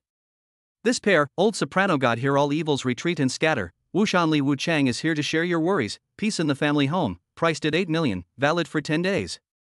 There's also this pair, the black dragon descends to drive away evil spirits, the white phoenix descends to subdue evil demons, all evils will not invade, priced at 7 million, valid for 7 days. Miss, our store is now organizing an event, buy spring couplets and give away fortune words, do you think you need them? After listening, Feng Yue's face was a bit stiff. 7 to 8 million apiece, is this surely not a money grab? Old soprano god, Li Wu Chang. Ningmore couldn't help but laugh bitterly inwardly when he saw the black brushwork characters on the spring couplets. The orthodox Chinese immortal gods, really no one believes in them anymore? Sir, miss, do you need anything? The store clerk patiently asked. No, no need. Feng You's delicate face revealed an awkward smile, pulling Ningmore and walking away. A piece of spirit-suppressing paper with a few words written on it, dare to sell it for $10 million, why don't you go and rob it? Feng Yue spat as she walked away. Ningmore, do you think they're cheating? I don't know, unless one buys a pair and goes back to try. Ningmore shrugged. He also wanted to know if these native blue star gods were spiritual or not. It's too expensive, I can't afford it. Feng Yue spat out her little pink tongue. Ningmore was amused by Qingmei's cute appearance and shook his head with a smile. He didn't have much money left in his hands either. Right now, just eating every day would cost tens of thousands of dollars. Luckily, he had recently produced 100 pounds of corpse suppressor glutinous rice. Soon, he would be able to score a large sum of money again. He was just talking. The chick in your too beautiful ringtone rang again. Ningmore pulled out his cell phone and saw that it was indeed my Zicheng. Hey, brother piss seller. After picking up, Ningmore greeted. But my Zicheng seemed to be drinking water, and when he heard Ningmore's address, he sprayed the bodyguard on the opposite side of the room. What sells? Ning old brother, I can't even understand what you're saying. Boss Mai, just kidding. Ningmore joked, do you still want glutinous rice, recently made another 100 pounds? To be. My Zicheng's old face smiled into a flower. Older brother, you don't know, last time that batch of glutinous rice was sold out, how many people looked for me to order? You give me all 100 caddies this time, I'll give you 6 million. I'll give you 70 pounds at most, and send someone to pick it up from the night watchman's headquarters at night. Ningmore refused without hesitation. He still had a bit left for the trickster squad. Even though there wasn't much money to be made, it was still contributing to the people of Qingzhou and accumulating in virtue. Ugh, fine, then I'll hang up and call you the money later. Okay, boss Mai. It wasn't long after hanging up the phone. Ningmore received the $4.2 million from the opposite side. Let's go, Yue, accompany me to buy something. Ningmore smiled faintly and said to the little Qingmei by his side. Buy what? Not here, go outside. Half an hour later. The two of them arrived at a fireworks store. Ningmore, what are you buying these for? Feng Yue was puzzled, it's still early for the fireworks display. Useful. Ningmore smiled faintly. In this world, there wasn't a custom of setting off fireworks on New Year's Eve. Instead, there was a specialized fireworks convention that was set for July every year. As such, the store doors were closed. Ningmore called the phone on the door before getting the owner over. What? You want to order 1 million fireworks? The boss was full of confusion. Young man, you won't be able to stay in July even if you buy that much, it'll get damp. Don't worry about that, just tell me if you want to do this business. Yes, why don't we make money? The boss smiled happily, then you pay $500,000 deposit first. No problem. Ningmore ignored Xiao Qingmei's dissuasion and transferred $500,000 on the spot. He also inadvertently revealed the vigilante's credentials, preventing this boss from pulling a fast one and running away. Due to the tight production cycle, the two of them agreed to deliver the goods during the daytime on the 30th day of the Chinese New Year, and left separately. Ningmore, why did you buy so many fireworks? It's not going to be used to deal with weirdness, is it? Feng Yue guessed. Clever. Ningmore beamed. Little Qingmei only guessed half right. Fireworks were mainly used to defend against New Year beasts. New Year beasts were afraid of the color red, loud noises, and fire, and this could be said to be a household name in Earth's Huaxia. Ignoring the blue rule light clusters floating in front of him, he thought to himself. Let's hope these things won't be used, otherwise, a lot of people will definitely die. Chapter 15, My Uncle Asks If You're Convinced. A week quickly passed. On the day of the New Year's Eve, Qingzhou seemed to have turned into a ghost city. The streets were empty. Except for the patrols, there was not a single dog in sight. Every household closed their doors tightly and slept inside. Because they had to stay up at night to observe the new year. No one dared to fall asleep on the night of New Year's Eve. Ningmore and Gu Yanyu walked down Rainbow Street, one on the left and one on the right. The originally bustling commercial street was now full of garbage and depressed. Gu Yang's gaze swept past the front doors of each household and realized that many of them had put up spring couplets. But the vast majority of them didn't have the effect of calming the house and warding off evil spirits. They were just ordinary spring scrolls, seeking a psychological comfort. Why is this thing popular this year? Seems to be called what? Spring couplets, right? 2 or 3 lines of words can drive away ghosts and evil spirits. Really interesting. Ningmore, has your family posted it yet? Gu Yanyu asked. Didn't post it, it's too expensive. Ningmore shook his head. And there was no one at home tonight. Feng Yue had been taken to the night watchman's headquarters by Feng Zhaojun early in the morning. The nanny also went home early from vacation. My dad spent over $5 million on a pair, and was scolded to death by my mom, and I also feel like he got screwed over. Gu Yanyu was spitting at Ningmore. Yanyu, come here, there's a task for you. Suddenly, Tang Bingyan's nice imperial voice, accompanied by a cool and gloomy wind, came from behind him. Captain? Gu Yanyu subconsciously turned around, then his body stiffened and his eyes widened. As if he had seen something terrifying, his body couldn't move. Only to see that a white-clothed grudge spirit with extremely long fingernails and protruding eyeballs had appeared out of nowhere. With a face full of blood, it pounced towards Gu Yanyu. Gu Yanyu struggled desperately to break free, but he fell into the path of the white-clothed grudge spirit and lost control of his body for a moment. It's over, BBQ is gone. Gu Yanyu despaired inwardly. He had forgotten that on the day of New Year's Eve, the Yin Qi was the heaviest, and some of the more powerful ghosts dared to come out during the day to harm people. Seeing the spiteful spirit's mouth full of fangs, it was about to bite through his neck. Suddenly, an emerald green willow whip appeared and landed on the white-clothed ghost, emitting a pop. The popping sound. Ah! The white-clothed grudge spirit let out an ear-piercing scream like his entire family had died violently. He retreated dozens of meters at speed, shivering and staring in horror at Ningmore, as well as the ghost-beating whip in the latter's hand. Ningmore swung the whip and lashed Gu Yanyu's ass again. Ow! Obviously, he didn't exert any force, but Gu Yanyu almost jumped up in pain. What the hell are you hitting me with? Why does it hurt so much? Gu Yanyu covered his butt, his expression terrified. In the next moment, it was ecstatic. I can move? Hey, Ningmore, you kid is a god. Watch out. Ningmore flew up and kicked Gu Yanyu away. The white-robed resentful spirit lunged between the two, tearing a roadside barbecue stand to shreds. A terror-level ghost? Ningmore was like an enemy. Ningmore, help me stall for 5 seconds. Hang on. Gu Yanyu shouted, then pulled out a bowl of white rice from his backpack. Then he started chanting the incantation. About 3 or 4 seconds later, the body shook. The handsome face became hideous, and harangues flowed from his mouth. Dare to sneak up on me, I'll kill you. Gu Yanyu's voice changed after he invited the hungry ghost to take over, crawling on all fours and rushing towards the white-clothed resentful spirit. Then there was this scene.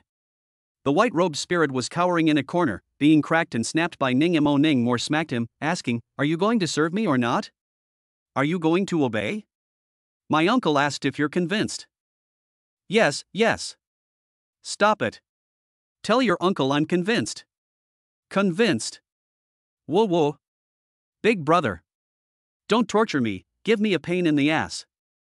The white-clothed resentful spirit howled and screamed as it was whipped, crawling all over the ground. The size also continued to shrink. It soon turned into a little boy less than a meter tall. Gu Yanyu was dumbfounded. What's going on here? He wasn't needed anymore? I can't take it anymore. Finally, the white-clothed resentful spirit looked up to the sky and let out a hiss that bordered on collapse. Gu Yanyu thought that the other party was going to fight for his life and hurriedly set up his stance. As a result, he saw that the spiteful spirit grabbed his neck and twisted it with force. Only to hear a gabba. With a sound, the whip-scarred spirit tilted its head and fell to the ground, its tongue spitting out. In a short while, its body turned into ashes and dissipated with the wind. Actually committed suicide? Gu Yanyu's jaw nearly hit the ground. It was as if he had seen the most unbelievable picture in the world. Comfortable. Ningmore absorbed the soul power bursting out of the white-clothed resentful spirit, a smile appearing on his face. Well, it feels like it's almost at the peak of the yellow rank. Mora, what's this thing on your hand? It can't be the willow branch we gathered in the park last time, right?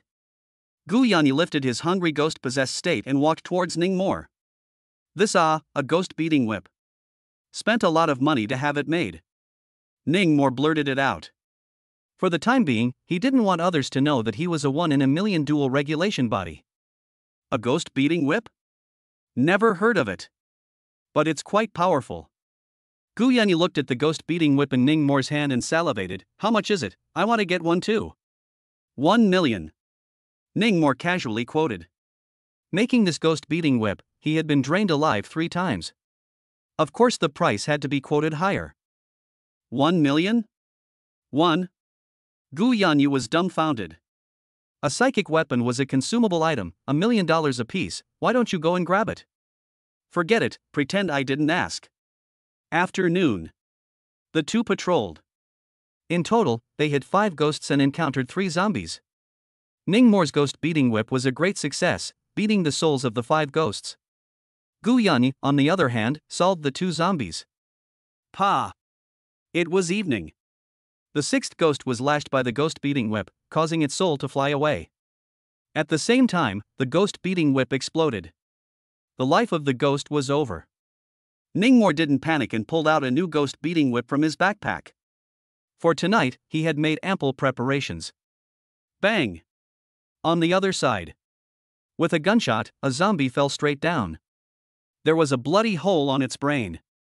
Inside the blood hole was a bullet made of glutinous rice. This was a solution that the tricky kill team came up with to save money. By making a bullet out of glutinous rice, only a dozen grains were needed to finish off a zombie. It was much more economical than foolishly spreading a large amount out. Ning Mo, it's 6:30, we should go back. Gu Yanyi put away his gun and shouted to Ning Mo. As he watched the night begin to fall, his face became a bit tense.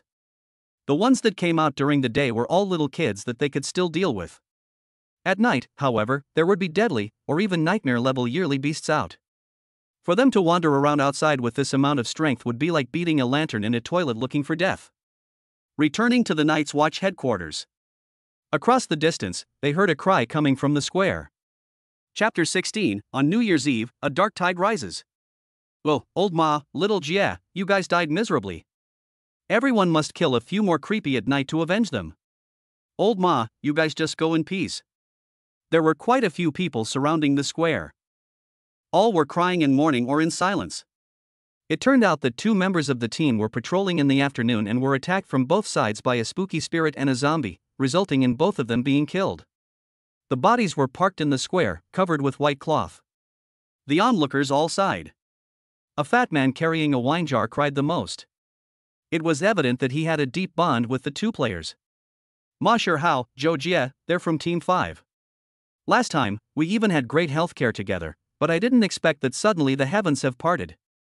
Gu Yanyi stood on the stone steps, looking at this scene. His heart was not in the right place. That's their captain, Wu Hao. That wine altar behind him is not ordinary, it can hold ghosts. Gu Yanyi lamented while introducing Ning Mo. The latter was a trainee after all, and didn't know much about the 13 detachments yet. This is just the beginning, just watch, a lot more people are going to die at night. Gu Yanyi continued, the night of every New Year's Eve is the night of bloodshed. Ning Mo was silent for a long time before he said, Brother Yanyi, don't die, or else I'll be groping for fish in the future, and there'll be no one to cover for me. You! Gu Yanyi almost kicked over. Just then, an untimely voice came. Stop crying, Captain Wu, hurry up and burn the body.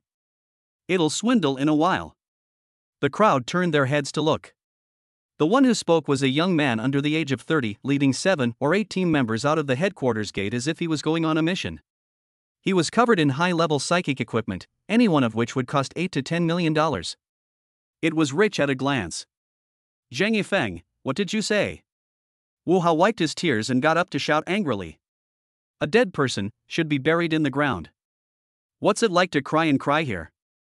The young man named Zhang Yifeng was filled with disdain and contempt. I have a mission, I'm too lazy to beep with you. After saying that, he led a group of people to take off. You! Wu Hao clenched his fists, seemingly wanting to rush up to the theater. But in the end, he held back raw. The captain of Team 8, Zhang Yifeng. The son of the Zhang family, a powerful family in Qingzhou, and both his dad and uncle are top executives of the Qingzhou Sacred Gene Group. This bastard just came to our trickster squad to gild the lily, and a lot of people kinda look down on him. Gu Yanyi continued the introduction. There were 7 points of contempt, 2 points of envy and 1 point of jealousy in his tone. The Zhang family, is it one of the 5 most powerful families in Qingzhou? Ning Mo had a memory in his head. As for Sacred Gene, it seems like it's a big corporation in Dragon City, with subgroups in all the major main cities. This Zhang family's background is truly impressive.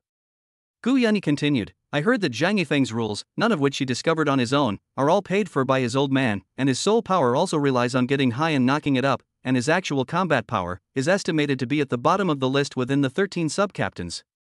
Ning Mo nodded. That was almost as good as selling urine. After chatting for a while longer, Tang Bingyan, Iron Head, Iron Fist, and other teammates returned one after another. After the 3rd detachment had assembled, they headed to patrol their designated locations. Once 7 o'clock passed. The entire Qingzhou was shrouded in the darkness of night, more like a ghost city now. It was bitterly cold, the wind was howling, and the fog was thick. The eeriness that could appear at any moment caused the spirits of each of the patrolling trickster killers to tighten to the extreme. Walking through the cold night, Ning Mo suddenly missed New Year's Eve on Earth. At this time in previous years, he should have finished the New Year's Eve dinner with his family, and the family would be gathered in the living room blowing the air conditioner, getting high on melon seeds, and waiting to watch the Spring Festival skits. At this moment, Qingzhou Mansion, on the rooftop. A group of mysterious people gathered together, looking out over the dark city. Boss, if we do this, will the year beast really appear in Qingzhou? There won't be any accidents, right? Xiao Fei, who was wearing a duck tongue cap, opened his mouth to inquire. He was a little unsure in his heart. In case it fails, won't this year be in vain? Are you doubting my source of intelligence? The big black dog leader glanced at Xiao Fei. The latter was quick to smile. Humph, do you know how many people died in Qingzhou this year? The entire city, ghosts all over the place, the grievances are sky high. It's almost 0 hour, as long as we kill another batch of people and use a large number of living souls as bait, there's no reason for the year beast not to come. The big black dog leader was very confident. With his fierce gaze, he swept over a group of his men and asked, the things that I asked you to prepare, are they all ready? My army of zombies has long been stirring. Night Cat Lady was the first to open her mouth, letting out a flirtatious light laugh. My 300 souls and 10 grievous spirits have also long been prepared. A certain middle school student stroked the glasses on the bridge of his nose. I've lost money in all the nursing homes in Qingzhou, those old cheap greedy things will definitely pick it up, once they're dead, hee. Xiao Fei revealed a sinister smile. The several tons of highly poisonous ginger from the Poison Master have all been sold out as well. The last crippled old man said. Very good. The leader of the big black dog sat down cross-legged, his one eye flashing ferociously. Let's, then, wait for the arrival of the New Year's festival. At the same time. Vigilante Headquarters Building. On the rooftop. City Lord, with this much fog, it doesn't seem too good. Wang Hum, the chief leader of the trickster kill team, looked at the thick fog that filled the city and frowned darkly. At this time of the year, the 36 main cities of Huaxia would be shrouded in thick fog.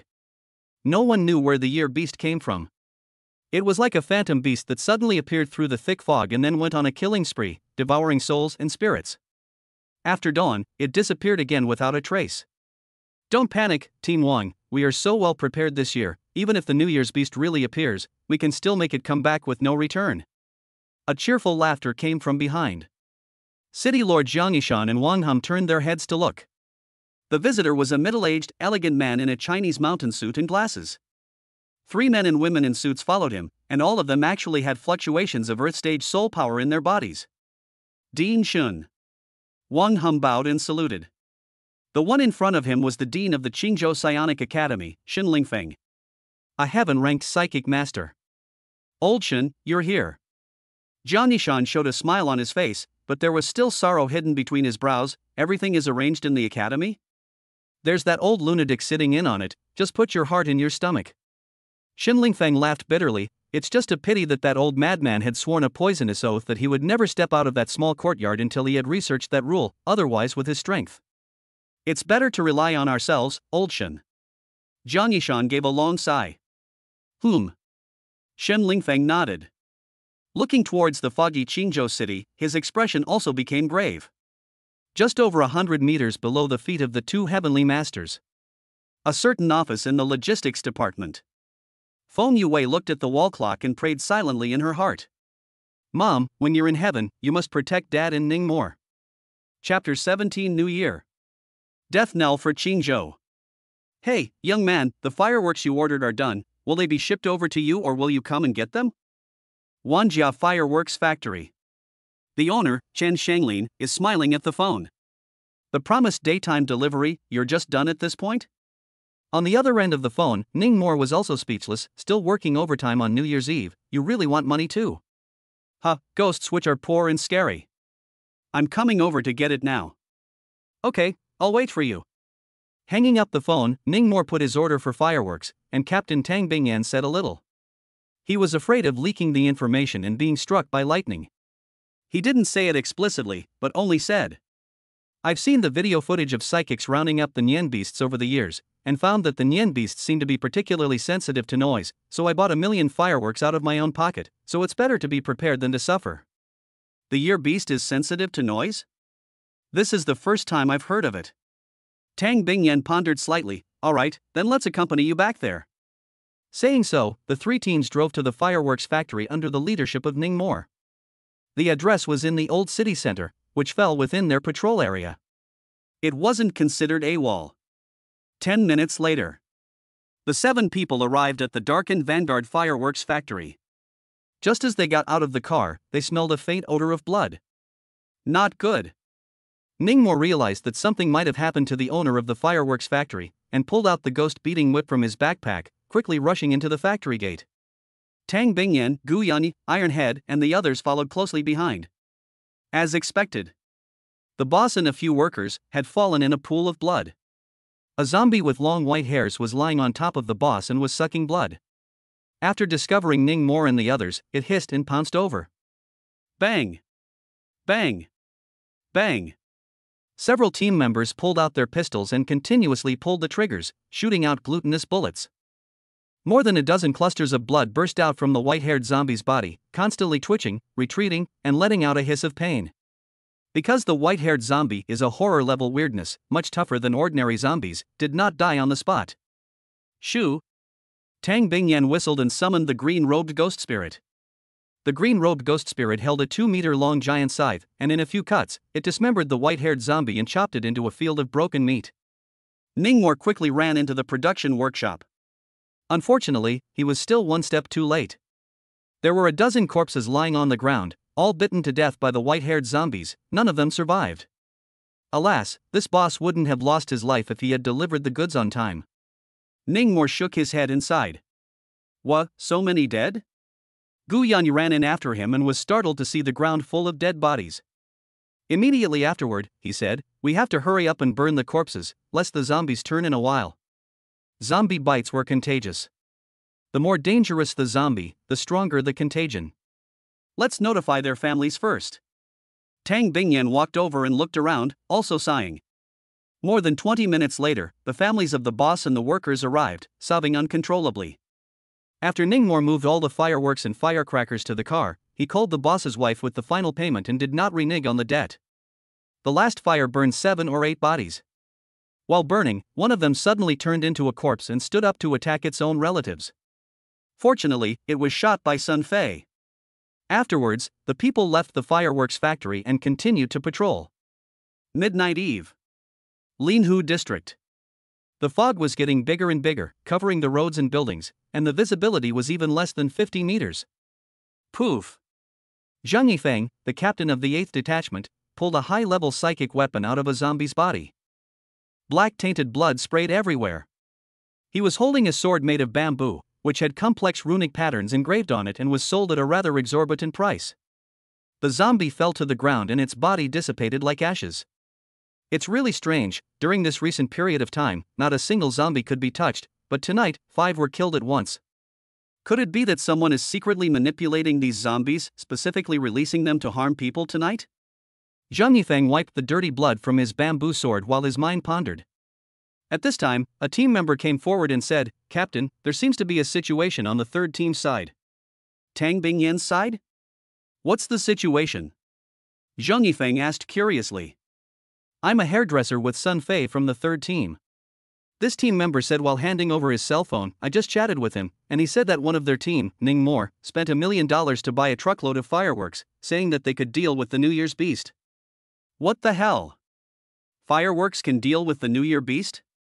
Laugh me to death. Even a celestial master may not be able to break the scale armor of the New Year beast, so the firecrackers are of no use. The third team is being funny. A group of team members let out loud laughter. Only the captain, Zheng Yifeng, narrowed his eyes. Ning Moore. Seems to have heard quite a few people mention this name recently. First, he discovered that glutinous rice could restrain zombies at the hospital, and then at the Taiping planting base, he recognized the plot of the Heaven's Wrath members. This kid, a bit interesting. Thinking about all this. Behind him, there was a constant stream of plop. Plop sounds. What dead movement? Zheng Yifeng turned his head.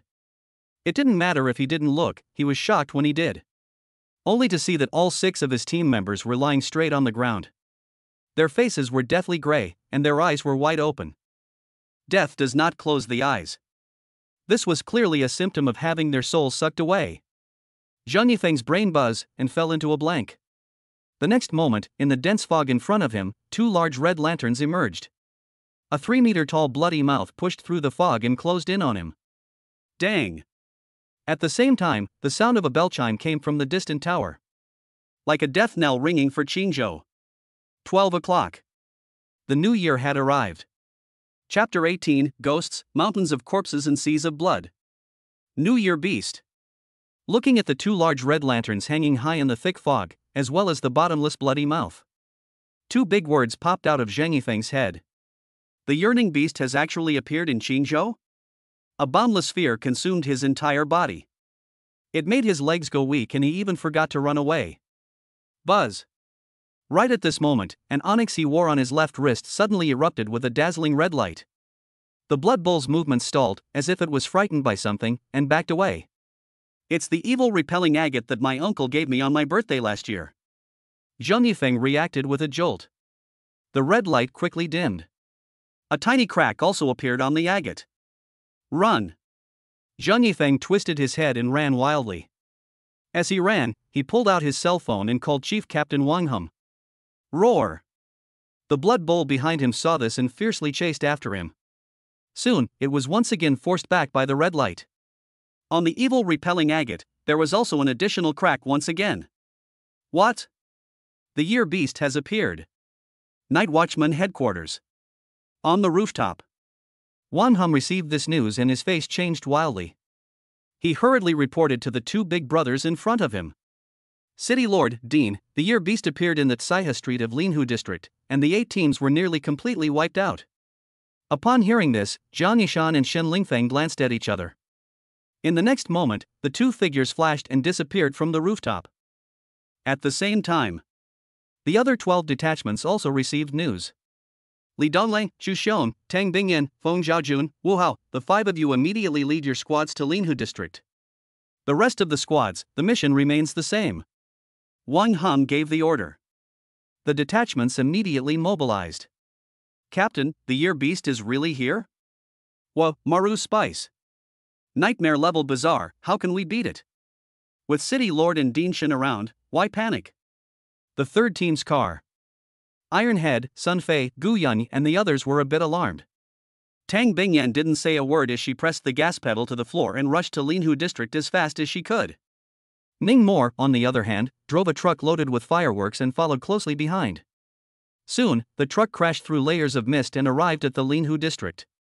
At the same time, Zheng Yifeng's evil repelling agate, which was worth hundreds of millions of dollars, had finally reached the end of its life. Click, click, click, click, click, click, click, click, click, click, click, click, click. No. Don't. Help. Someone save me. Zheng Yifeng was gripped by great fear and sat paralyzed on the ground, constantly crawling backwards. Scared less. The owner of the bloody mouth gradually emerged from the thick fog. It was a 3-story tall beast. At first glance, it looked like a majestic red lion. However, it had a unicorn horn on its head, and underneath its fiery red fur, it was clad in thick greenish-black scale armor. The four thick thighs were like cast iron cast in bronze, and with every step, a circle of cracks appeared on the ground. It was also the first time Zhang Yifeng had seen the legendary nightmare-level bazaar. Nian Beast. In the next moment, a flash of purple aura flashed across the bottom of the unicorn beast's eyes. Zhang Yifeng only blinked his eyes before he was inexplicably in a sea of corpses and blood. Countless corpses, heads and blood surrounded him. A strong bloody aura came over him. Ghost. Ghosts? Zhang Yifeng's face turned pale. Rumor had it that nightmare-level creepy possessed the ability to create ghosts. The so-called ghostly spirits were actually illusions created by bizarre creatures that were powerful to a certain extent, and could make people fall deep into them, unable to extricate themselves. The soul was trapped in the ghostly spirit, and the physical body outside, naturally, was at its mercy. Stay. Stay. Suddenly, the corpses around Zhang Yifeng came to life. They were covered in blood and crawled towards him with hideous faces. The scene was not to mention how horrible it was. Ah! Ah ah ah! Zhang Yifeng sat paralyzed with fear, his clothes soaked by the sea of blood as he kept retreating backward. Just in the nick of time, a golden light like a divine warrior descended from heaven, breaking through the ghostly mountain of corpses and sea of blood. And then, it ruthlessly smashed on the top of the head of the beast. Along with a roar of pain, Zhang Yifeng finally returned to reality from the ghostly world. City Lord. Zhang Yifeng saw the person who saved him and was so excited that tears and snot sprayed from his eyes. The person who came was none other than the city lord of Qingzhou, Zhang Yishan. His face was grave, as if he was facing a great enemy.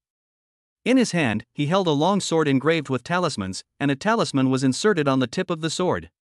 The powerful soul power of a heaven-stage psychic master transformed into a pair of invisible wings, granting him the ability to fly. Hurry! Zhang Yishan shouted as he kept a close eye on the Nian beast's every move. Where did Zhang Yifeng need his reminder? He climbed up and ran for his life. Sinful beast! I'll tell you to come back today. Zhang Yishan bit through the middle finger of his left hand. Immediately, blood flowed out. He smeared the blood on the talisman sword. The talisman sword immediately blossomed with golden light and its power climbed. In the next moment, a world-shattering battle erupted. Rumble. Houses and buildings were destroyed, and trees were uprooted. Asphalt roads kept cracking. The nightmare-class bizarre destructive power was as terrifying as it was.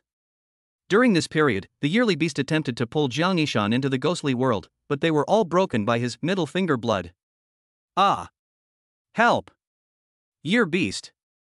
It's the Year Beast, run! Countless citizens fled from their homes screaming. Lao Jiang! Soon, Shen Lingfeng's voice came from the communication headset. Is it set up?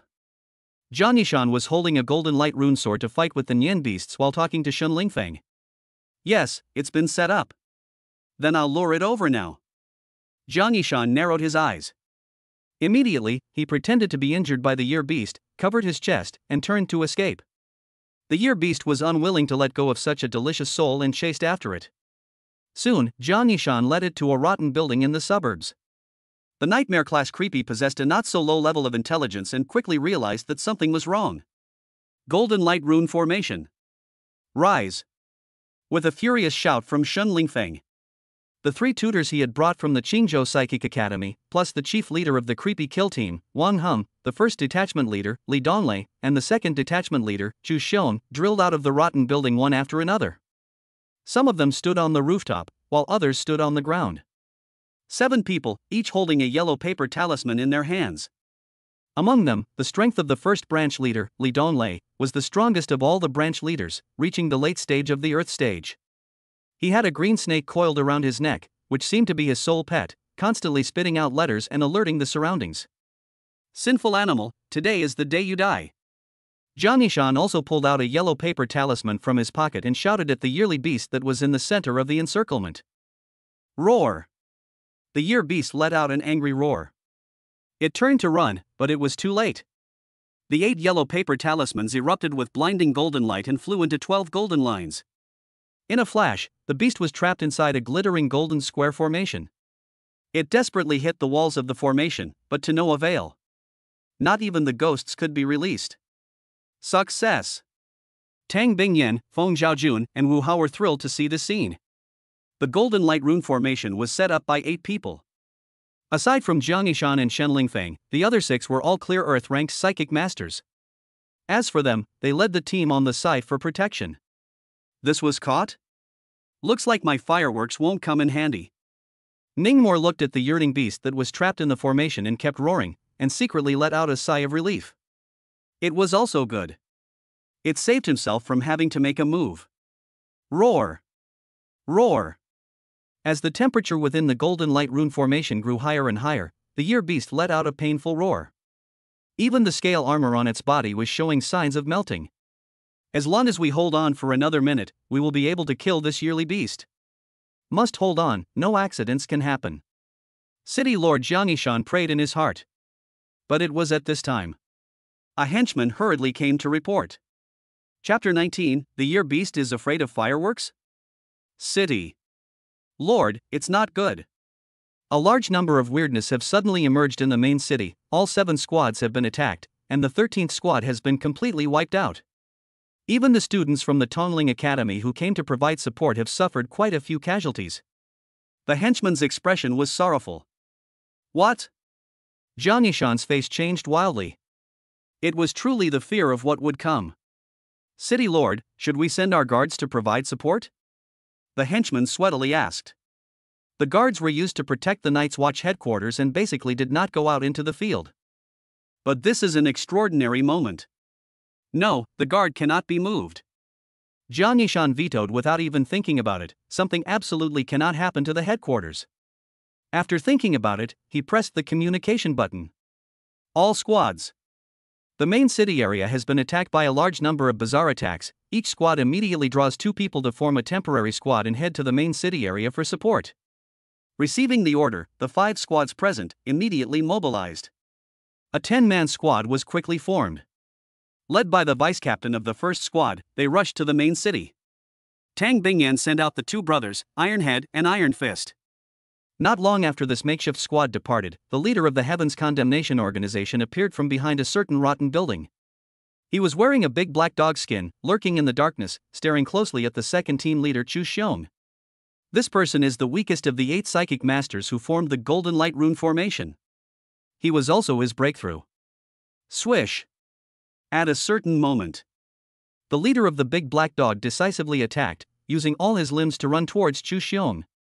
The speed was so fast that it turned into a residual shadow.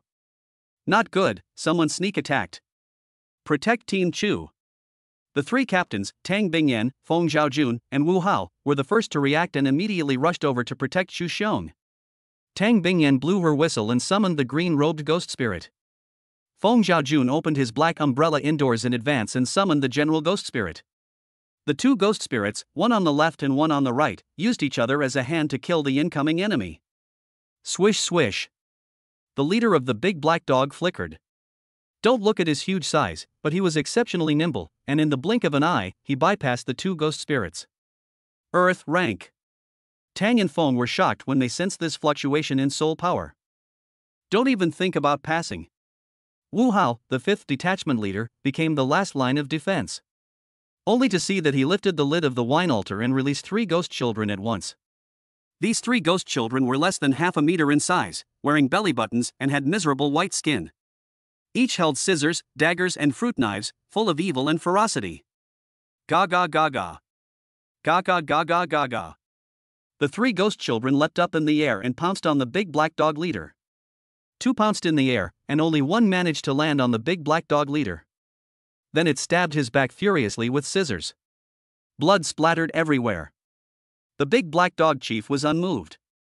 Is this guy not afraid of pain? Wu Hao froze for a moment. Could it be that this guy wasn't a human being, but a trickster? In the next second, the big black dog chief's sandbag-sized fist hit his stomach. Boom!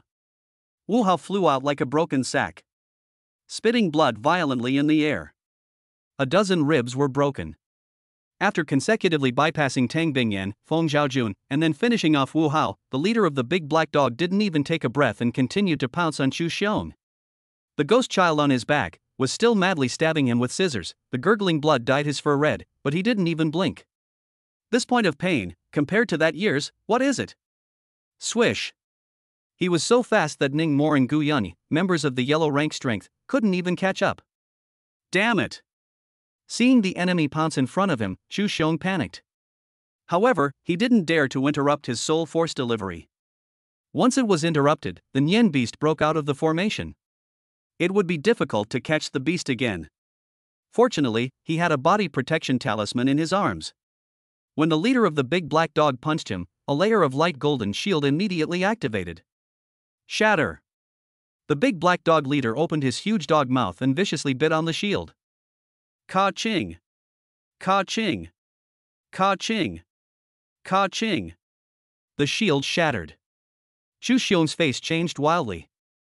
Fortunately, at this time, Tang Bingyan and Feng Zhaojun rushed over and stopped the big black dog leader. It didn't let him attack Chu Xiong. Ning Mor, Gu Yun, and the other ordinary team members also arrived and swarmed up, relying on the advantage of numbers to temporarily suppress the big black dog leader. But right at this moment, a sudden invisible huge force came from both the top of Chu Xiong's head and the soles of his feet at the same time, pressing him violently towards the center. It was as if it was going to crush his entire being. Pooh! Chu Xiong was hit hard and spat out a mouthful of blood. Team Chu. Chu Xiong.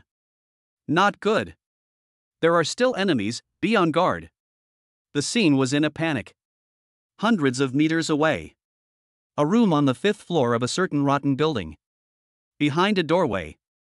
The crippled old man Jia Quan opened his eyes. Seeing Chu Xiong injured, he cackled and turned to run. Boom! The leader of the big black dog pounded the ground heavily with both fists, shaking the group of people away. Then he flew and disappeared into the night. At this moment, due to Chu Xiong's injury, the formation was interrupted. 3 of the walls of the Golden Light Rune formation became weak. The Nian beast seized this opportunity, and with the unicorn on its head, it began to continuously release soul power. A large amount of dark purple soul power surged out and condensed into a large ball that blasted out. Boom! Finally, one of the formation walls was blasted through. One of the Nian beast's feet stepped out of the border of the formation. Maru spicy. Many of the players' hearts went cold when they saw this scene. Jian Yishan and Shen Lingfeng, despite their desperate attempts to maintain the formation, were still powerless and could only look deathly pale. Next, they would no longer be able to bind the Nian beast. Just when everyone was in despair, a sudden change occurred. Crackle! Several large strings of firecrackers were thrown out of nowhere and smashed onto the Year Beast, emitting ear-splitting explosions. In full view of the crowd, the Year Beast panicked, and that foot even retracted back into the formation, as if it was very afraid of the sound of the firecrackers. Just as the crowd was dumbfounded, several more large boxes of fireworks were released. Chirp pop! Chirp pop! The fireworks that Ning Mor had gotten the fireworks factory owner to customize were all red. It was because the New Year beasts were afraid of the color red. So when a series of red fireworks exploded in front of its eyes, the Year Beast was so frightened that it wailed and desperately shrank towards the formation. It was as if an ancient fear engraved in its DNA had been awakened. What is this situation? Everyone looked dumbfounded. A face of confusion. Only to see that Ning Mor had, at some point, driven the truck to Chu Xiong's side. He continuously fed his soul power into the fireworks and threw them towards the yearning beast. The nightmare-class creepy was so scared that it didn't dare to take half a step out of the formation, and it wailed miserably. The Year Beast is afraid of fireworks. At this moment, many people realized this rule. However, around them, no light masses of the rule appeared. This was because this rule was discovered by Ning Mor first. Good boy. Jian Yishan was so pleasantly surprised that he couldn't wait to hug Ning Mor and give him a hard kiss. Continue to input soul power to keep the formation running. There's still hope. Under Jian Yishan's shouts, everyone returned to their original positions. Chu Xiong, who was injured, directly played with the input of soul power. And in order to prevent another sneak attack from the enemy, Tang Bingyan, Feng Zhaojun, and the others directly surrounded Chu Xiong in 3 layers, using their flesh to block that sudden bizarre attack. Before Ning Mor's fireworks were consumed, the Golden Light Runic formation once again took shape, trapping the yearly beast. How? How is this possible? Seeing this scene from the shadows, the great black dog chief was first shocked for no apparent reason, and then gnashed his teeth in anger. The hallowed year beast was actually afraid of fireworks? What a living hell. Damn kid. The crippled old man glared angrily at Ning Mor, who was standing on top of the truck, and said to the leader of the big black dogs, "Boss, should we get this kid killed? The formation has already taken shape, killing him won't help. Besides, your ability can only be activated twice a day, forget it, a yellow rank in the district, it's not worth it." The big black dog leader shook his head. Go. Go? The crippled old man was a bit reluctant. I was taken by surprise just now. Jiang Yishan and Shin Lingfeng didn't react. If they strike again at this moment, one of them will temporarily take over the other's supply of soul power. Even if it's just 3 seconds, it's enough for me to die 10 times. The opportunity is fleeting, we've already lost, let's go. It was rare for the big black dog leader to be so talkative. After saying that, he shook his head and left sadly. The crippled old man had no choice but to follow. 1 minute later. The yearly beast was roasted alive in the Golden Light Rune formation. It was dead beyond death. Dead. The year beast is dead. We actually killed the year beast. A group of people cheered. Many of the team members were incredulous. The year beast. Nightmare class bizarre. For nearly a decade, it was unknown how many civilians had been slaughtered in China, yet none of them had been able to catch it. And now, it had actually been killed by their Qingzhou vigilantes. Tang Bingyan, Feng Zhaojun, and the others all wept with joy. Xu Xiong also let out a miserable laugh and collapsed on his back. His soul power was nearly overdrawn, and he had been sneak attacked with a rule ability, so he had suffered considerable injuries and fell unconscious on the spot. Jiang Yishan hurriedly sent someone to send Xu Xiong to the hospital before striding towards Ning Mor, the man of honor. "Little brother, thanks to you." Jiang Yishan patted Ning Mor's shoulder and asked excitedly, "How did you know that New Year's beasts are afraid of firecrackers and fireworks?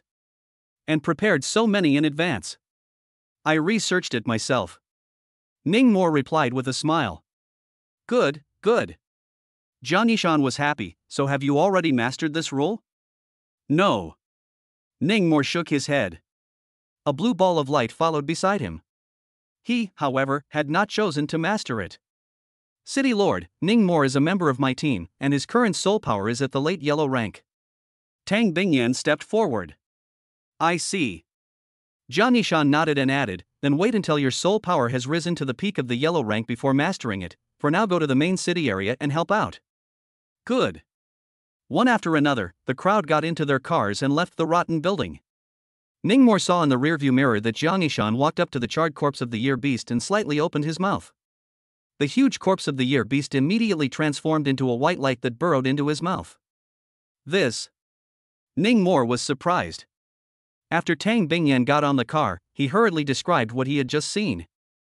"I'm not too sure, this appears to be a spatial storage rule. But it's not something that City Lord Jiang has mastered. Many big names in Qingzhou, including Ding Shun, have this ability." Tang Bingyan's reply surprised Ning Mor even more. So it was someone who had mastered this spatial storage rule that granted them this ability? Ning Mor guessed. It should be. Tang Bingyan smiled. "Cheer up, when you become a heaven-step psychic in the future, you can also apply for this ability from above." Ning Mor nodded. There was no need to say how important spatial storage abilities were. It was simply a standard skill for every traveler. He had to get his hands on it. Chapter 20, Big Head Ghost, has been honest, begs to be spared. At this moment, the main city center. A certain residential building. The two members of the 9th detachment were panting with exhaustion as they pulled the paper sword out of the body of an old woman ghost. The old woman ghost spirit body dissipated, bursting out a large amount of soul power, which was divided equally between the two team members. Old. Old who? How many ghosts have we finished off? 12th or 13th, can't count. Grandma, killing more ghosts in one night than in a year, my paper sword is curling its edge. Stop complaining and get on with it. Go. The two team members rested in place for a while, then headed towards the door. However, just outside the door. Put. A corpse claw with white hair pierced through the chest of one of the team members. This team member looked at the corpse claw sticking out from his heart, his face full of disbelief. A zombie that could still sneak attack? Old who? The other team member's face changed wildly. He swung his paper sword and slashed fiercely at the sneak attacking zombie. Clang. The sound. The paper sword, which had already curled its edge, finally snapped. The team member quickly retreated while pulling out glutinous rice from his belt pouch and threw it over with force. However, they were all bounced off. Only to see a 1.95 meter tall zombie, fully dressed in armor, wearing a steel helmet and mask, walked out from the darkness. This. The team looked frozen. This zombie, how is it still wearing equipment? Roar. The armored zombie hissed and rushed towards him with big strides.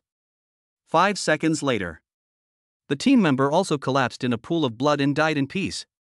Then, the armored zombie stepped forward and twisted off the heads of the 2 men, stuffing them into a snakeskin bag. 2 more heads in hand. 6 bars and 0 bars and 0. There shouldn't be anyone with a better battle record than me, right? The boss will be happy, hee hee hee. A woman's light laughter came from the stairs. It was the Night Cat Lady. She walked down the stairs with an enchanting stride and 1,000 charming smiles. Meow.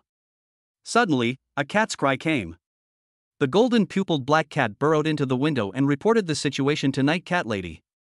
A kilometer away, were 2 more students from the Psychic Academy found? Little Black, you're awesome. Come. Night Cat Lady picked up the golden-pupiled black cat, and a murderous color flowed from her eyes, then. Continue hunting. Right at this moment, in the communication headset, suddenly came the order from the leader of the big black dog. Everyone, retreat immediately. The Night Cat Lady froze in place. What? This is a retreat? Not only Night Cat Lady, the other members were also surprised. Boss, it's only a few o'clock, isn't it too early to retreat now? A member was upset. The Year Beast is dead. Jiang Yishan and Shen Lingfeng have already freed their hands and are rushing to the main city. Those who want to die can stay on. The big black dog leader's voice was gloomy, suppressing violent anger. What? The members were stunned. The Year Beast was dead? How was this possible? Boss, you're not mistaken, right? How could the Year Beast be killed so easily? That's one of the strongest nightmare-class shenanigans. Night Catwoman was incredulous. That kid called Ning Moore seems to have discovered the rule that the Year Beast is afraid of fireworks. The big black dog leader gritted his teeth. He prepared a truckload of fireworks in advance, and the Year Beasts were too scared by him to break out of the formation, and were roasted alive inside. Ning Moore? Ning Moore again? This kid always crosses us. Damn it, who knows where he is? I'm going to kill him.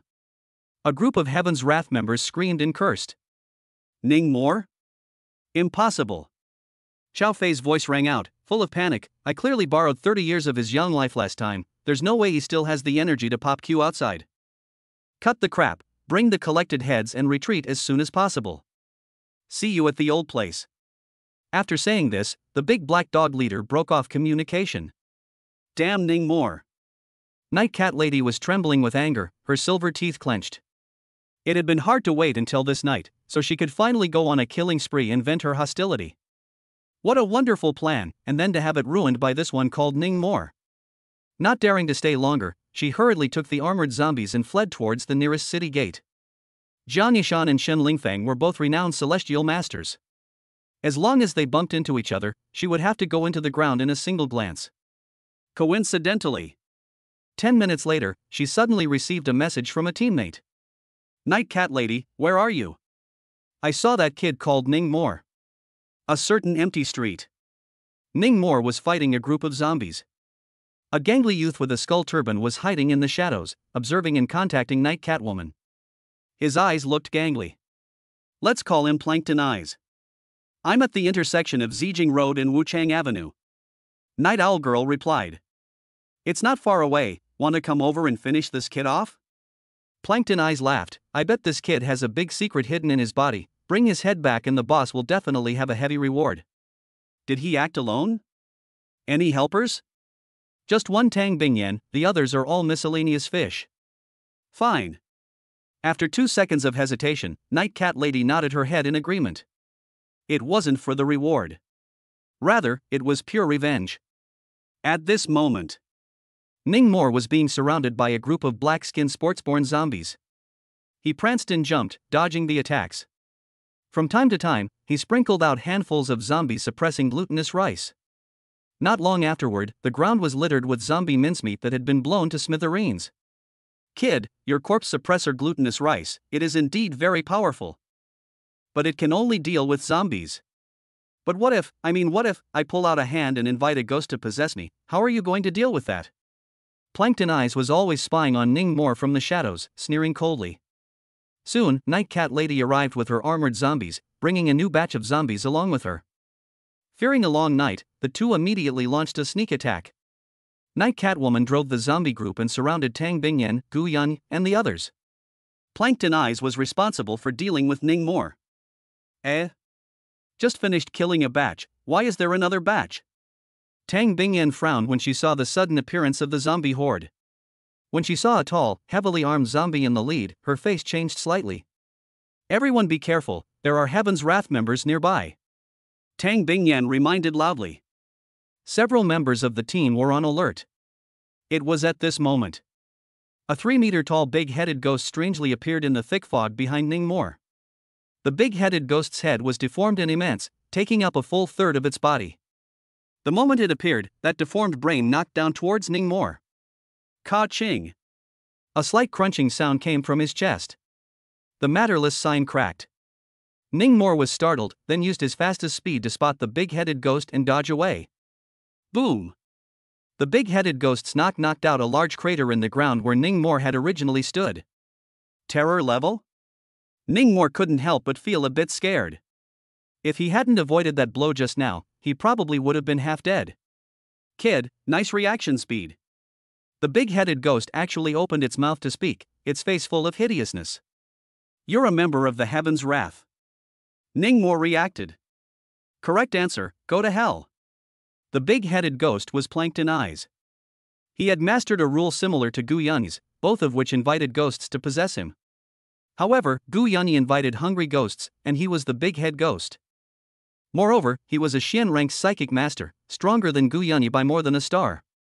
At that moment, the big-headed ghost rushed towards Ning Mor once more, punching towards him. However, the fist was just a bluff, and when it came to his face, he used his powerful headbutt again. Without saying a word, Ning Mor backhandedly pulled out the ghost-beating whip from his backpack and viciously lashed it over. In the next moment, miserable screams rang out. Ah! The big-headed ghost rolled all over the ground in pain. He wanted to rub the place where he had just been hit, but his hands were too short and his head was too big, so he couldn't reach it. Pa! Pa! Pa! 3 more lashes went down. The big-head ghost Honky Tonk couldn't stand the pain, and even escaped from Plankton's body, and disappeared in a puff of smoke. What's the situation? Plankton Eyes turned around and looked at the big-headed ghost that fled, not reacting for a moment. The ghost that he had invited into his body was actually beaten away? It was the first time he had encountered such a thing. Boom! Taking advantage of his distraction, Ning Mor's figure suddenly closed in and slammed a fist into his face. Plankton Eyes was caught off guard and was knocked back several steps by the punch. However, he was in the end a Xian-ranked psychic, and even if he didn't invite ghosts to possess him, his physical fitness was still stronger than Ning Mor's. Looking for death. Plankton Eyes wiped away the blood seeping from the corners of his mouth, and with a hungry tiger pounce, he killed Ning Mor. Ning Mor's 2 rules. Glutinous rice suppresses corpses. Willow strike ghosts. All of them restrained the bizarre. Compared to competing in physical arts, it really wasn't a match for Plankton Eyes. Looks like for the 3rd rule, we need to get a ghost spirit, or a soul pet. Otherwise it's too much of a disadvantage to fight someone. Ning Mor thought darkly. Then, turning his head, he shouted at Tang Bingyan, Sister Tang, let's switch. Take this. Ning Mor was afraid that as soon as he left, the other party would invite the ghost to take over. So he gave the ghost beating whip to Tang Bingyan. Tang Bingyan was at the peak of Xian rank strength, and there was also a rule that specialized in physical enhancement. Plankton Eyes was only at the early Xian rank, and he was taken down in less than 10 moves, vomiting blood and fainting. On the other side, under the siege of Ning Mor, Gu Yun, Iron Head and Iron Fist, the armored zombie's steel helmet welded to his head was smashed. Then, Ning Mor used a handful of Supercorp suppressor glutinous rice to explode its head, and it died to the point of no return. All of the people involved in the battle had their share of soul power. Finally, the peak of the yellow rank. Since Ning Mor had struck the fatal blow, he had the most soul power to share. It's time to master the third rule. Take in a ghost spirit, or a soul pet. He couldn't think of it for a moment, deciding to wait until this year had passed. Ningmore, this whip of yours is too good. At this time, Tang Bingyan walked towards Ningmore with the half-dead plankton eyes in her left hand and the ghost-beating whip in her right hand, asking, "Where did you buy it?" "I want to get one too." "Captain, this thing is called the ghost-beating whip, and it's $1 million apiece." Gu Yanyi grabbed the reply. $1 million apiece? Tang Bingyan's willow brows lifted, slightly expensive. Psychic weapons were consumables. At 1 million, it was truly not cheap. Forget it, let's talk about it later. Continue patrolling. Chapter 21 Night Cat Lady. Damn Jiangshan, just pit me to death. Night Cat Lady always hid in the shadows to manipulate the zombies. Seeing that Jiangshan had been captured, the momentum was gone, so she had no choice but to turn around and flee. Unexpectedly, her movements were exposed in the reflector of a car on the roadside. It happened to be seen by Tang Bingyan. There's another one. Don't run. Tang Bingyan pulled out her legs and chased after her. Ningmore, Gu Yanyi, and the others followed closely behind. Seeing that her master was about to be caught up, the golden-pupiled black cat in the Night Cat Lady's arms suddenly broke free. "Little Black, come back." Night Cat Woman's face changed drastically. In the next moment, the black cat's size skyrocketed inch by inch, and in the blink of an eye, it became even bigger than a tiger, pouncing on Tang Bingyan's green-robed ghost spirit. The green-robed ghost spirit was caught off guard and was pounced on by the black cat. The black cat bit down on the green-robed ghost spirit, and the latter immediately let out a pained roar. "Little Black." The Night Cat Lady turned her head to look at her soul pet, and her eyes immediately turned red. Her heart was filled with choices and reluctance. In the end, she endured the pain and tears and chose to flee. The black cat tried its best to block the third detachment. However, since it was essentially a dead corpse, it was restrained by the corpse suppressor glutinous rice. So in no time, it was blasted to death by Ningmore with the glutinous rice. On the other side, as the ghost spirit was killed, the Night Cat Lady was implicated. Put. The ground spat out a large mouthful of blood and planted herself on the side of the road. What was even worse was that Feng Zhaojun happened to lead his team to pass by. As a result, in just one look, Night Cat Woman was hacked to the ground by Feng Zhaojun's general ghost spirit and was seriously injured. Soon after, Ningmore, Tang Bingyan, and the others also rushed over. "Uncle Feng." Ningmore finally let out a long sigh of relief when he saw that the Night Cat Woman had fallen into the net. "It's her." Gu Yanyi suddenly pointed at Night Cat Woman and bellowed, "She's the culprit who created the necrophilia." "What? Those zombies were made by her?" "Old Su, calm down. Let go of me. I'm going to kill this beast and avenge my brother." One of Feng Zhaojun's team members shouted at the Night Cat Woman, but was stopped by his teammates. His own brother was bitten to death by a zombie. He simply hated to kill this woman by 1,000 cuts. However, it was inconceivable that the Night Cat Woman actually laughed at this time. It also laughed with smugness, as if they had won. "What are you laughing at?" Feng Zhaojun angrily rebuked. "It's worth it." The Night Cat Woman's back was cut out with a hideous wound, and blood gurgled out. Her face was pale, and she said while spitting out blood, after pulling so many cushions, "It's worth it, huh?" Cough, cough, cough. "It's just a pity that the year beast was killed by you guys, otherwise tonight, there would be more people dead." "You." A group of team members rushed up and wanted to surround her. However, they were all stopped by Feng Zhaojun. "Where is your leader, the guy in black dog skin?" In the face of Feng Zhaojun's questioning, a touch of mockery spread across Night Cat Lady's face. She looked at Feng Zhaojun like an idiot. "Do you think I will tell you? Bring it back." Feng Zhaojun's face was stern, handed over to the intelligence department for severe interrogation. "Yes." The two members of the team put on the Night Cat Woman's soul suppressor handcuffs and roughly dragged her up. But just at this moment, ka-ching! A huge invisible force came from the top of Night Cat Girl's head and the soles of her feet at the same time, crushing her entire body alive. Her tendons and bones were shattered, and blood spurted out, killing her. Ah! Even the hands of the two trick killers who were tugging on her arms were flattened and let out miserable screams. Enemy attack! Alert! Damn! It's that guy again. We must find him. Feng Zhaojun, Tang Bingyan, and the others were furious and quickly drove the ghost spirits and launched a carpet search. The night cat lady was no longer in human form. That beautiful face of 1,000 daughters was, at the moment, in pieces. But the corner of the mouth hung a smile of relief. It's old man Jia Ah. Well done. Bleaching. Bright. At the last moment of her life, the night catwoman saw the legendary walking lantern. It was 10 years ago, a snowy night in a border town. A sudden wave of ghosts broke the tranquility of the night. Spiteful spirits, stern ghosts, zombies, elves, and monsters. Hundreds and thousands of weird creatures attacked the town, slaughtering families and killing them. The officer of the night watchman stationed in the town was so greedy and afraid of death that he led his troops on foot and slipped away. She watched as her father, mother, and sister were bitten to death by a ghoul, and even her cat, Blackie, was killed. Just when the ghoul was staring at her, a savior came. It was a tall man in a big black dog skin, ugly, but with a big body and a head full of snowflakes. He broke through the door and, with just one punch, blew away the ghoul. Uncle! The big black dog man was about to leave when she crawled out from under the bed. With panic, despair, and hatred, she asked, Please, are you a legendary psychic? The big black dog man didn't take care of her and pulled his legs and left. The little girl wiped her tears and quickly followed. Noticing a follower, the big black dog man stopped and turned to look at the little girl. You want to follow me? The big black dog man's voice was hoarse, like muffled thunder. He saw the little girl's intentions. Only 10 years old, she nodded her head vigorously. I'm a wanted man who specializes in killing night watchmen. The big black dog man said in a cold voice, You will have no peace for the rest of your life if you follow me. I don't care, I have nothing left.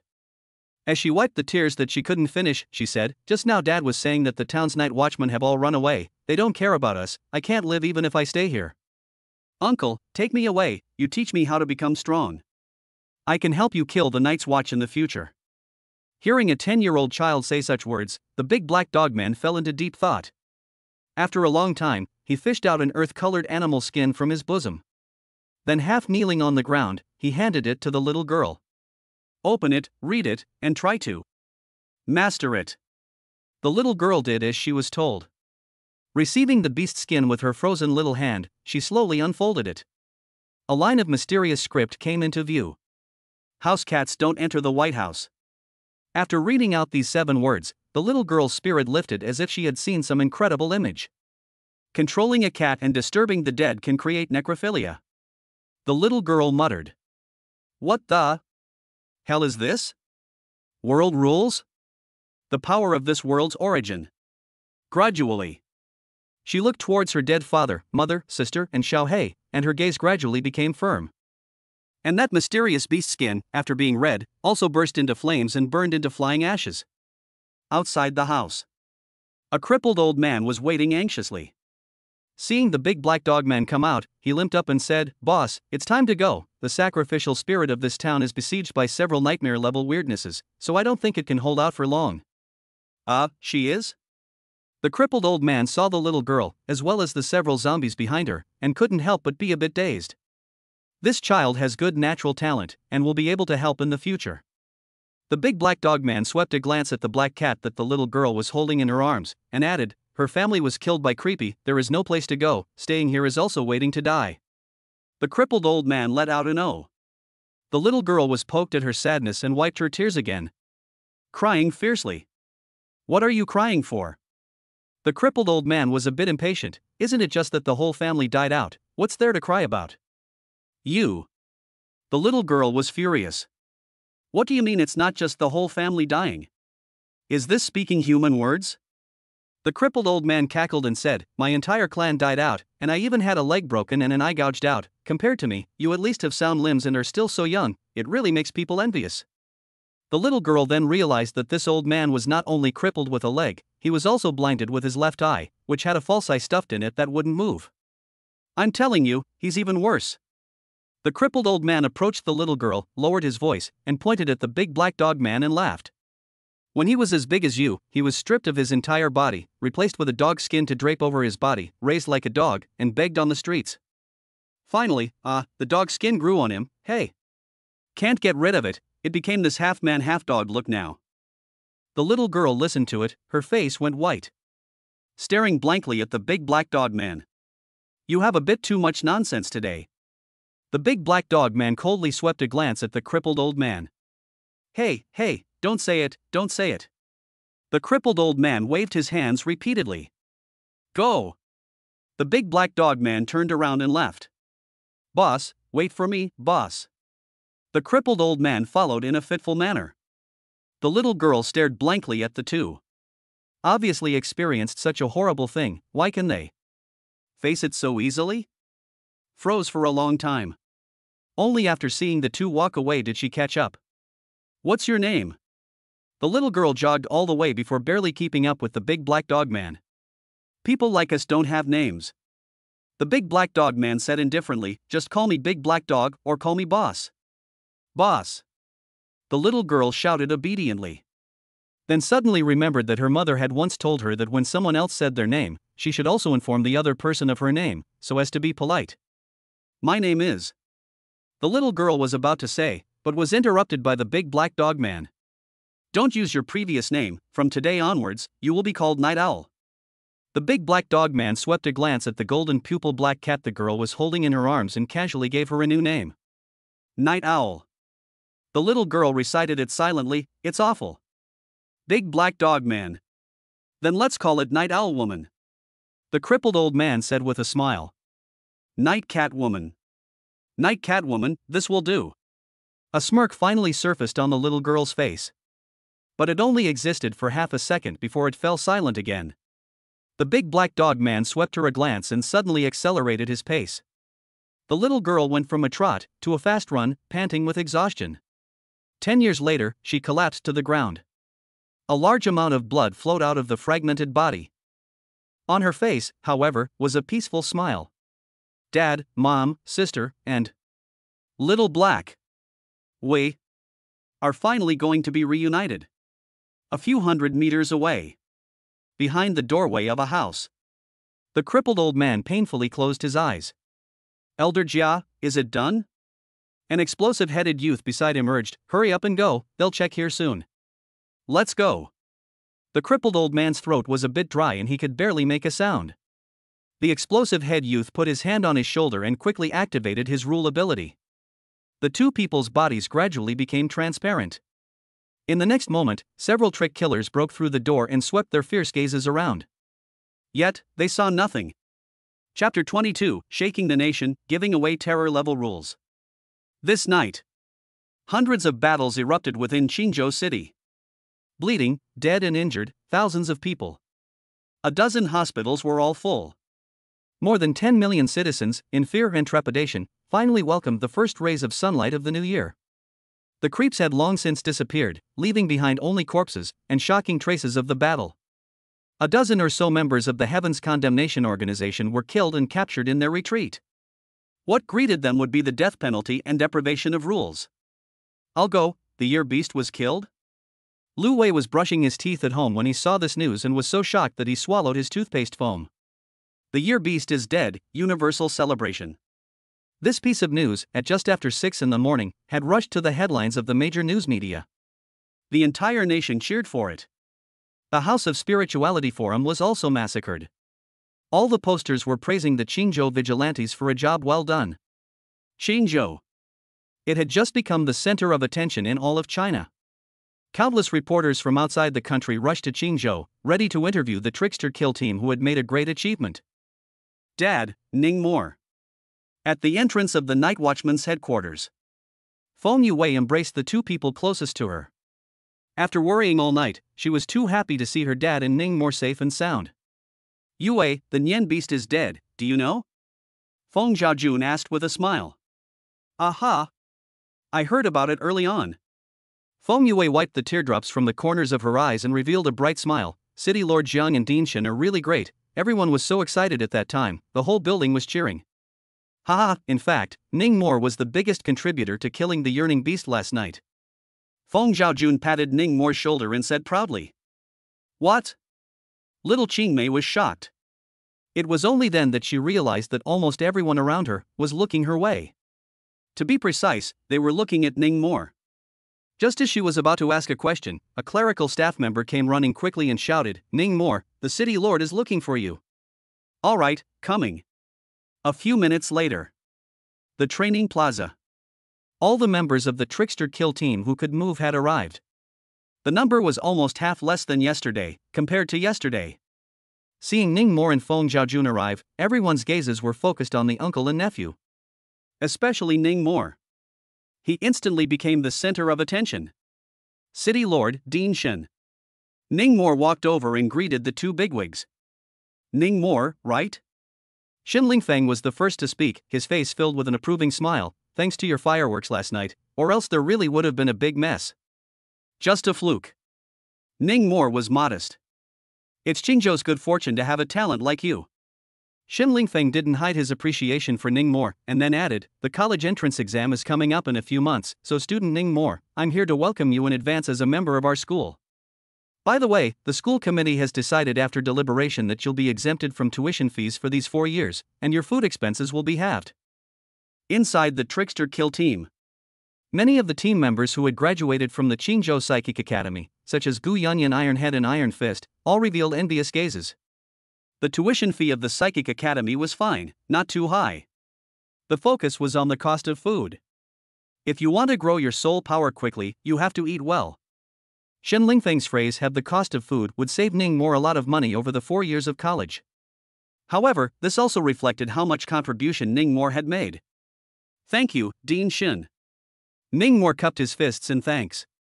Then, it was Jiang Yishan's turn to speak. His eyes were similarly filled with appreciation. "Ning Mor, in light of your performance last night, this city lord has decided to award you the first grade Medal of Honor and license you to be converted early and become an official member of the Qingzhou Vigilantes." First grade Medal of Honor. Hearing this, the group of players all revealed envious gazes.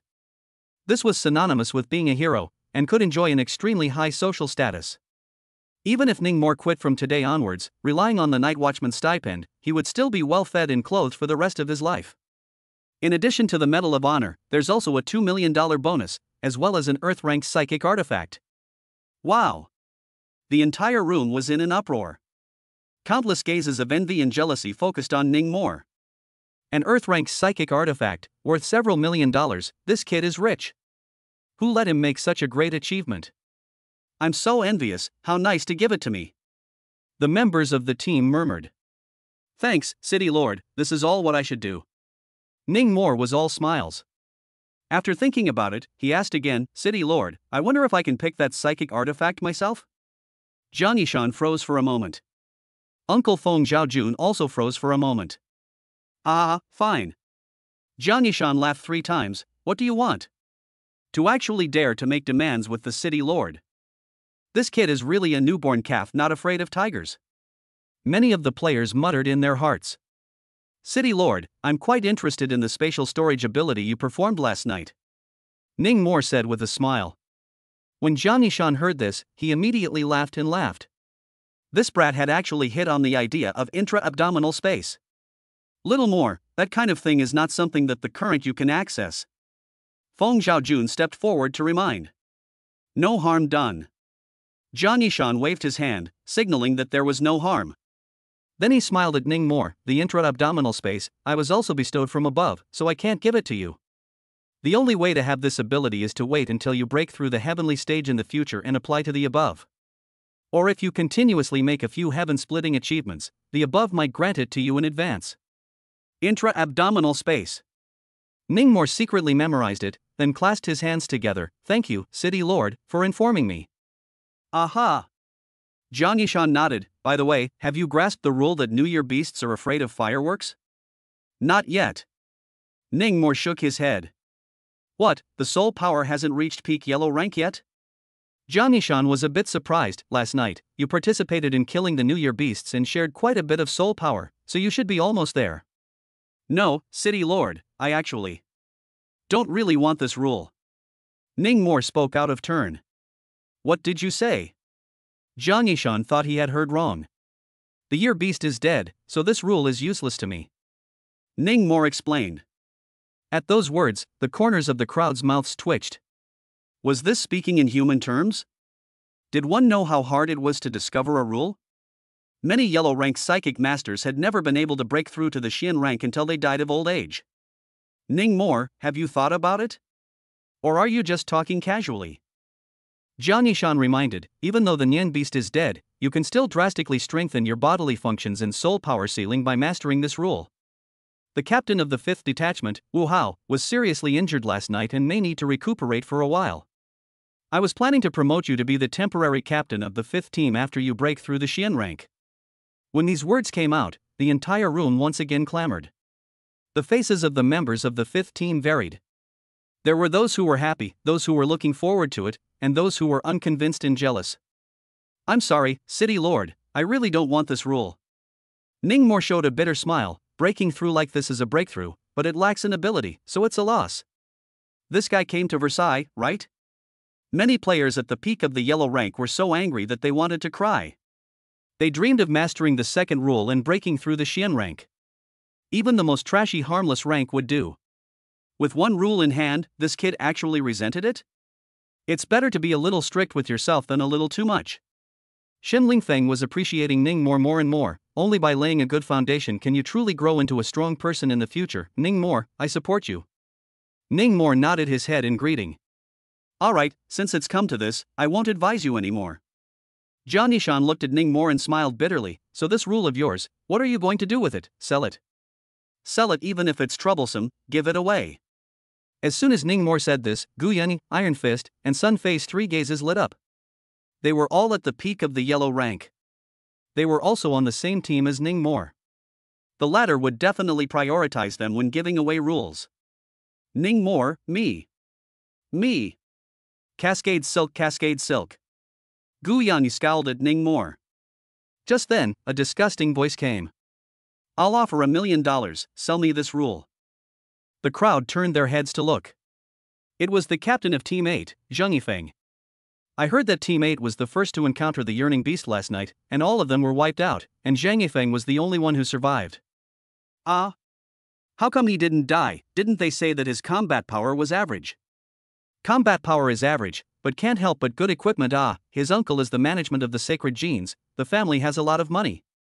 So rich to pay $1 million?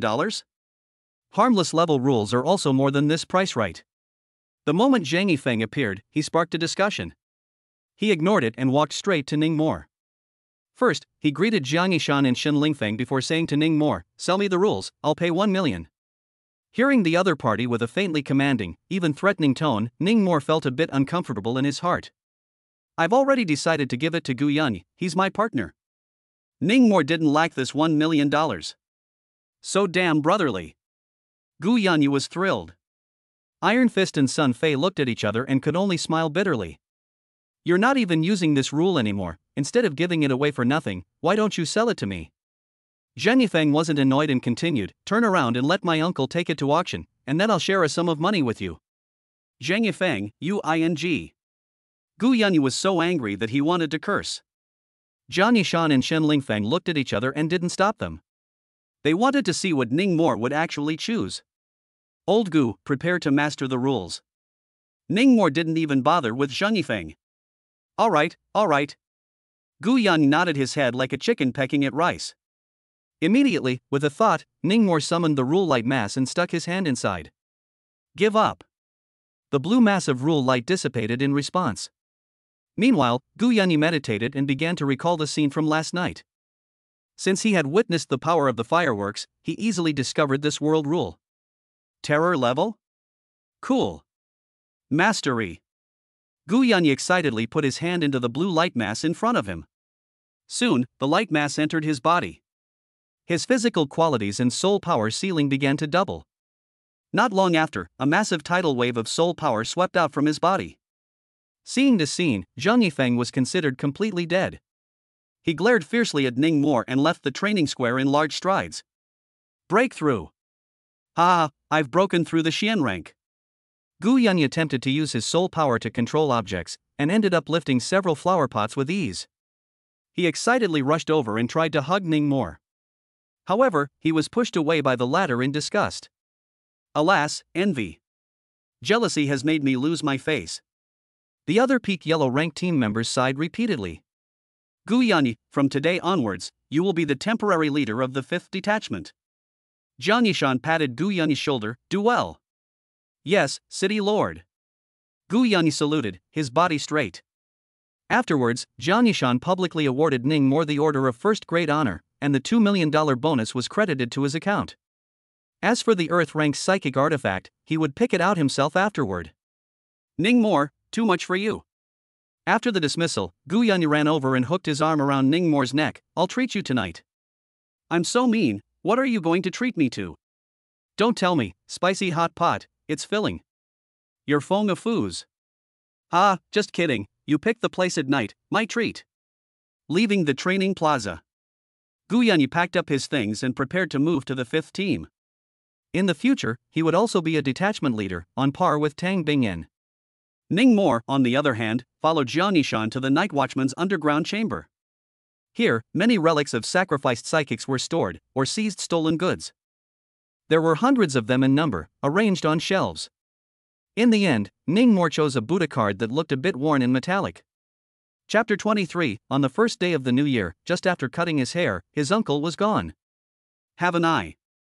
Jiang Yishan saw Ningmo pick up the old Buddha card and smiled with his arms crossed. This Buddha card is from the hand of a celestial master in Dragon City. The ability to keep the peace is more than 1,000 times stronger than your little Qingmei's nothing card. After dropping blood and recognizing it as your master, it can help you withstand up to 3 nightmare-ranked creepy or celestial-ranked psionic master attacks. Ningmo nodded. Inwardly, he thought, sooner or later, my little Qingmei, too, will be able to grow into a celestial master. That's it. Ningmo picked up the Buddha sign, then bit his finger and dripped a few drops of blood onto it.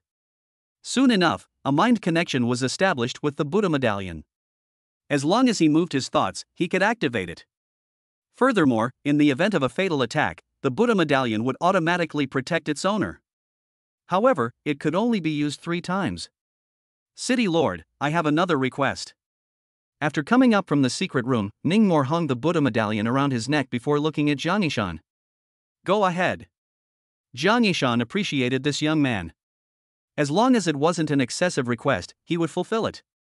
It's about the contribution I made during the slaying of the yearning beast. Ningmo was halfway through his sentence. Jiang Yishan thought that he was taking credit, and thus asking for more rewards.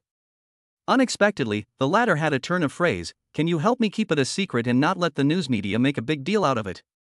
Ha! Jiang Yishan froze. People are afraid of being famous and pigs are afraid of being strong. Ningmo said, I'm afraid that some terrorist organizations and evil forces will come after me after seeing the news reports. People are afraid of famous pigs, well, that makes sense. It was the first time Jiang Yishan had heard this proverb, and he chewed on it for a while before nodding his head and saying, alright, let's follow you. Many thanks, City Lord. Ningmo clasped both fists, if there's nothing else, I'll leave first. Go. Jiang Yishan was all smiles as he kept sending him to the office door. Witnessing his departure. No arrogance, no impatience, down to earth. Alas, what an excellent young man. How did Feng Zhaojun favorably give birth to a daughter? Outside the city. Abandoned factory. The big black dog leader sat on the ground with a disheveled face. In his mind, the image of the yearning beast being blown up by the fireworks last night was constantly floating in his mind. Not long after, 2 footsteps entered. The big black dog leader raised his head. Old Jia. Yang Senior. Why is it just the 2 of you, where are the others? The 2 were silent for a long time. Finally, it was Yang Sen, the explosive head youth, who said, the others were either killed or captured, none of them came out. The big black dog leader's fists and claws clenched, where's the night cat woman? Dead. The crippled old man, Jia Quan, said in a dry voice, I killed her with my own hands. Old man Jia had no choice. Explosive head youth Yang Sen helped explain, in case that gang of night watchmen used the spit truth agent on the night cat woman, all our secrets will be exposed. The big black dog leader lowered his head and was silent. No one knew what he was thinking. It was only the steel pipe under his seat that kept making toothsome denting and deflating sounds under the force of his claws. Boss, we'd better leave Qingzhou first. Yang Sen advised, the trickster squad is searching the city, so I guess next, even this place won't be safe. Give me the heads you have collected first. The big black dog leader extended his hand.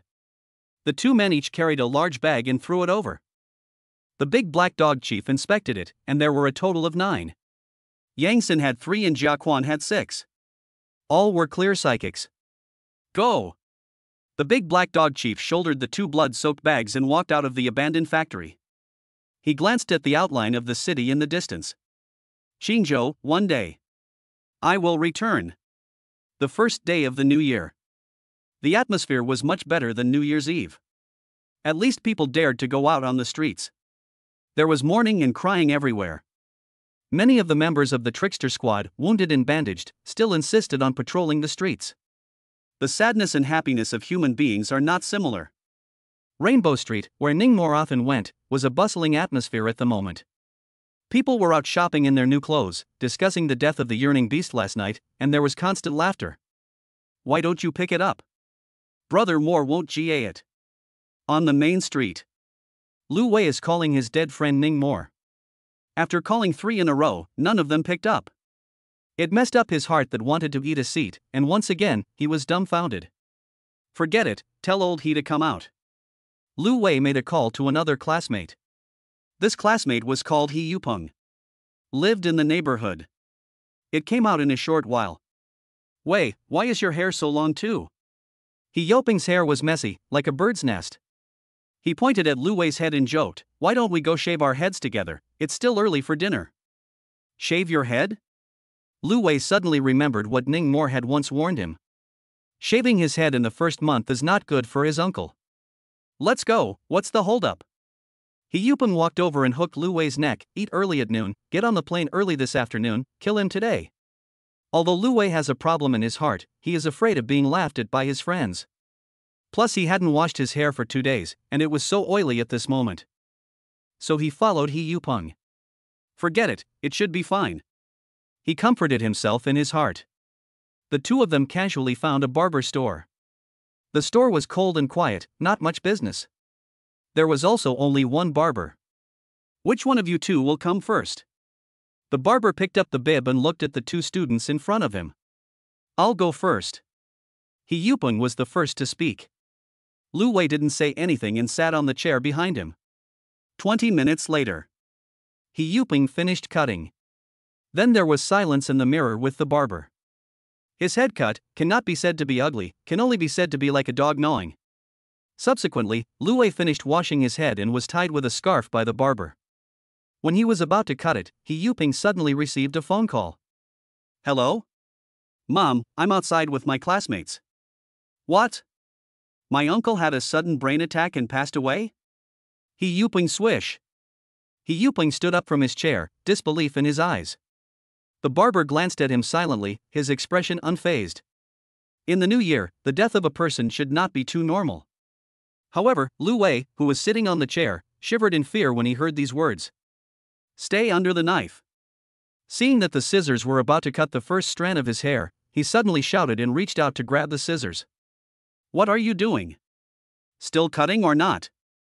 The barber frowned. No more cutting, say nothing, it's too scary. Lu Wei hurriedly moved his head out of the way and ripped the scarf off again, throwing it onto the chair. Wash your hair for 20. The barber looked at Lu Wei strangely, thinking that this little chubby guy is largely at fault. 20 is 20. Lu Wei pulled money out of his pocket. On the other side, He Yupeng had just finished making a phone call. He couldn't care less about why Lu Wei suddenly didn't cut his hair, and said in a panic, Wei, let's meet again next time, my uncle is leaving, I have to go to the banquet. Okay. Outside the barber store. Seeing He Yupeng leave, Lu Wei fell into silence. It turns out that Brother Moore didn't lie to me, shaving the head in the first month, really will die uncle. I Lu an old uncle you almost lost, fortunately nephew my eyes and hands fast. Thinking about these. Lu Wei suddenly found that there were countless points of light polymerizing in front of him. The next moment, a yellow light mass that only he could see appeared out of nowhere. Wah! He froze for 2 seconds before reacting. It seemed like he had discovered the rules of the world. Chapter 24, Strange Incident in a Small Town, Headless Man Swinging on a Swing. Yellow. Yellow. Dangerous level. It's actually a danger level rule. Ha ha ha. Lu Wei was overjoyed. He knew that many yellow rank psychics actually mastered harmless level rules. there wasn't much combat power. Just like their school's psychic class teacher, Song Wei-dong. But dangerous level rules were different. The future was bright. OH North Nose, North Nose, North Nose oh like North Nose, North Nose, North Nose. The cell phone suddenly rang. Lu Wei took a look to see that it was Ning Mo and hurriedly answered it. I was a bit busy this morning, my phone was muted. Deadbeat's voice came from the other end of the phone. What's up, something's wrong. Something ing big. Lu Wei muttered. You have an extremely gross big deal. Ning Mo daily scolded his nemesis. Stop it, Brother Moore, you come to 223 Rainbow Street Dabao Hair Salon right now. I seem to have discovered the rules of the world. The opposite side was silent for 2 seconds. Okay, I'll be right there. 10 minutes later. Ning Mo jogged all the way over. After meeting, Lu Wei told the whole story. You ah. Ning Mo pointed at the little fat peer, a face of hatred. I have long warned you, don't get a haircut in the first month, it's not good for uncle, why don't you listen to it? Also put others he Yoping's uncle killed. You say you. No, this has nothing to do with me? Lu Wei wronged, today is only the first day of the year, his hair is so long, his uncle must be in the predicament. That's true. Ning Mo nodded, forget it, let's not talk about him, where are your rules? Right in front of me. Lu Wei pointed at the air. Then what are you still waiting for, hurry to master it ah. Don't you want it? Ning Mo urged. Want. Lu Wei's mouth was almost crooked with laughter. The first rule mastered was the dangerous level. He was about to take off ah. Soon, he put his hand into the light mass and silently chanted mastery.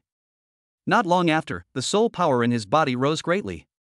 It directly broke through to the yellow-ranked psionic master. I've broken through, Brother Moore, I'm a psychic master. Lu Wei was so excited that he directly cried out. Congratulations. Ning Mo was both angry and amused. Ilo a first-month shaved head dead uncle, what kind of broken rules are these, I'm really convinced. After comprehending the true meaning of the rules, Lu Wei simply cried and laughed, there's no use for this rule. Who says it's useless? Ning Mo retorted, do you know how many uncles you can save once you master this rule? It seems like it is also. Lu Wei nodded thoughtfully. Uniqueness existed in the rules. After he mastered shaving the head of a dead uncle in the first month, any other nephews nieces in the future who shaved their heads randomly in the first month would have no effect. He himself was considered to have accomplished a great deal of merit. Or if you look at anyone in the future and are upset, just tie up his nephew and shave his hair, won't he be dead? Ning Mo came up with the combat attributes of this rule. What if he's young and doesn't have a nephew? Then we'd have to shave his hair and screw his uncle. What if his uncle is gone, like He Yupeng? Then there's no way out. Ning Mo spread his hands, every rule has a weakness. No, you still have the face to mention He Yupeng? Other people's uncle was originally well. Don't say it, Brother Moore. I will pull He Yupeng to get a hair transplant now and see if I can resurrect his uncle. Lu Wei was in tears. You're invincible, kid. Since there were still patrol duties, Ning Mo didn't stay with Lu Wei for too long. Before leaving, he solemnly cautioned, Wei, this rule of yours is easy to target, I suggest you don't reveal it to anyone, not even your parents. Heaven knows, you know, and I know. Everyone only needs to know that you have mastered a danger level rule, and that's enough for you to pretend. After listening, Lu Wei smiled and gave a thumbs up, Yosi, still Brother Moore you understand me. Having had a previous experience. Where would Lu Wei dare to disobey Ning Mo? He decided right away that even if he was beaten the out of him, he would never reveal the content of his rules. Otherwise all the uncles in the world would probably cut ties with their nephews' nieces. Even some extreme. He didn't dare think any further. After a few more words, the two waved goodbye. Not long afterward, a few students who had arranged to get their hair cut together walked into Dabao Hair Salon. Their uncle did not know that he had just walked in front of the ghost gate. The next day, Ning Mo got up early as usual and continued to go to Zitsihu Park to gather willow. Under his unremitting efforts, several willow trees in the park were balled by him. The morning walkers knew that he was a night watchman and didn't dare to say anything more.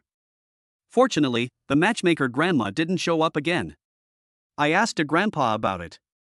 On the day of the new year, the matchmaker aunt was strangely attacked and passed away. Hearing this news, Ningmore suddenly felt a little melancholy inside. After weeding the willow, go home and eat breakfast. Every day at this time, Ningmore would habitually pull out his cell phone and brush through the House of Spirits forum. What surprised him was that last night, Gu Yanyi actually hit $1 million into his account.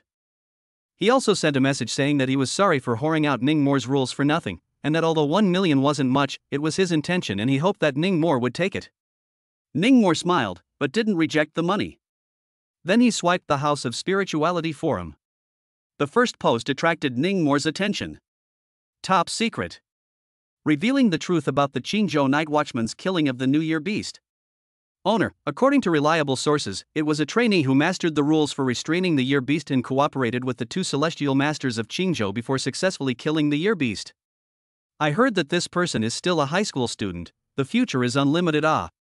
1F, what the hell, high school student? How can you let me, a college student, be embarrassed? Second floor, the owner of identification is complete. Third floor, traffic and family, the owner chose the former. For Ethid moderators, work, another rumor monger. This group of netizens is still really skillful. Ningmore looked at the posting and thought to himself that the Qingzhou vigilantes had done a good job of keeping their secret. But the news had still circulated. Luckily, no one believed that a high school student could cooperate with the 2 great celestial masters to decimate the yearning beast. This was indeed too sci-fi. Rather than fireworks restraining the New Year beast, it's more like fear. Ningmore thought to himself. It was like girls were afraid of rats. Essentially, they didn't want to get close to it and found it disgusting. When it came to true combat prowess, even the softest girl could easily crush a rat. Another look at the other postings. Exclusive news, the Sunset Kingdom's newest A-ranked psychic, Wardgill Bunyan, has successfully single-handedly killed a nightmare-ranked werewolf in the wild, and points out that Jewett has a certain degree of restraint against werewolves. It turns out that blocking chimneys is no defense against Santa Claus. A month or so ago, in Philadelphia, a lighthouse country, hundreds of children were eaten alive by Santa Claus, and the scene was a gruesome one. Congratulations for Huaxia. Dragon City's 2 newest heavenly ranked psychics, both under the age of 30, what's called a genius. That's what I call a genius. Coordinates Qingzhou Lingxi Town, last night at midnight, saw a headless man in the park behind my house swinging swing, so damn scary, grass. After finishing breakfast, I went to work with Feng Yue. After arriving at the department of the creepy killer team, Ningmore heard a group of colleagues discussing the murder case. Hey, did you hear about it? Hundreds of headless corpses have appeared in Lingxi Town within a few days. Headless corpses? What's going on? It's New Year's Eve, it must be some kind of weirdness at work again. It's gotten so big that the mayor of Spirit Stream personally came to see City Lord Jiang today. Spirit Stream? Ningmore's eyebrows lifted. He had just swiped through the postings about Spirit Stream Town at home. It was a small town attached to Qingzhou. It had a population of roughly 100,000 people. There was only a 20 or so person trickster squad stationed there. Cases that they couldn't handle would usually be reported to Qingzhou, and the Qingzhou headquarters would take care of them. As expected. Before breakfast was even finished, Ningmore was called to a meeting. Teams 2, 3, and 5, you'll immediately return to Lingxi with Mayor Su, and make sure to thoroughly investigate the case of the beheading maniac. Our people, we can't just die like this. At the meeting, Jiang Yishan slapped the table and ordered, furious. Letting Chu Xiong, Tang Bingyan and Gu Yanyi lead a team, he headed to Lingxi Town to investigate. It turned out that the beheading fiend had not only killed civilians, but also slaughtered the night watchman stationed at Spirit Creek. 20 members, not a single one was left. Half of these people were transferred from Qingzhou. Trouble for all of you. Su Jinghua had a pleading and helpless face. He was only 46 years old this year, and his hair was mostly gray. After the meeting was adjourned, Feng Yue learned that Ningmore was going on another mission and specially looked for him and stuffed him with 5 no matter what medals. Ningmore didn't want so much, but little Qingmei was too stubborn, so he had to accept it. Soon, the group left the city and drove to Lingxi Town. Lingxi Town. The scenery is beautiful and the produce is abundant. The local specialty, Lingxi fish, is delicious and rich in vital energy, and is sought after by many rich people in Qingzhou. Many locals rely on fishing for a living. If you catch one, you won't have to worry about your livelihood for 2 or 3 months. Town center. A certain conference room. Su Jinhua called in a young female narrator to introduce the case to the investigation team. Everyone, this beheading maniac has only appeared in our spirit Brooktown in the last few days. It attacks and kills an average of 20 people a day. 1/4 of the dead are civilians, and 3/4 are psychics. For every person he kills, he will take away the head of the deceased, leaving only a corpse at the scene. Some of the corpses would also stand up and attack people. As for why he takes away the heads of the dead, we have no way of knowing yet. Whether he's human or bizarre, we also have no way of knowing. The murderer is suspected to have mastered a stealth-type rule that allows him to flee the scene of the crime without leaving any clues every time. The crowd listened attentively. The brows were all furrowed deeply. This case, it wasn't simple. The murderer was quite cunning, killing more than 100 people, and yet he hadn't shown his face yet. Chapter 25, Kai Shun Folding and Cutting. By the way, throughout the day today, no additional headless bodies were found in the city. There are rumors in the community that the decapitation maniac has probably left Spirit Brooktown after all. The female narrator said, her mood becoming low. After all, the night watchmen here, all of them have been killed, not just the trickster squad, even the clerical staff have not been spared. These words came out. The people present all gritted their teeth. Many people secretly swore in their hearts that they must uncover this murderer. This beast won't really go away, right? Gu Yunyi said in a depressed manner, then wouldn't we have pounced on it? What if it's still around? The leader of the second detachment, Xu Xiong, spoke up, his voice serious. We can't hope that the enemy is gone, but rather, we have to pretend that he's not gone and investigate the case. Perhaps, he's just tired of killing and is resting at home for the day. He'll wake up early tomorrow morning and continue the crime again. Su Jinhua took over and nodded, Captain Chu is right, do you all have any good ideas? The table was silent. Ningmore pondered for a while and analyzed, the murderer picked the night watchman to kill, and obviously has a grudge against the night watchman. The simplest way is to find a bait and fish him out. Difficult. Tang Bingyan's willow brows knit tightly as she said, the murderer is not a little cutie, knowing that Spirit Streamtown's vigilantes died out. If another vigilantes appeared, they would definitely be the one sent by the Qingzhou headquarters. If we act in a group, he definitely won't dare to make a move, and if we spread out, we'll be broken by him on each side. Tang Bingyan's analysis made sense. Su Jinhua, Xu Xiong, Gu Yunyi, and the young female commentator all fell silent. I'll go. Ningmore suddenly spoke out. No, Ningmore, your soul power isn't even at the Xian rank yet, you're no match for that beast. Xu Xiong spoke out, I'm the strongest here, it's better for me to go. Team Chu, with your strength, it's easy to scare the snakes. Ningmore added, if you want to lure him out, you can only send a yellow rank team member, and I'm the best candidate. But in case. Xu Xiong was torn. There's no need for an eventuality. Ningmore smiled faintly, have you guys forgotten that after the annual beast incident, the city lord rewarded me with an earth-ranked psychic artifact? At those words, Xu Xiong, Tang Bingyan, and the others' gazes lit up. Don't worry, he can't kill me. Ningmore was confident. Little brother. On behalf of the 160,000 people of Lingxi Town, I thank you. Hearing that Ningmore was going to use himself as bait to fish out the murderer, the town mayor, Su Jinhua, was so excited that he stood up and gave a 90-degree bow at Ningmore. The young female narrator, too, followed suit and bowed, her eyes full of admiration. After discussing the plan, Su Jinhua arranged for the trickster killers to stay. The place where they stayed was very luxurious, several Chinese-style compounds. In the evening, he had the chef cook the local specialty Lingxi fish to serve them. So, at 10 o'clock that night, after Ningmore was full of wine and food, he went to the street to wander around. Xu Xiong, Tang Bingyan, and Gu Yunyi were all secretly protected. At the same time, a few dozen kilometers away, the downtrodden big black dog took his only 2 remaining team members and walked into the living room of a villa. There were no lights on in the living room. It was very dark. The male owner of the villa was sitting on the sofa, waiting quietly. When he saw the 3 men enter, he mechanically turned his head. You're here. The big black dog didn't say anything and casually threw the bag full of human heads over. When the man scanned it, he frowned, why is it only this much? Only this much. The big black dog had a stern face, our plan in Qingzhou failed, the Nian beast was killed, and basically all the people under me died. I warned you long ago, don't take too big a step, it's easy to pull the egg, those heavenly masters in Qingzhou are not good to be messed with. The man mocked without mercy. The big black dog was silent. These days, it's not good to fight alone, think about it, come to our group. Our boss has admired you for a long time, as long as you come, absolutely top treatment. The man said as he took out a human head from the bag. Next, a shocking scene played out. He actually waved his hand and chopped off his original head and replaced this one with it. Wah! Yang Sin was a newcomer and was terrified when he saw this scene.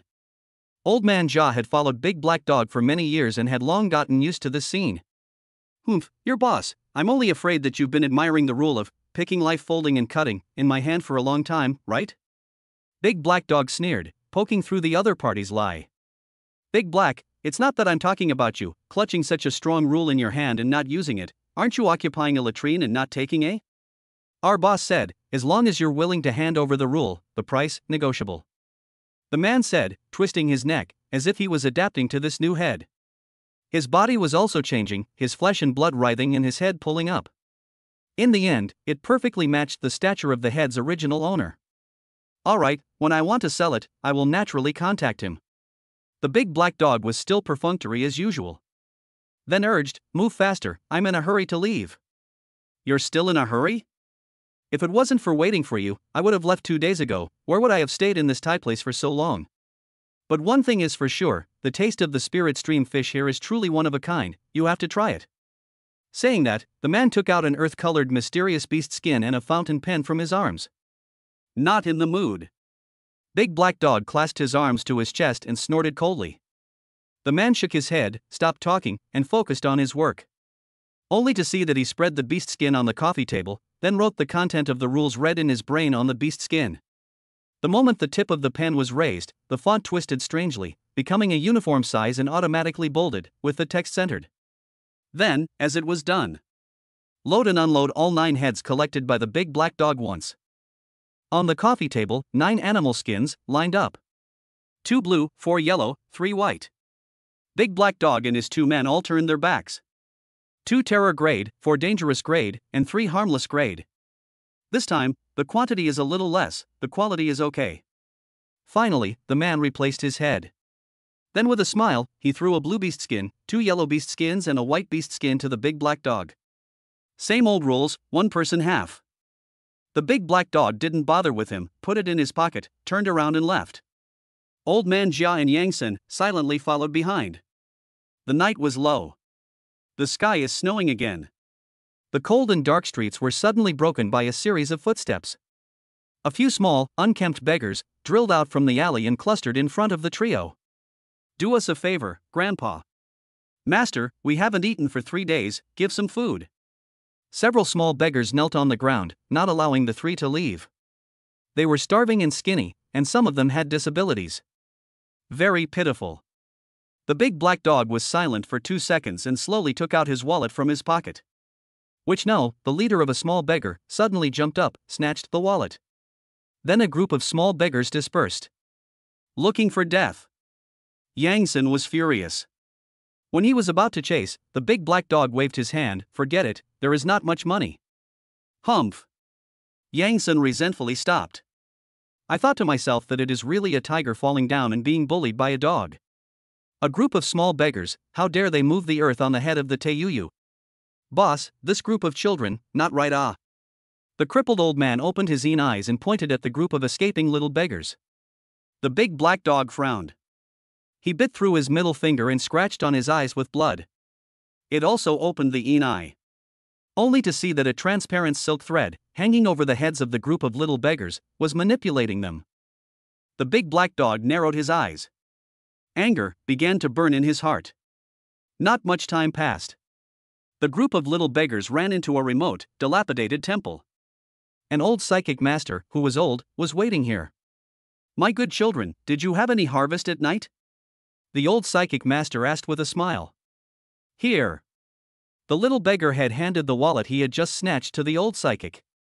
Unwillingness was written all over the dirty little face, but due to the transparent silk thread on his head, he couldn't resist the other party.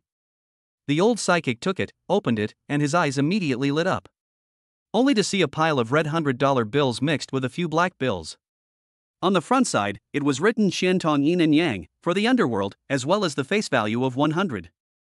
On the back, it said, "Printed by the Bank of Heaven and Earth." A wave of strange soul power fluctuations filled the black banknotes. Ouch, I'm going medieval money. Babies, you've really gotten hard. Where did you get this? The old psychic laughed so hard that his mouth couldn't close. Plutonium notes, this was the only treasure that circulated among human psychics and bizarre creatures. A 100 denomination underworld banknote, when taken to an auction, could sell for millions. I'm so hungry, give us money to eat. The little beggar head didn't understand the value of the Plutonian banknotes and rushed the old psychic to stretch out his hand. Rush, rush, rush. The old psychic put on his face. His eyes swept over a bunch of $100 bills from his wallet and eventually drew out only one, handing it to the group of small beggars.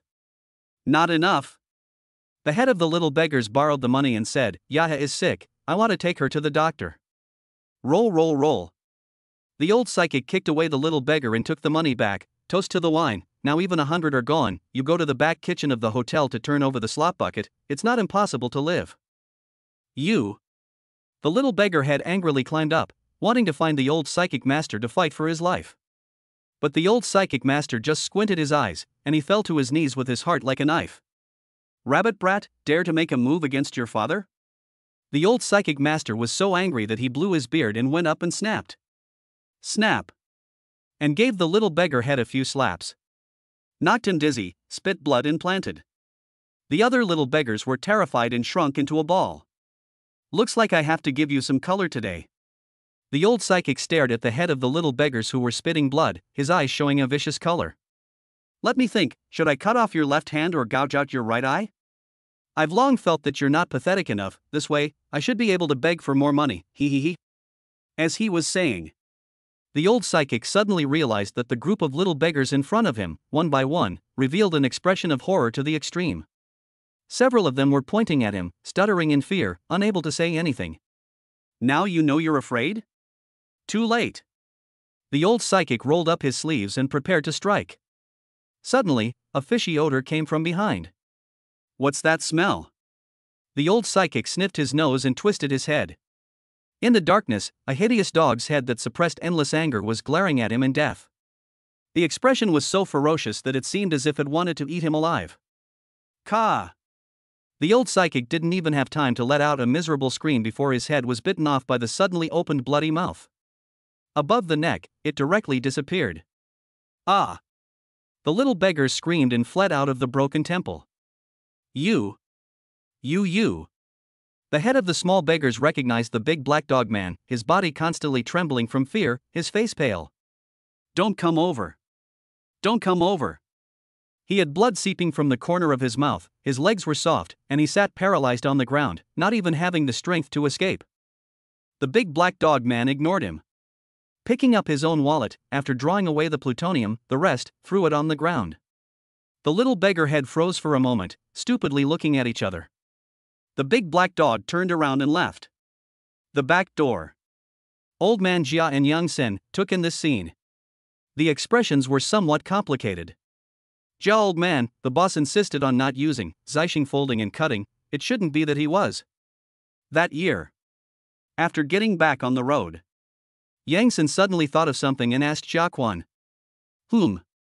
Old Man Jia hummed and did not say much. Yang Sen did not speak. He just silently followed the tall figure in front of him, his footsteps becoming more determined. Chapter 26, Do I Look Like a Human, or a God Nah? For 2 days in a row, Ning Mo was wearing the Trickster Kill Team uniform as he wandered around Spirit Stream Town. And yet, they hadn't encountered any danger. Just when they thought that beheading maniac had left Spirit Creek Town, a headless corpse found in a broken temple once again strengthened their confidence. On the evening of the 3rd day, Ning Mo came to a very famous attraction in the town. The Fish Scale Temple. There were gods and Buddhas in this world. There were also religions. Taoism, Buddhism, Christianity, Brahmanism, Shintoism, Flying Spaghetti God religion. What Earth has, it has here, and what Earth doesn't have, it has here.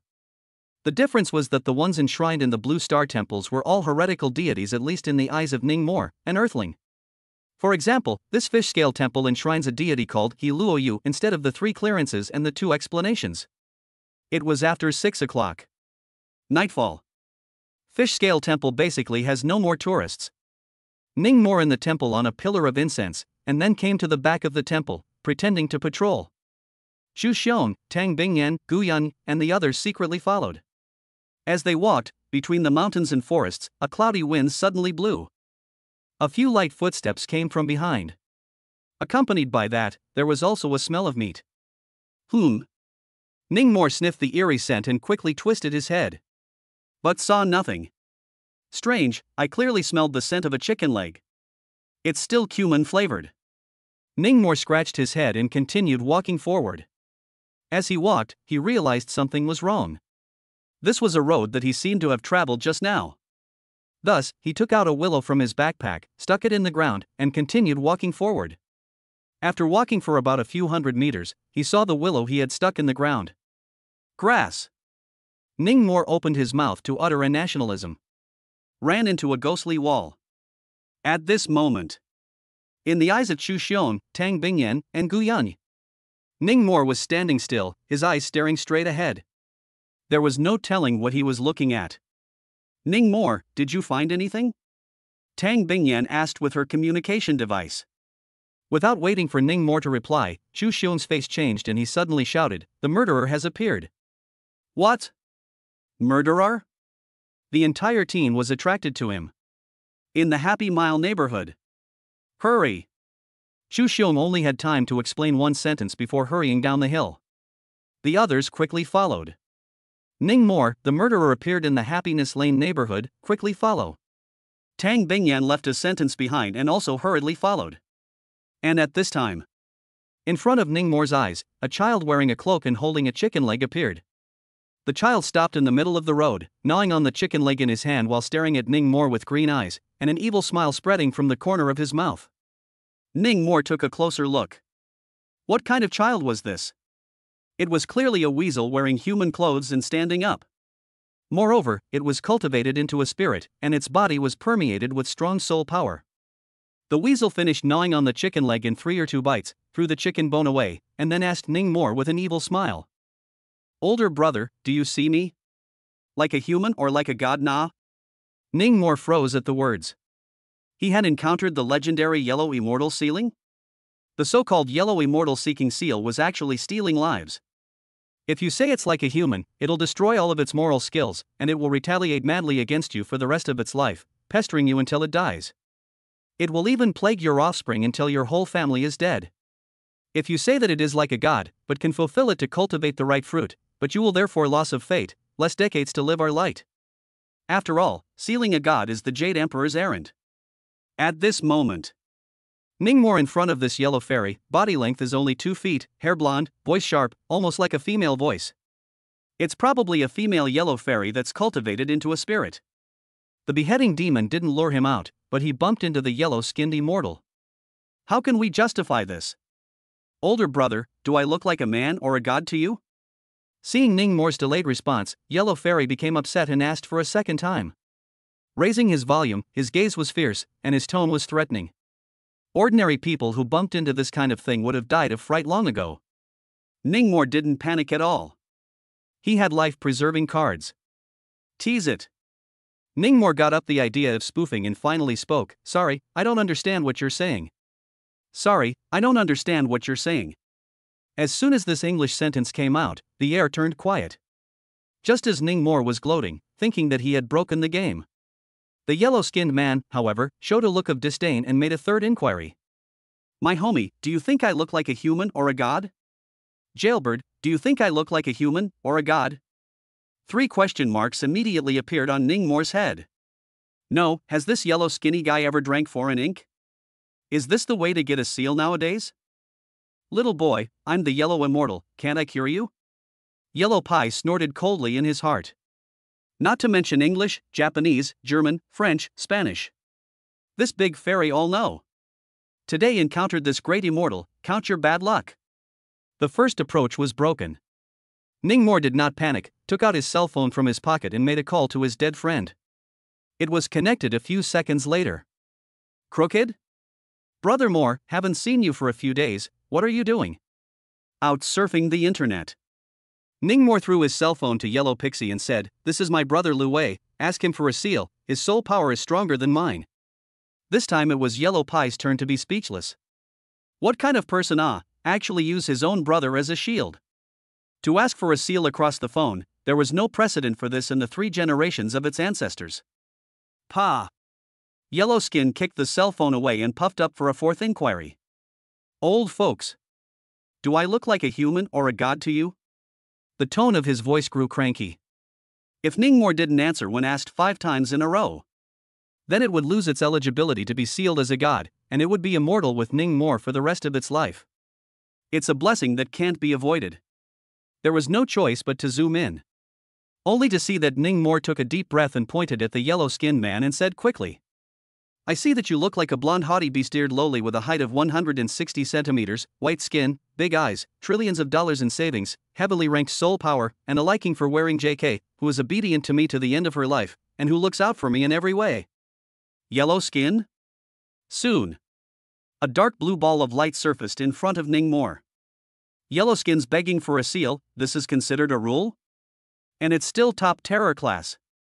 Ningmore's face glowed. The exact level of a rule could be judged through the color depth of the light mass. The rule, Yellow Immortal Seeking Seal, was very dark in color. It could basically be concluded that it was the most powerful class of the terror grade. Chapter 27, Ningmore, I see you like a little blonde haughty lowly. This rule, to be or not to be? Ningmore clasped his arms to his chest, gnawing on his thumbs as he scrutinized the light mass of rules in front of him. Top terror grade, it was good. But the last thing he lacked was rules. Stupid humans, just like to daydream. The yellow-skinned man couldn't help but snort, and white skin, trillions of deposits, heavenly ranked soul power, obeying you, why don't you go to heaven?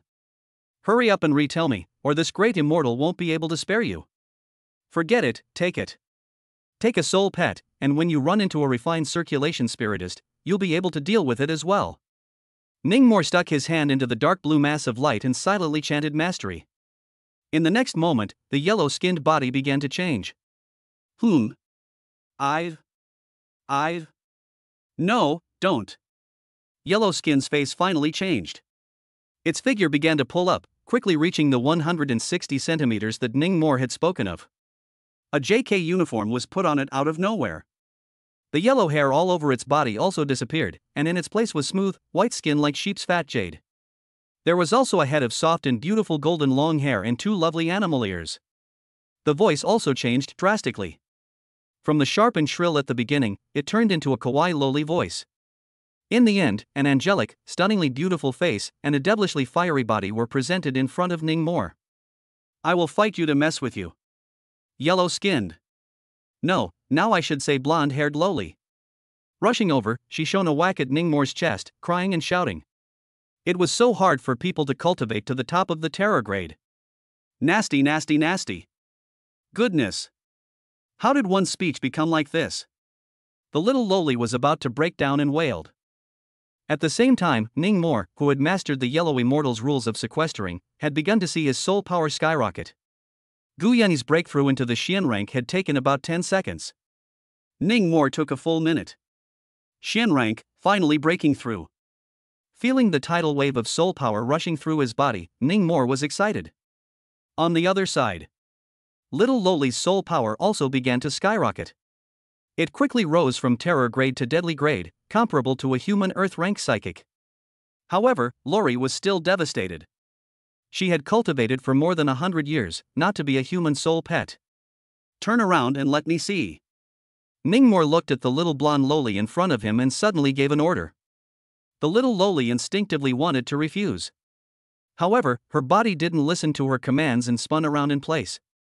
Stand upside down. Do as you're told. Call Daddy. Dad. Dad. Go fry me 4 dishes. Forget it. Ningmore waved his hand.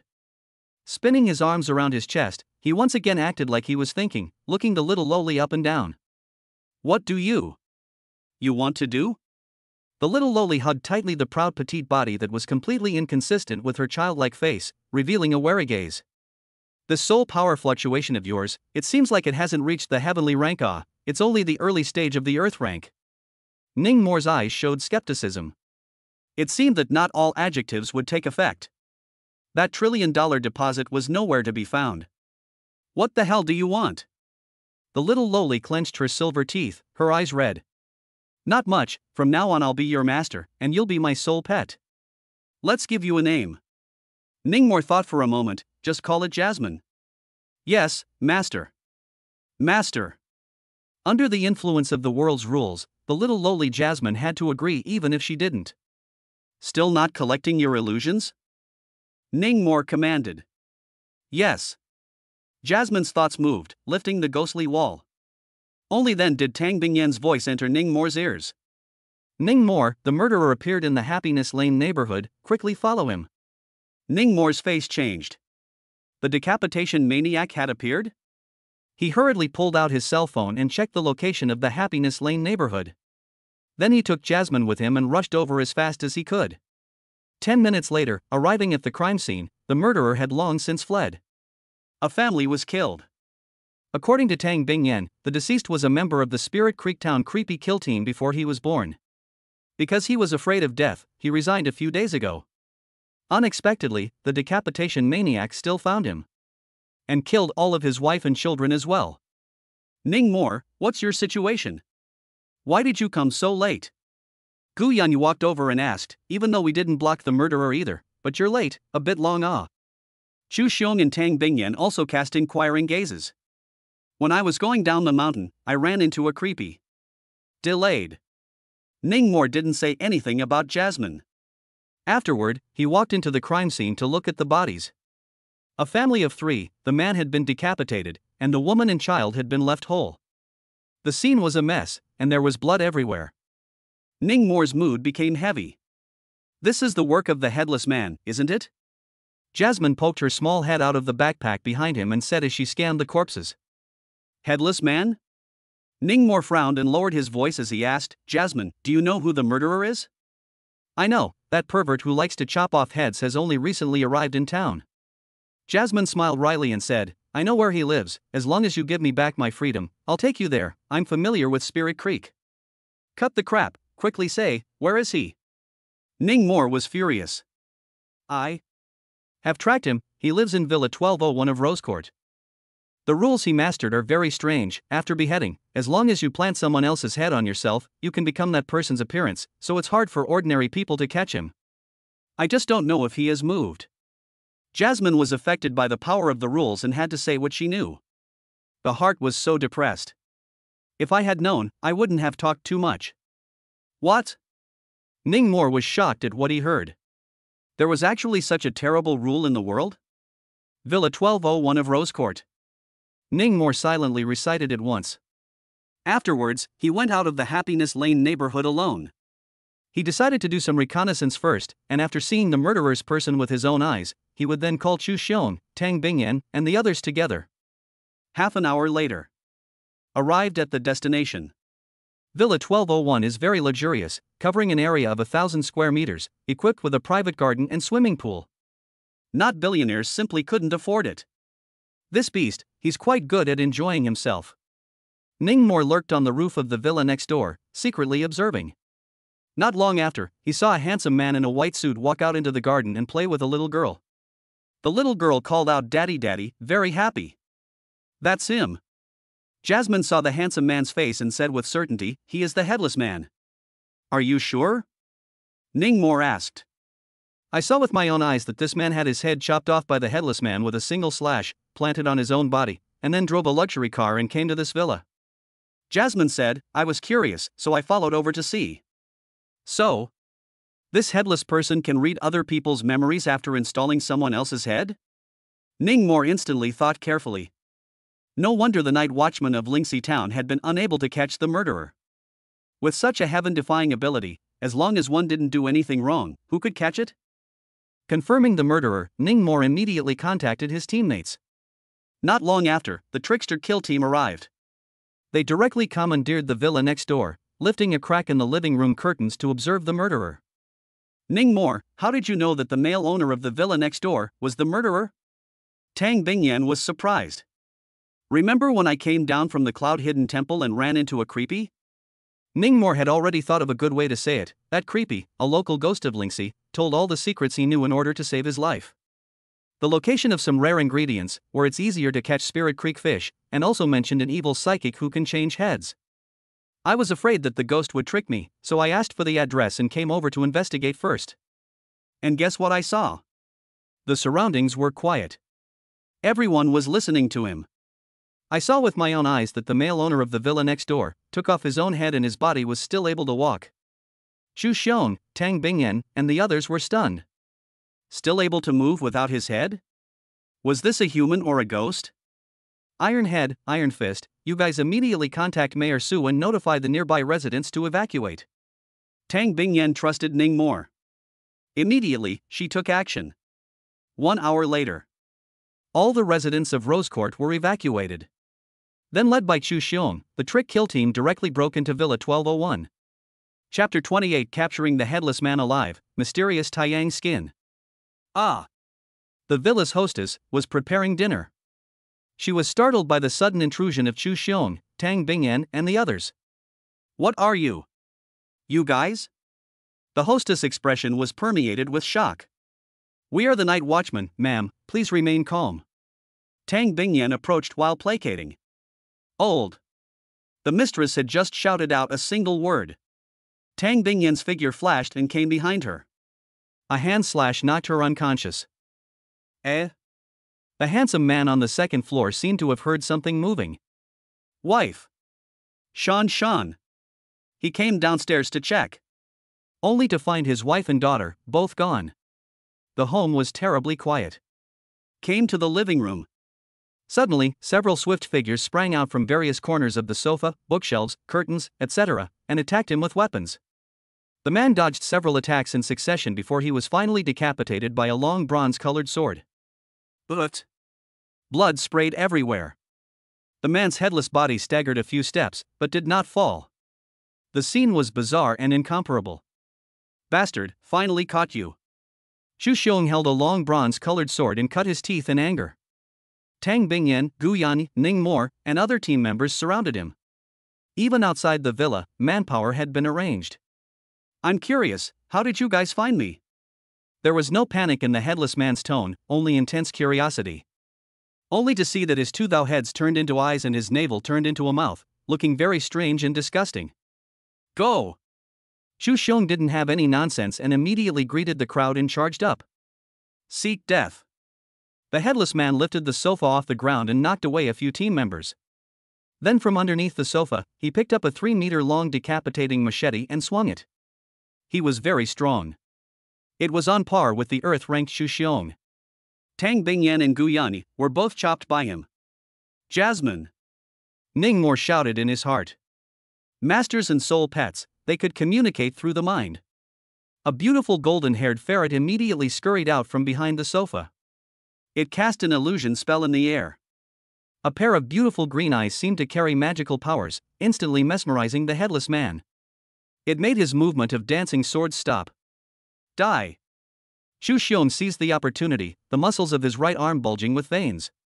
The bronze-colored long knife in his hand was like a silver mane, chopping through the headless man's torso. Pooh!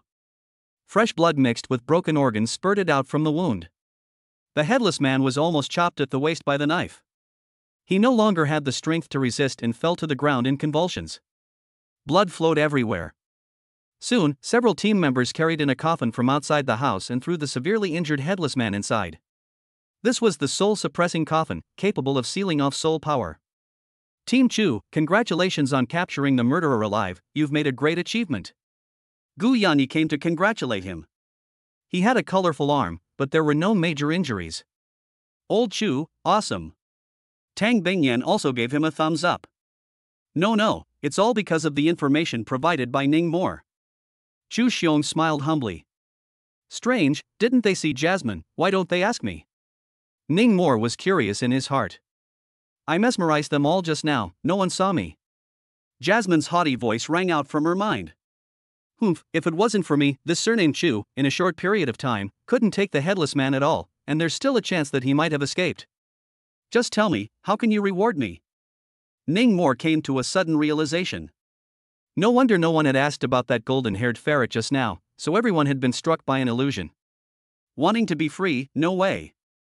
Ningmore said the ugly words up front, since I've already taken you in as a sole pet, there's no reason to set you free again, or else this rule of mine, wouldn't it be nullified? Well. Jasmine thought about it and it was impossible. She was so powerful and so beautiful, which male would be willing to give up? Then you'll let me eat chicken once a day from now on. Jasmine thought about it and made another condition. Cough, cough, cough.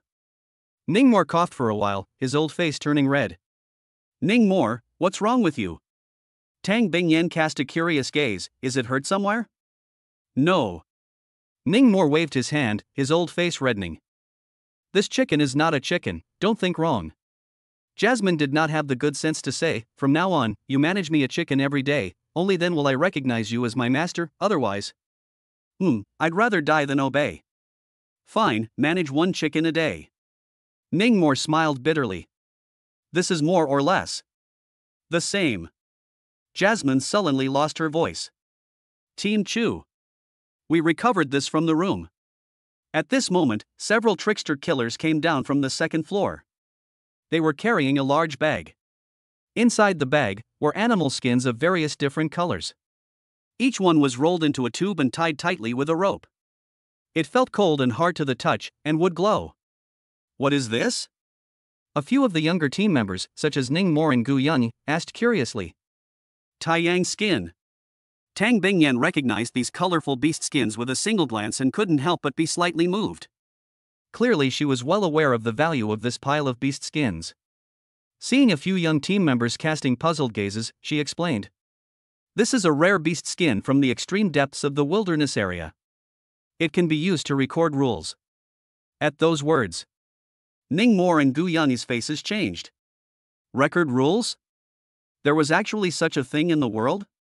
Anyone who can read the rules written on the Teiyukai skin will be able to master them. Tang Bingyan's words stunned the young players. In their perceptions, rules were made in heaven and obtained by a wonderful hand. They didn't expect that they could also be written on paper. Then why are the colors of these Teiyukai skins different? Ningmore asked again. The color represents the level of the recorded rules. Tang Bingyan swept her gaze over the 30-odd Taiyang skins. 15 white, 12 yellow, 5 blue, and 1 red one. This red one, could it be? Even Chu Xiong gulped. Lethal level rules. Tang Bingyan spoke in a shocking manner. The surrounding guile killers all drew in a breath of cold air. The value of so many rules, it was really hard to estimate. Especially that fatal grade rule. There's no time to lose, let's set off back to Qingzhou now and escort these rules and the headless man back.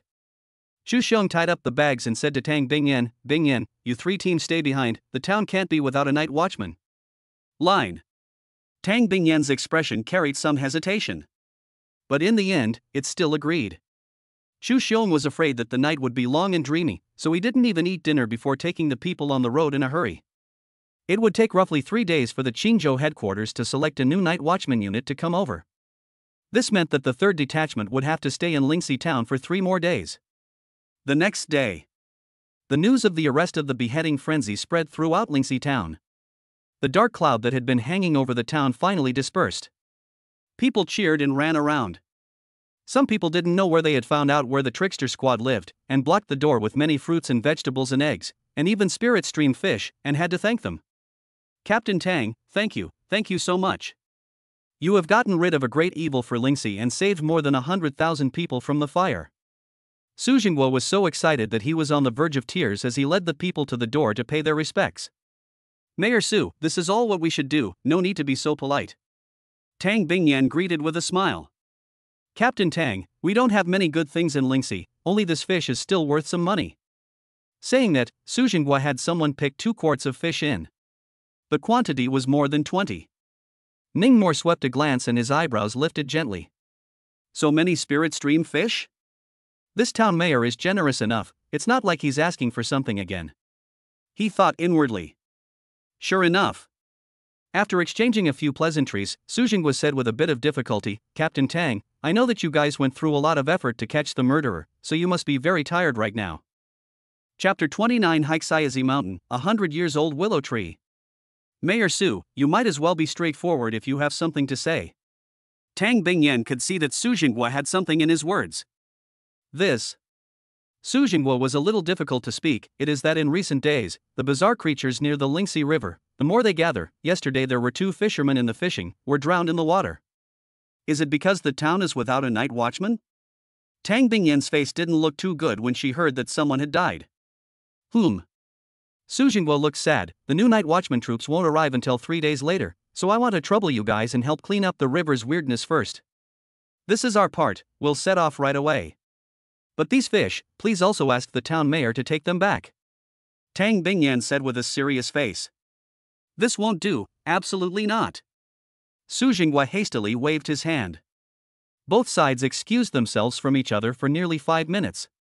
In the end, it was agreed that they would enjoy the fish when they returned in the evening. Lingxi River. It could be said to be the mother river of Lingxi town. The people of the small half of the town relied on this river to feed them. At the same time, the rich fish resources in the river also attracted quite a few bazaar. Luckily, most of these bazaar were of the dangerous level, and with the strength of the 3rd detachment, they could easily sweep them away. In 2 days, more than 100 kilometers along the river had been cleared. Even the water ghosts in the river were fished out to bask in the sun. Snap! With a whip crack. Another water ghost was lashed to its soul. At the same time, this ghost beating whip was scrapped. This whip of yours is not bad, is it a rule that you mastered? On the shore. Jasmine sat on the ground with her knees crossed, a dog's tail grass in her mouth, swaying left and right in boredom. There were a number of chicken bones thrown next to it. It's broken, just the last one left. Ningmore pulled open his backpack. Only then did he realize that he had already consumed 5 of the 6 ghost beating whips he had prepared during the new year. There was still the last one left. Ningmore's thoughts moved slightly. Soul power surged out, wrapping around the ghost beating whip and suspending it in midair. After breaking through the Xian stage psychic master, he was able to use his soul force to control objects. In the future, when he fought ghosts, he would no longer need to get close. Jasmine, do you know where there are willow trees around here? Ningmore twisted his head and asked. Willow trees? Black Blind Mountain is full of them. Jasmine said casually, there's also a 100-year-old willow tree at the top of the mountain. A 100-year-old willow tree? Ningmore's gaze brightened. Where is it? Quickly take me there. There's a ghost in that tree, and it's also a deadly level evil spirit. Jasmine wanted Ningmore to know what to do. Higher or primary? Ningmore asked. A lethal grade evil spirit had a strength equivalent to that of a human Earth-ranked psychic master. That is, Chu Xiong that strength. Probably medium, a little stronger than me. You don't want to go in it, do you? Jasmine was a bit reluctant. Why was she always talking too much and answering Ningmore's questions? Wouldn't it be fine to just say that she didn't know where there was a willow tree? People are nice and haven't messed with you, so don't go harassing them. It's not easy for it to guard those incandescent fruits without moving an inch. Well. Jasmine hurriedly covered her mouth. She appeared to have blurted out again. Incandescent fruits? Ningmore's gaze brightened. This was a rare ingredient.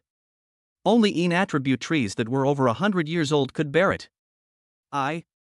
Jasmine couldn't wait to slap herself a few times. Why was she such a loudmouth?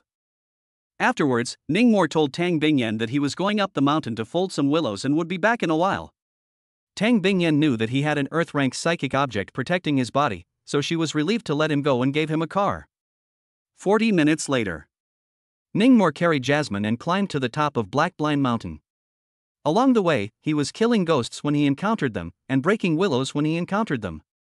Willow is one of the 5 major Yin trees. The rest are mulberry, poplar, acacia, pine. The old saying, don't plant a mulberry in front, don't plant a willow in the back, is not without reason. Look, that's the one. Jasmine pointed to a tall willow tree in the middle of the hilltop. This willow tree, which was azure in color, was more than 30 meters tall. What a strong Yin Qi. Ningmore's eyes went straight. If this was gripped bald and made into a ghost-beating whip, wouldn't it be awesome? That's the incandescent fruit. Jasmine continued to point. Following the direction of Lori's finger, Ningmore saw 5 ghostly blue fruits, as well as an upper hanging rope. There's an upper hanging rope next to it, see? Jasmine advised, that evil spirit is possessed inside, why don't we just leave? What's the point of leaving? We're all here. Ningmore glared at her, go. Finish it off. Ha? Jasmine looked bitter, I can't beat it. It's not like there's much of a difference between a primary and a medium, and you know illusion arts. Ningmore analyzed, plus my ghost beating whip, easy to take. Then when we go back, I'm going to eat 10 chickens. Jasmine knew she couldn't refuse, so she could only take the opportunity to make conditions. Okay, 10 chickens is 10 chickens. Ningmore agreed repeatedly, then shoved the ghost beating whip to the little lowly.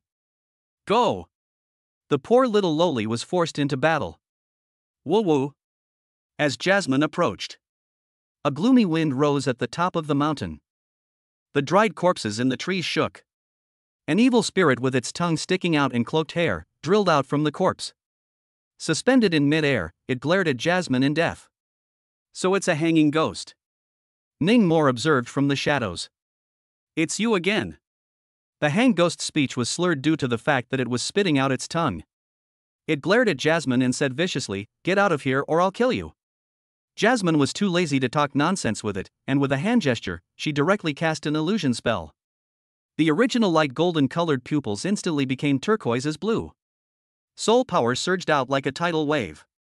The hanged ghost's body stiffened. The eyes instantly became confused. But after only 2 or 3 seconds, it shook its head and regained consciousness. You actually succeeded in your quest for sealing and broke through the lethal level? The hanged ghost was first startled.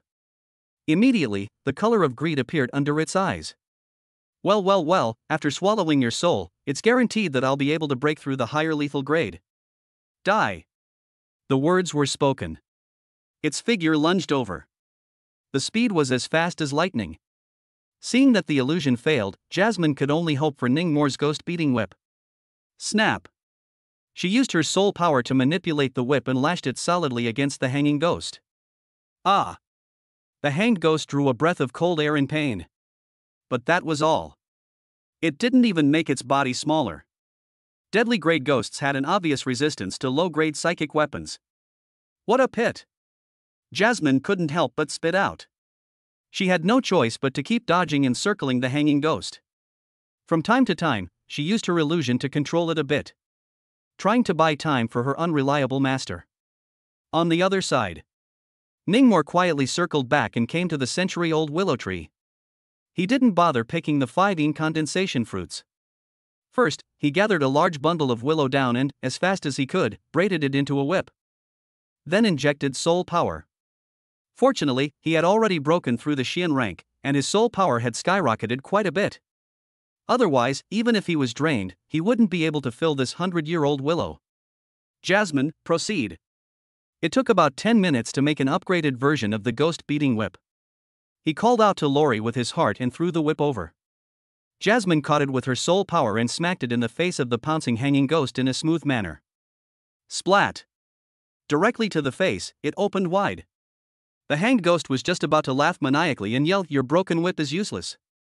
The next moment, an unimaginable pain came from the depths of his soul. The hanged man almost exploded in place from the pain. Chapter 30, Returning to Qingzhou, Zheng Yifeng's provocation. Swallow my soul, right. Break through the higher lethal level, right. I'll let you swallow. I'll let you break through. Finally, the offense and defense changed shape. Jasmine swung the upgraded version of the ghost-beating whip and gave the hanged ghost a furious beating. Crackling. Bursts continued to go off on the mountaintop, just like firecrackers. Ningmore, on the other hand, took the opportunity to pick off an incandescent fruit and gobbled it up. Facts proved. It wasn't for nothing that rare ingredients were sold at exorbitant prices. With one fruit in his belly, Ningmore's soul power quickly recovered to a great extent. Stop fighting, sister, it hurts too much. You guys take the fruit, I don't want it anymore, okay? Soon. A shocking scene appeared. The hanged ghost actually took the initiative to pluck the remaining 4 incandescent fruits and send them to Ningmore and Jasmine. At this moment, it was already less than 1.5 meters in size. Its soul power had fallen from deadly to dangerous. Its nose was bruised and swollen, and it was covered in whip marks. kneeling on the ground and crying. Where is the vicious look of the past? It's tragic to say the least. Due to the existence of the hanging rope, the hanged ghost can't leave this 100-year-old willow tree. Unless it hang 9 Xian-rank psychic masters on this tree, it would be able to regain its freedom. Stop fighting, here you go, all of it. The hanging ghost was terrified. It even took the initiative to unzip its backpack and stuff the 4 incandescent fruits into it, then rushed at the two of them with a single compensatory smile. Seeing that you're so understanding, let's spare your life. Ningmore said indifferently, go, help me fold 1,000 willows down. Yes, yes, yes. The hanged man hurriedly went to do it. In a short while, the 1,000 willows were divided into 10 bundles and neatly placed in front of Ningmore. It almost didn't exhaust him to death. You take good care of it here, and I'll come back when the fruit grows out. Ningmore asked Jasmine to transport the 10 bundles of willow down the mountain, and instructed Hanged Ghost to keep a good watch over the century-old willow. When the 1,000 willows were consumed, he would have to come back. Okay. Come often, brother. The Hanged Ghost nodded his head and sent this faithful god away. It's even if I'm allowed to carry so many wicker down the mountain by myself, but I'm actually sitting on it. Damn it, it's just too damnable. On the way back to Spirit Stream Town by car, Jasmine was sitting on the passenger side with her arms hugging her chest, sulking. Unexpectedly, the main driver suddenly threw over an incandescent fruit. For you, hard-earned money. Ningmore was also holding one in his hand, nibbling on it as he drove. Eating Spirit Stream fish for the past few days has made me a bit sick to my stomach, so it's just the right time to change my tastes. There are still 2 left, give them to Young Wei and Uncle Feng. Jasmine cupped the fruits in her 2 small hands and looked at Ningmore in shock. To actually be so generous.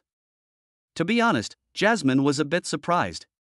A rare ingredient like the incandescent fruit, when taken to a big city like Qingzhou, it should be able to easily fetch a price of several $100,000, right?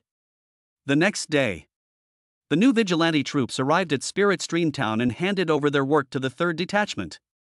Tang Bingyan, Ningmore, and the others left with the many townspeople cheering them on. It was already noon when they returned to Qingzhou. Ningmore had arranged to meet Feng Yue at the entrance of the cafeteria, preparing to eat together. Even though it was just a casual meal, the girl still dressed up. Inside, she wore a college-style shirt plus short skirt, and outside, she draped an apricot-colored tweed coat, plus a pair of long boots. The effect of layering up like this was stunning. She also had her hair styled and wore light makeup. Make the clear and elegant features, add a touch of bright color. 5 days have not seen, Ningmore also quite missed the small green plum. But upon arriving at the cafeteria, he saw a scene that made him angry. Yue, I really just want to talk about cooperation with you, nothing else. Can't we just simply go out for a meal? A cool red Ferrari sports car parked on the side of the road. The scissor doors opened. The owner of the car made an inviting gesture to Feng Yue, who was standing in the doorway. I've told you, I have a date. The girl's slender brows knitted, shaking her head and stepping back. Just push it off? I've booked the restaurant, give it a chance, Yue. The man did not die, continued, my uncle on your nothing card, really interested, as long as you agree to cooperate with our sacred genes, I package you make a lot of money. Yue. Suddenly, a voice cut across. The girl's tightly knit brows unfolded. A sunny and lovely smile immediately bloomed on that pure and beautiful face. Ningmore. The girl directly crossed over the Ferrari owner. Without even taking a glance at his luxury car, the man followed and turned around, locking eyes with Ningmore. The expression was very unhappy. Zhang Yifeng? Ningmore recognized this man as the same rich kid who had tried to buy his rules earlier and was rejected by him. After warning the other party with his eyes, he then smiled and looked at Xiao Qingmei. Let's go eat, I brought back 2 Spirit Stream fish, I'll have the chef make them later. Really? Then I want to taste them. How about 1 braised and 1 steamed? Good. Feng Yue smiled wryly. The embarrassment, fear and disgust from earlier was completely gone. This made Zhang Yifeng even more upset. Wait. Zhang Yifeng called out to the 2 people who wanted to leave. Something wrong? Ningmore sidestepped. I heard that you're the maker of the corpse suppressor glutinous rice. Zhang Yifeng had an impish grin on his face. I'm in the middle of discussing a collaboration with Yue, why don't we go out to eat together? It just so happens that I booked the restaurant, and their main dish today is dragon carp. The flavor isn't something that can be compared to a low-grade ingredient like spirit stream fish. Hearing this, Ningmore instantly couldn't help but laugh. It was really Holuwa's test for the Northern University, giving the master a whole laugh. Ningmore, don't listen to his nonsense, I'm not talking any business with him. Feng Yue hurriedly explained. Then she fiercely glared at Zhang Yifeng twice, disgust in her eyes. How could there be such a person in the world? I could tell long ago that it was this licking dog that was pestering you. Ningmore smiled blandly. From 6th grade to senior year of elementary school, he didn't know how many boys who pestered Feng Yue he had driven away. For this kind of situation, it had long been commonplace. Who the hell are you calling a licking dog? Zhang Yifeng somewhat easily broke his defense. His face was blackened. He, the Zhang family's eldest young man, was actually called a licking dog? Did this kid not want to mix in the night watch anymore? Zhang Xiao. Ningmore began his counterattack. If I were you, I'd voluntarily resign as the captain of the 8th detachment. There's no one left under your hand, you're the only bare-bones commander left, what's the point of being this captain? I advise you to stop recruiting people who are born and raised by their father and mother, not a tool for you to use for gold plating. You'd better accumulate more virtue and do less harm. Once these words were said, Zhang Yifeng was almost so angry that he exploded in place. Even Feng Yue was startled. Ning Mo was also too daring. On the night of New Year's Eve, the entire 8th detachment was wiped out.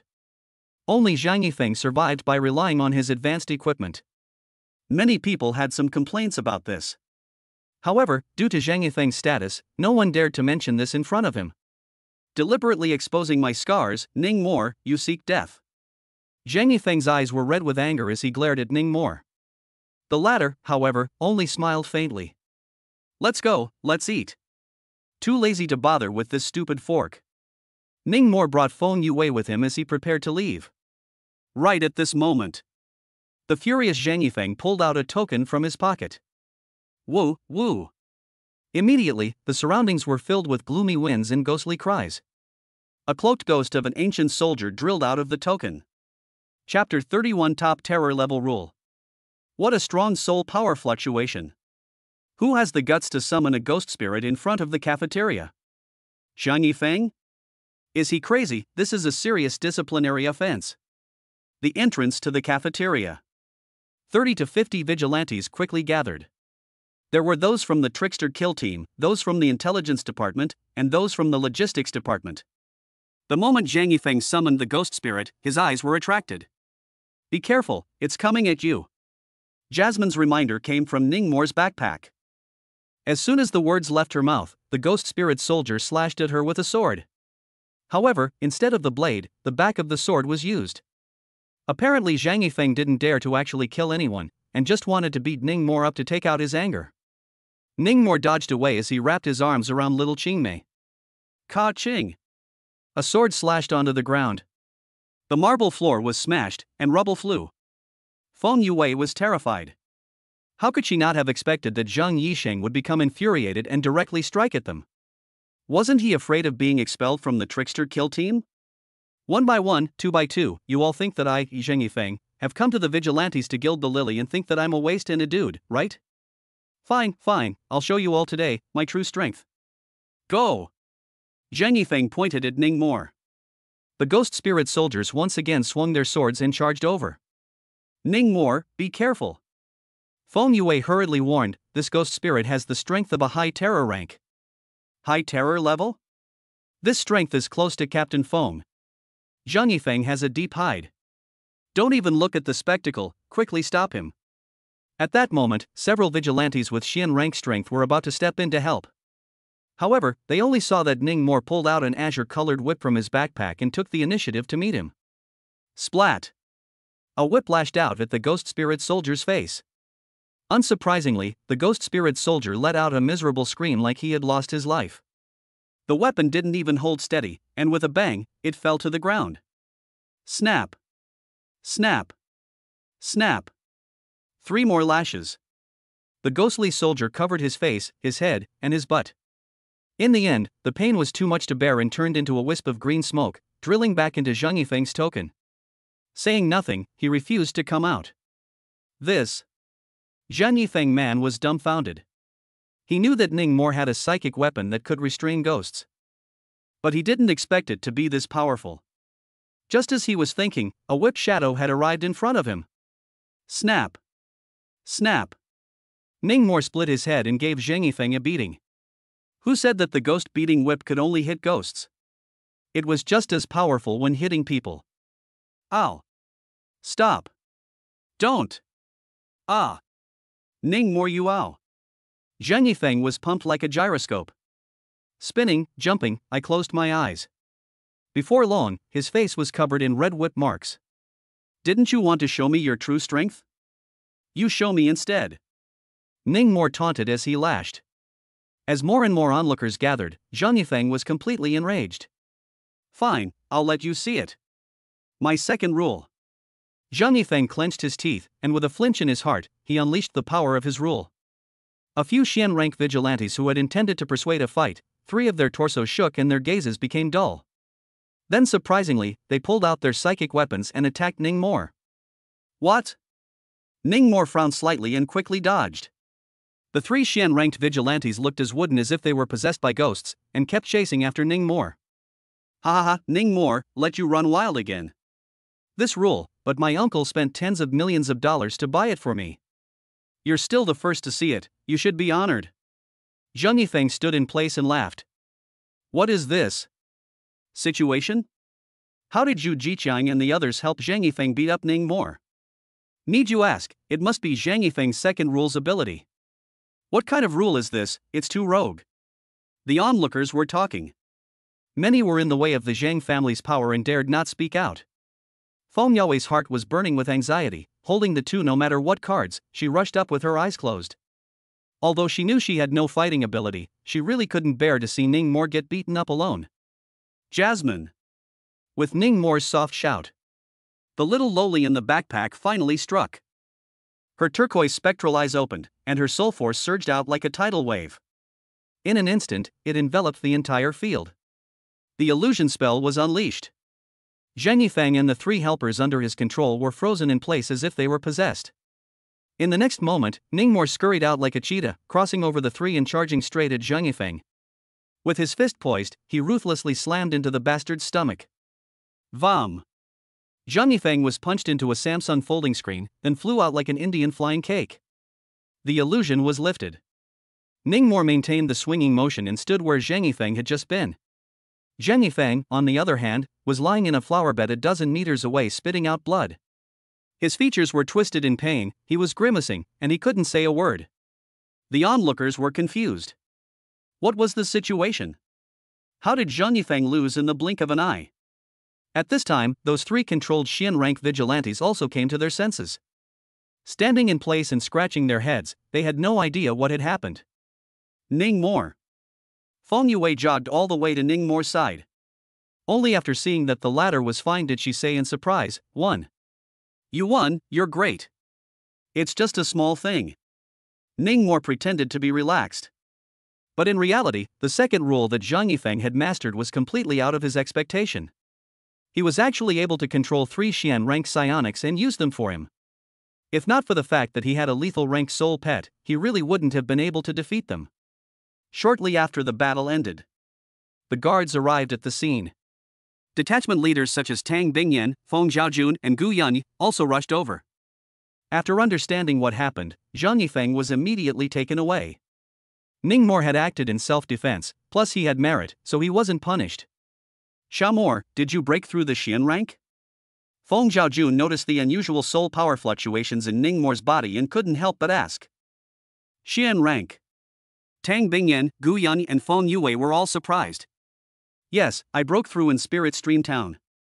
Ning Mor admitted with a smile. Good boy, hiding it deeply enough, even I didn't notice. Tang Bingyan's eyes shone brilliantly as she asked curiously, honestly, what's the second rule?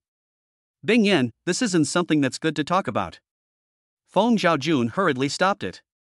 Also, Tang Bingyan revealed a pleased smile, then said enviously, only 18 years old, breaking through the Xian rank, this speed, TSK. Mora, then aren't you going to be promoted to detachment captain as well? Gu Yanyi hooked his neck, why don't you come to our 5th team, let's join forces. I'm still a student, I'll be going to college later, let's forget about promoting the detachment leader, there's too much going on. Ningmo shook his head. With your strength, what's the point of going to college? Gu Yanni couldn't help but spit. Feng Yue stood quietly to the side, surveying Ningmo's side face. This guy is really getting better and better. He himself should also cheer up, he can't be left too far behind. A few hours later. The office of the chief captain of the Trickster Kill team. Zheng Yifeng, due to your serious breach of discipline, we've decided to give you the punishment of expulsion from the team. Starting tomorrow, you don't have to come back to work.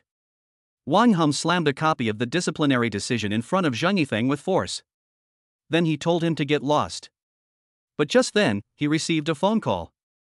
It was from the Vigilante's senior leadership. After arguing for a while, he gritted his teeth and sat down. Chief Captain, how's it going, will I still come to work tomorrow? The corners of Zheng Yifeng's bruised and swollen mouth were outlined in a cold smile. Don't be so damn smug. Wang Hum looked at him angrily, then said, suspended for 3 months, get lost. All right. Zheng Yifeng left smugly. It didn't take long for the uncle's phone to call. Hey, old uncle. What's wrong with you?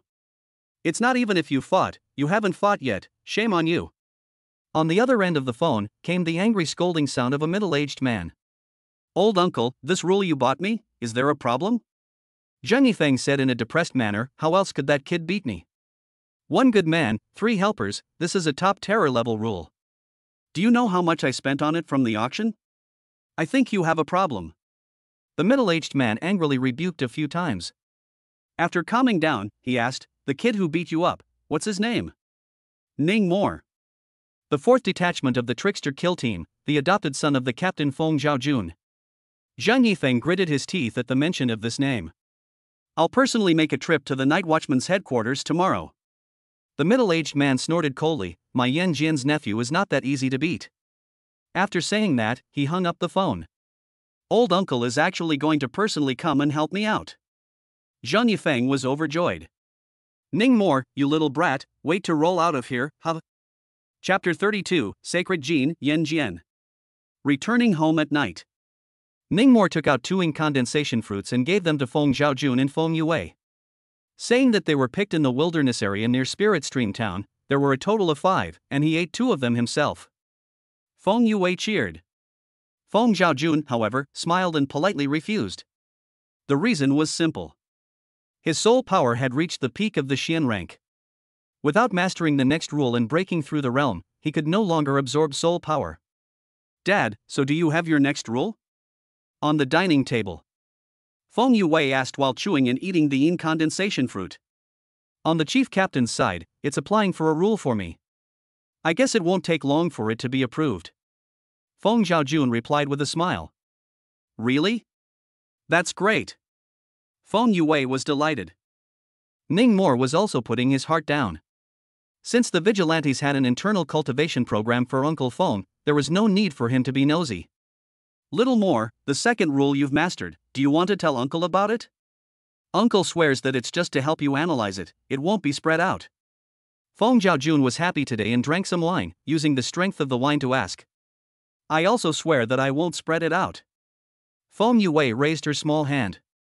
Since you guys are so curious, fine. Jasmine. Ningmo shouted at his room. Immediately, the Feng family's father and daughter saw a beautiful golden-haired ferret that scurried out of their bedroom. This is a soul pet? Feng Zhaojun's gaze lit up. Wow, so cute. Feng Yue picked Jasmine up and said in surprise, Ningmo, is this a ferret? Where did you get it from? Jasmine inwardly silently spat, I'm a ferret, not a mink, thank you. Cleaning up shenanigans near the Spirit Stream River and picked it up unintentionally.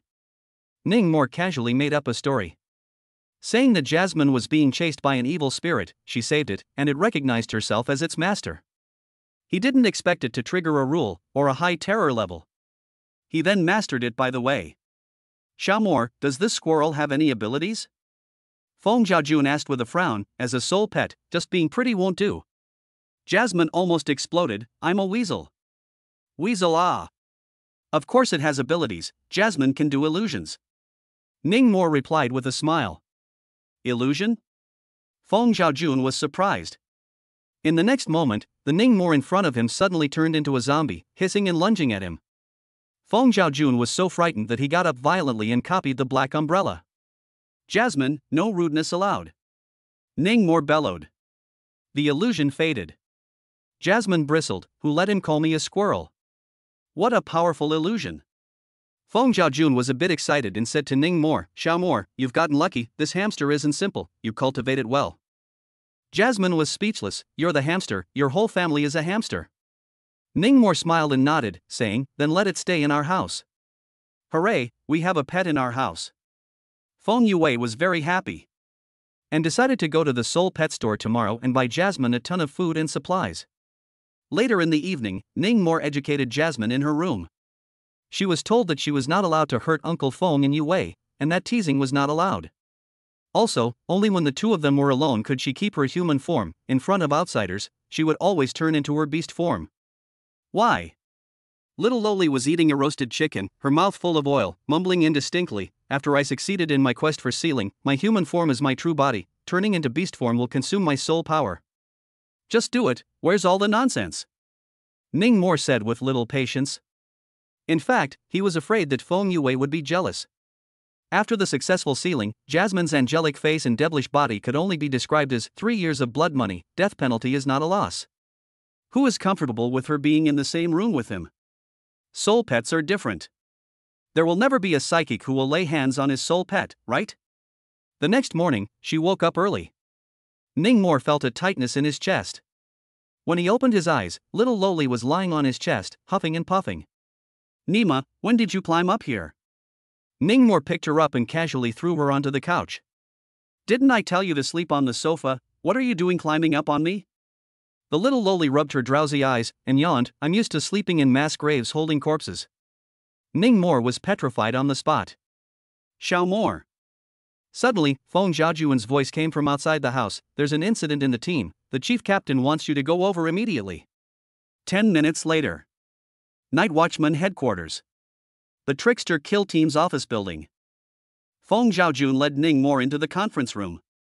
There were quite a few people in the conference room. Zhang Yifeng, who had been brutally beaten by Ningmo yesterday, still had whip marks and bruises on his face, and was glaring at him through gritted teeth. "You're Ningmo?" Beside Zhang Yifeng sat an old man in his 50s. The old man was dressed in a designer-customized suit, his face was hard and unruffled. A cigar was held between his fingers and was being smoked, causing the conference room to be in a pandemonium. Judging from the expression of Chief Captain Wang Hum, who dared to be angry, this man came from a great source. "I am, who is your excellency?" Ningmo said politely. "My name is Yan Jian, I'm Zhang Yifeng's uncle. As for my identity, you're not qualified to pry." The old man was mad. Not the usual madness. "You?" Feng Zhaojun's face changed slightly. "Mr. Yan, now that Ningmo is here as well, let's get straight to the point. What do you want?" Wang Hum signaled Feng Zhaojun with his eyes, telling him to remain calm before looking at Yan Jian. "It's simple, apologize to my nephew in front of the entire vigil. Forget about the medical expenses, our family doesn't lack these 3 dates." Yan Jian said indifferently.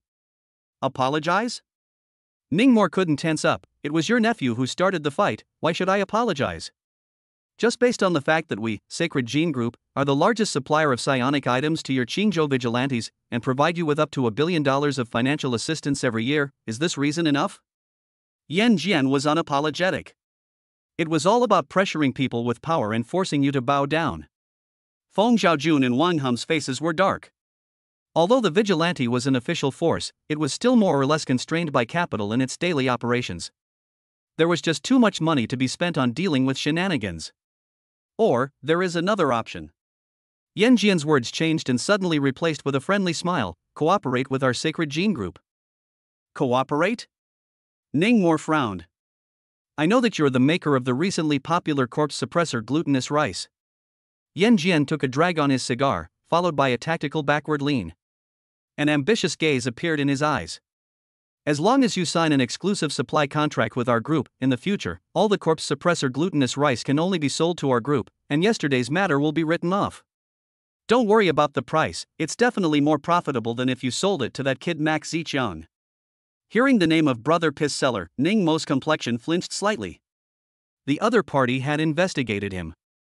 It seemed like he had come prepared. Just as Ning Mo lowered his head in contemplation, a familiar voice came from outside the door. "Mr. Yen, with your status, why make things difficult for a child?" Jiang Yishan led the way into the conference room. A faint smile hung on his face. "City Lord!" Wang Hum, Feng Zhaojun, and Ning Mo shouted in unison. "City Lord Jiang, why have you been startled?" Even Yan Jian stood up from the sofa and smiled as he twisted out the cigar in his hand. Jiang Yishan was followed by several vigilant leaders and a few sub-captains of the Trickster Kill team. Xu Xiong, Tang Bingyan, and Gu Yanyu were all here. Tang Bingyan directly gave Ning Mo a reassuring look. "If we don't come, our Qingzhou Night Watchman's treasure will be scooped up by General Yin." Underneath Jiang Yishan's calm tone, a touch of anger lurked. However, it didn't directly explode out. It was evident that the other party's identity still gave him some concern. "What are you talking about, City Lord Jiang? Little brother Ning and I were just having a casual chat." Yan Jian revealed a helpless smile. It was as if Jiang Yishan had made a big deal out of it. "Lord Yen, Ning Mo is our lucky star. Since his arrival, the Qingzhou vigilantes have made repeated successes. Just last week, an extraordinarily bizarre incident was solved, and an Earth-ranked wanted criminal was captured alive. And he himself is a rare genius, breaking through to the Xian rank at the age of 18, his future is unlimited. Such a talent, the Qingzhou vigilantes can't just cut their losses." Saying that, Jiang Yishan glanced at Ning Mo. "Of course, if he resents not being able to earn money at the Night Watchman and wants to leave on his own, we won't restrict his personal freedom either." City Lord is joking. The corner of Ning Mo's mouth drew a contemptuous arc, as if he was mocking Yan Jian, who was full of copper. "If I had joined the Night Watchman just to make money, then I wouldn't be selling my corpse suppressor glutinous rice for only 21,000 pounds. Jiang Yishan revealed a satisfied smile. Then he turned his gaze to Yan Jian. "Treating money like dirt, young man, good job. The future of Qingzhou depends on you. Way to go." Yan Jian's words were explicitly complimentary and sarcastic. "Very beaten up, City Lord Jiang, let's leave this matter at that. I still have a meeting, so I won't stay long. Take care and don't see me off." Jiang Yishan smiled and nodded. As soon as his uncle left, how could Zheng Yifeng stand the eye-killing of this group of people? He fled with his tail between his legs. "Many thanks to City Lord for relieving us." Ning Mo thanked Jiang Yishan. "Ning Mo, do you know why he forced you to sign this contract?" Jiang Yishan suddenly asked a question. "To make money?" Ning Mo thoughtfully said. "To be precise, to create a monopoly." Jiang Yishan gave him a direct point. Over the years, the Sacred Gene Group has been in all the major main cities, coercing numerous psychics into signing exclusive supply contracts with them through various means. Their aim is to monopolize the various types of psychic items on the market, and once they complete their monopoly, they will sit on their hands and raise their prices. But Corpse Poison Clear, the special medicine that was once used to treat corpse poison, is a good example. Corpse Poison Clear. Ning Mo remembered this drug. In the first few years of the Bazaar recovery, hospitals had extremely low cure rates for patients bitten by zombies. There was a psychic who could create a drug that cleared zombie poison, and it was sold for 50,000 apiece at first. Later on, this psychic was recruited by Sacred Gene, and the price of each zombie poison cleansing drug directly soared to $500,000. A large number of civilians who couldn't afford to use the medicine turned necrotic as a result. Only now, with the introduction of psychic items such as Nine Suns Holy Water and corpse-suppressing glutinous rice, was the situation slightly better. This is the danger of monopolization. In order to make money, capitalists would even sell the rope that hanged them. Chapter 33 Weird Organization, Purgatory. Each and every one of them is so moralistic and dignified, it's really disgusting. Especially that brat called Ning Mo, saying something about being a night watchman not for the sake of making money, then I'll see how you can raise your soul power. With what to buy a high-level psychic weapon? The entrance to the Night's Watch headquarters. A black extended Rolls-Royce Phantom. Yan Jian sat in the back seat and loosened his tie, furious. Old uncle, are things just going to be left at that? I still want to see that kid bow down and beg me. Zheng Yifeng was upset. Forget it? How could that be?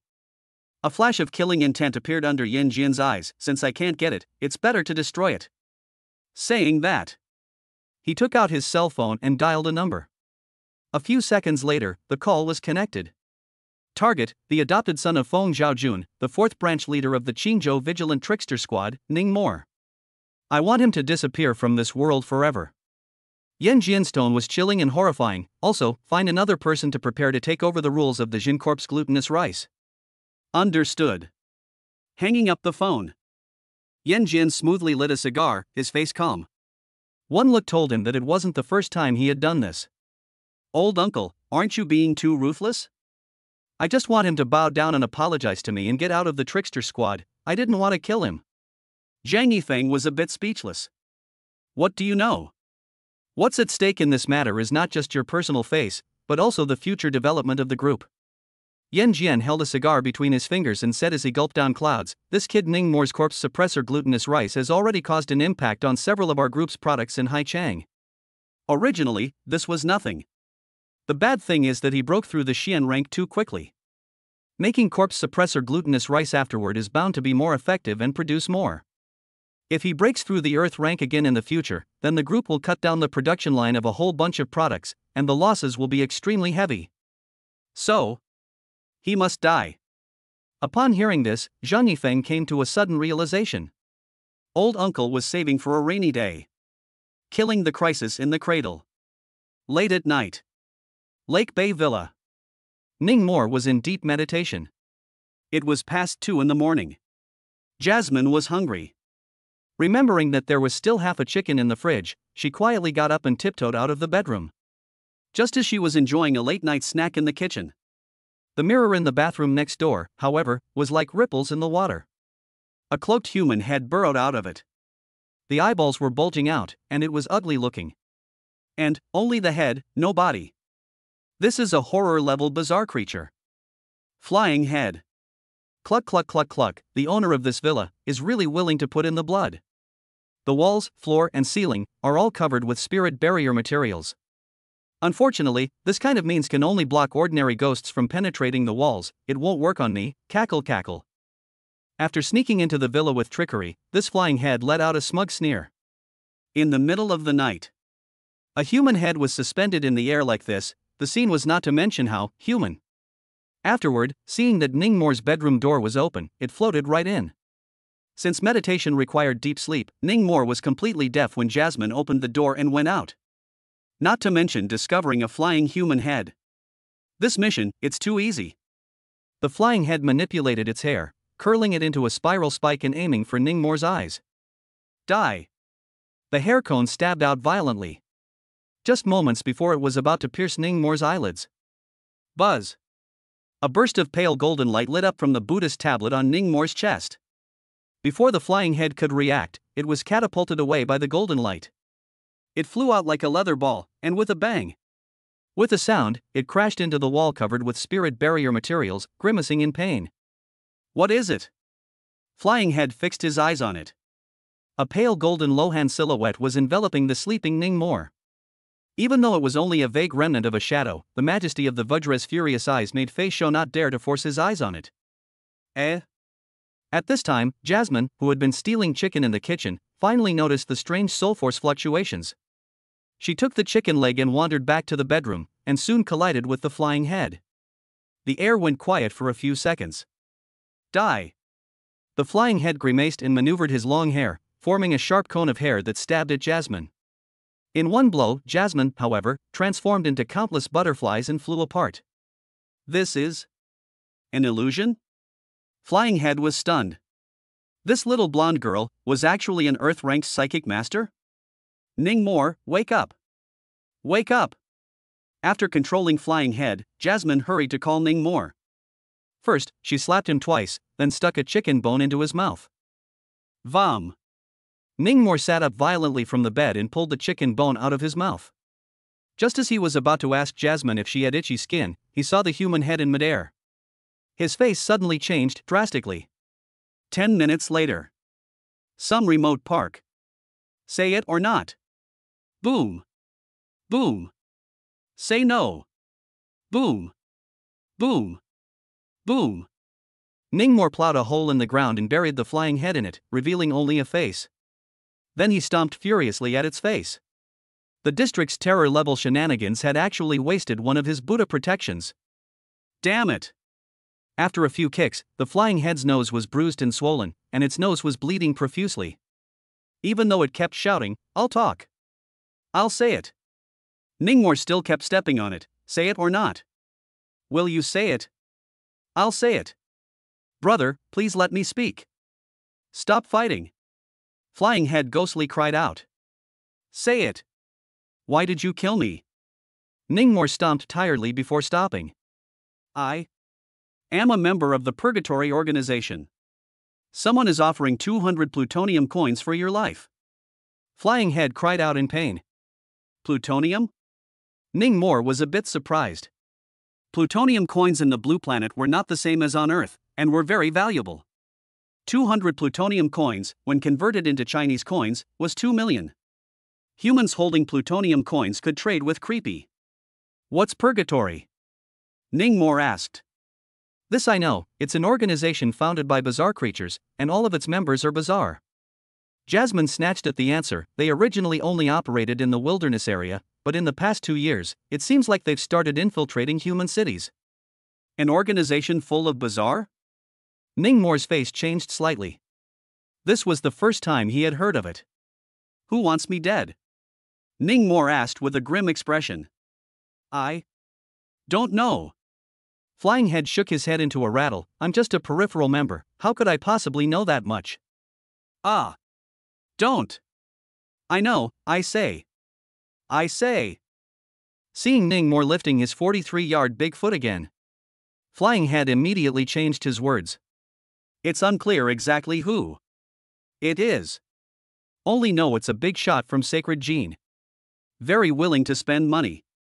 He originally offered 500, but it was 300 that was privately swallowed by my boss, and it fell into my hands 200. Put. Jasmine sputtered with laughter. "I didn't realize that Creepy and humans alike would also make a difference." On the contrary, Ningmore, who was next to her, gritted her teeth. "A big shot from the Sacred Genes?" Thinking with his toes, he knew who it was. "Yan Jian, if I don't cooperate with you, you'll send Creepy to kill me?" "Fine, fine, play dirty right." Ningmore pulled out his cell phone and immediately called his nemesis Lu Wei. Chapter 34 Zhang Yifeng, Where's My Hair? Other side. Sacred Gene Mansion. One of the landmark buildings in Qingzhou City. Top floor office. A young psychic at the peak of the yellow rank was trying to master the rule, glutinous rice to suppress corpses. But no matter how hard he tried, no rule-like cluster appeared in front of him. "Mr. Yen, this is my 19th attempt, it doesn't work," this psychic said helplessly. "Wait a moment." Yan Jian frowned and dialed a number. It was connected after a few seconds, and a human voice came from the receiver. "Hello?" The voice was hoarse, ghostly, and not human at all. It was as if it was made up of 5 voices fused into one, and one's Saiyan value dropped wildly when listening to it. "Wu Tongshin, what's wrong with you guys? I've already paid the money, why haven't the people been killed yet?" Yan Jian urged. "My side is waiting to take over the rules. Either add money, or wait." Creepy on the other end of the phone, his voice was icy cold. "You." Yan Jian was very upset. But there was nothing that could be done. "Can only wait." "Old uncle, I can't wait, I'm leaving first." Zhang Yifeng pulled out the Ferrari car key from his pocket, turned it around on his fingertips, and laughed. "I'll wait for your good news tomorrow. Oh. Get lost, get lost." Yan Jian waved his hand, signaling him to make himself at home. On the other side. Lu Wei was originally staying up late to watch Thunderfire Sword's new Pure Love fan, but he was called to the park by a phone call from Ningmore. "Brother Moore, what's so urgent? You had to call me out in the middle of the night." Lu Wei came down from the cab and jogged all the way over. Coincidentally, a foot stepped on Flying Head's face, causing it to let out a miserable scream. Lu Wei hurriedly moved his foot away, his face was white with fear. "What the hell is this? Brother Moore, you buried a man alive?" "This is a Flying Head, horror level spooky." Ningmore explained, "Someone sent it to kill me." "What?" Deadpool's face changed dramatically. Ningmore then told him what had happened recently. He and Lu Wei had been diehards for many years, and could basically be trusted completely. So he told him about Jasmine's matter as well. "A lethal level soul beast that you took as a soul pet? You broke through the Xian rank?" Lu Wei's jaw almost hit the ground. The terror exam hasn't even started yet, and you're Xian ranked? Do you still let us live? Damn, dog, dare to assassinate my brother, I'll kill you. Lu Wei shines a fierce stomp on Flying Head's face. He was heavier in tonnage, and in no time at all, he stomped the creepy to death. Wei, do me a favor and let this creepy kill it for you. A murderous intent surged up under Ning More's eyes. That's right. He was going to utilize Lu Wei's shave your head in the new moon and die your uncle rule to attempt to kill Yin Jian. This was his first time killing someone. Although he didn't know if it would work, he had to try.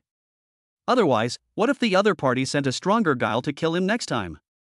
Afterwards, Ningmore didn't have to make much effort to inquire about Zhang Yifeng's location. This bastard was too high profile. All day long, he drove his flamboyant sports car around. After determining the location of the target, he asked Jasmine to go and tie the bastard up and prepare scissors and barber pushes in advance. About 2 hours or so later, a truck drove up and stopped near the park. The driver was controlled by Jasmine by illusion. Zhang Yifeng was in the back compartment, also controlled by illusion, and was having a beautiful dream. Wei, I'm counting on you. Ningmore handed over the haircutting tools to Lu Wei. Lu Wei didn't dawdle. With scissors in his left hand and a pusher in his right, he shaved Zhang Yifeng's head in 3 strokes. At the same time, the soul power in his body, too, was being consumed. In the end, it was almost drained. However, after killing that flying head with his own hands, the soul power was quickly restored. The two waited in the carriage for an hour. Zhang Yifeng's cell phone never rang. Surely it doesn't work? Ningmore sighed. As an executive of Qingzhou Sacred Genetics, Yan Jian was undoubtedly powerful, and at worst, he was of the Earth rank. There were also all sorts of powerful psychic objects protecting his body. It was normal for Lu Wei, who only had yellow rank strength, to be unable to kill him. After that, Ningmore and Lu Wei together shaved Zhang Yifeng's entire body. This was done in order to cover their tracks. Zhang Yifeng would not suspect the head shaving ceremony. It also reduces the risk of Lu Wei being exposed.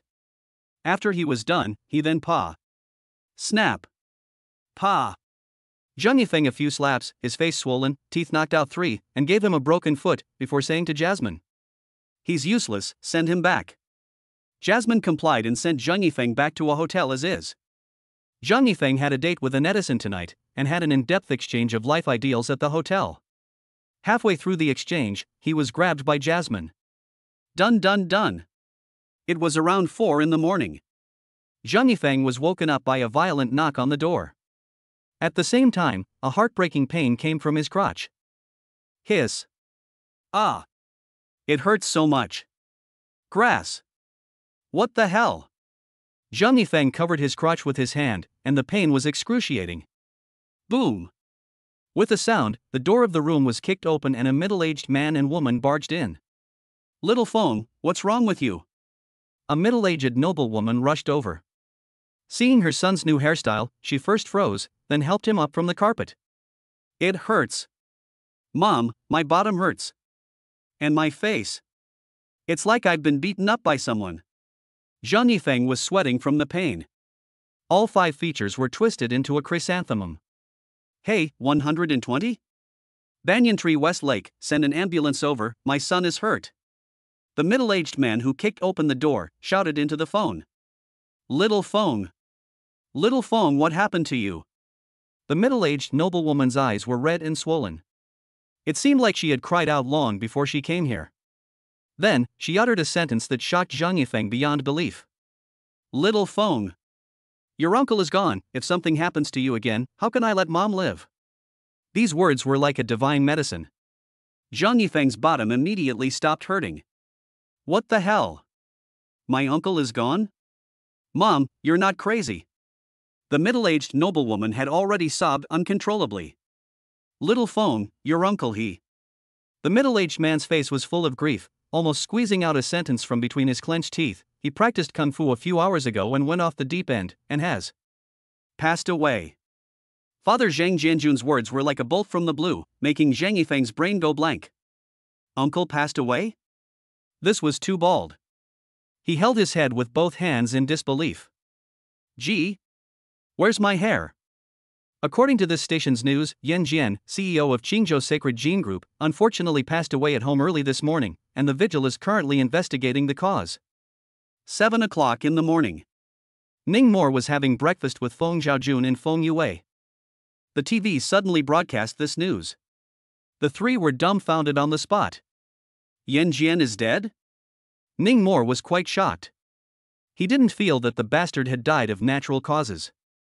It was definitely always rules taking effect. Ning Mo was a little excited inside. In that case, the rule, death of an uncle by shaving his head in the first month, was quite extraordinary. It was most likely a legendary concept-type rule. The rules of the world, according to the different types, could be divided into invoking ghosts, curses, game categories, corpse-catching categories, beast control categories, longevity categories, and conceptual categories. Among them, the concept class rule was the most special kind.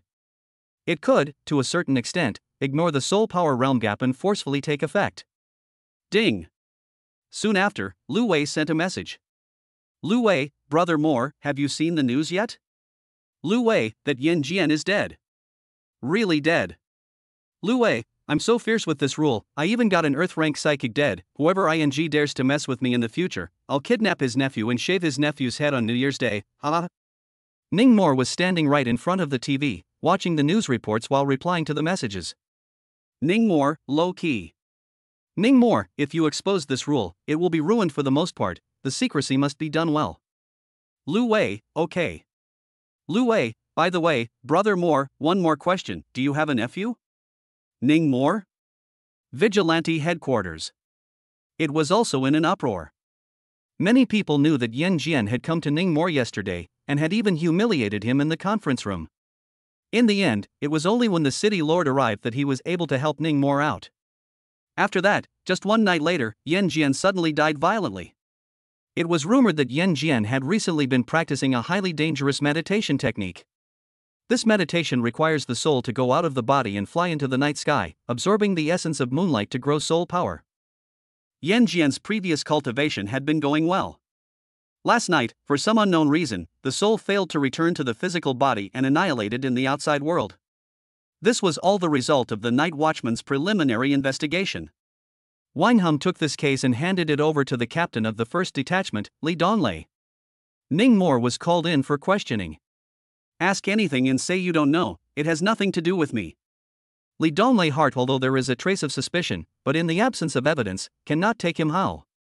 Chapter 35 The beginning of the school year, Jiang Shuechong, please drink milk tea. These days, it is normal to die. It is also normal to die big shots. 3 days later, there wasn't much discussion about Yan Jian. Meanwhile, the winter vacation ended. Qingzhou No. 1 Middle School opened. Ning Mo and Feng Yue went to the school symbolically. Both of them were the talk of the school, and wherever they went, they would always cause the students to discuss. Brother Mo, have you heard, our class has awakened another one? In the classroom of the senior 3-1 class. Lu Wei came to chat with Ning Mo. Both of them tacitly stopped mentioning Yan Jian's matter. Who is it? Ning Mo was a bit surprised. Goddess Jian. Lu Wei pointed to an empty table and chair. Jiang Shuechong? The surprise on Ning Mo's face was slightly reduced by a few points. The probability of a student with a background in their family grasping the rules was already much higher than an ordinary student. This was a common phenomenon. Bought it or mastered it yourself? Ning Mo asked curiously. There was still a slight difference between bought rules and rules that one had discovered and mastered on one's own. The latter was stronger than the former in terms of both potential and ability value. Furthermore, there existed such a chain of contempt in society. The psychics who had mastered the rules themselves often looked down on those who had bought them. I don't know about this, you can ask her yourself later. Lu Wei smiled playfully. I'm not going to bother asking. Ning Mo bristled. Inquiring about someone else's rules was just as rude as inquiring about someone else's income. Look, here it comes. Lu Wei poked Ning Mo with his elbow. The doorway to the classroom. A beautiful white-haired girl with an aura like a snow lotus walked in. Jiang Shuechong. She was still so cold.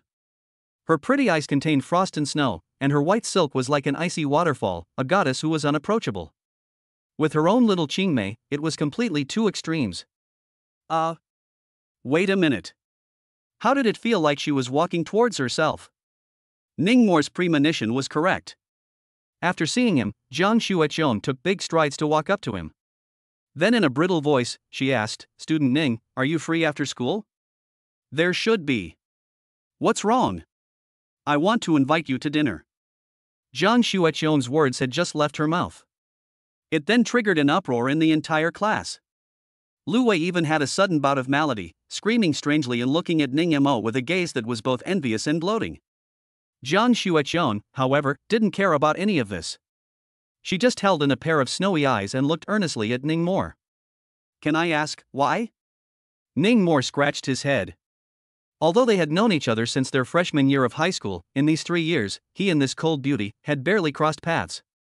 "Because that comment you made earlier inspired me to grasp a rule for invoking ghosts." Jiang Shueqian smiled lightly. The momentary fragrance was mesmerizing. Many male students looked dumbfounded. A rule for invoking ghosts? Ning Mo was slightly stunned, thinking to himself, could it be, comb your hair at midnight to attract ghosts? No wonder he had to invite himself to dinner. "Congratulations, student Jiang." Ning Mo sent out congratulations from the bottom of his heart. "Forget about dinner, after school, just treat me to a cup of milk tea." "Okay."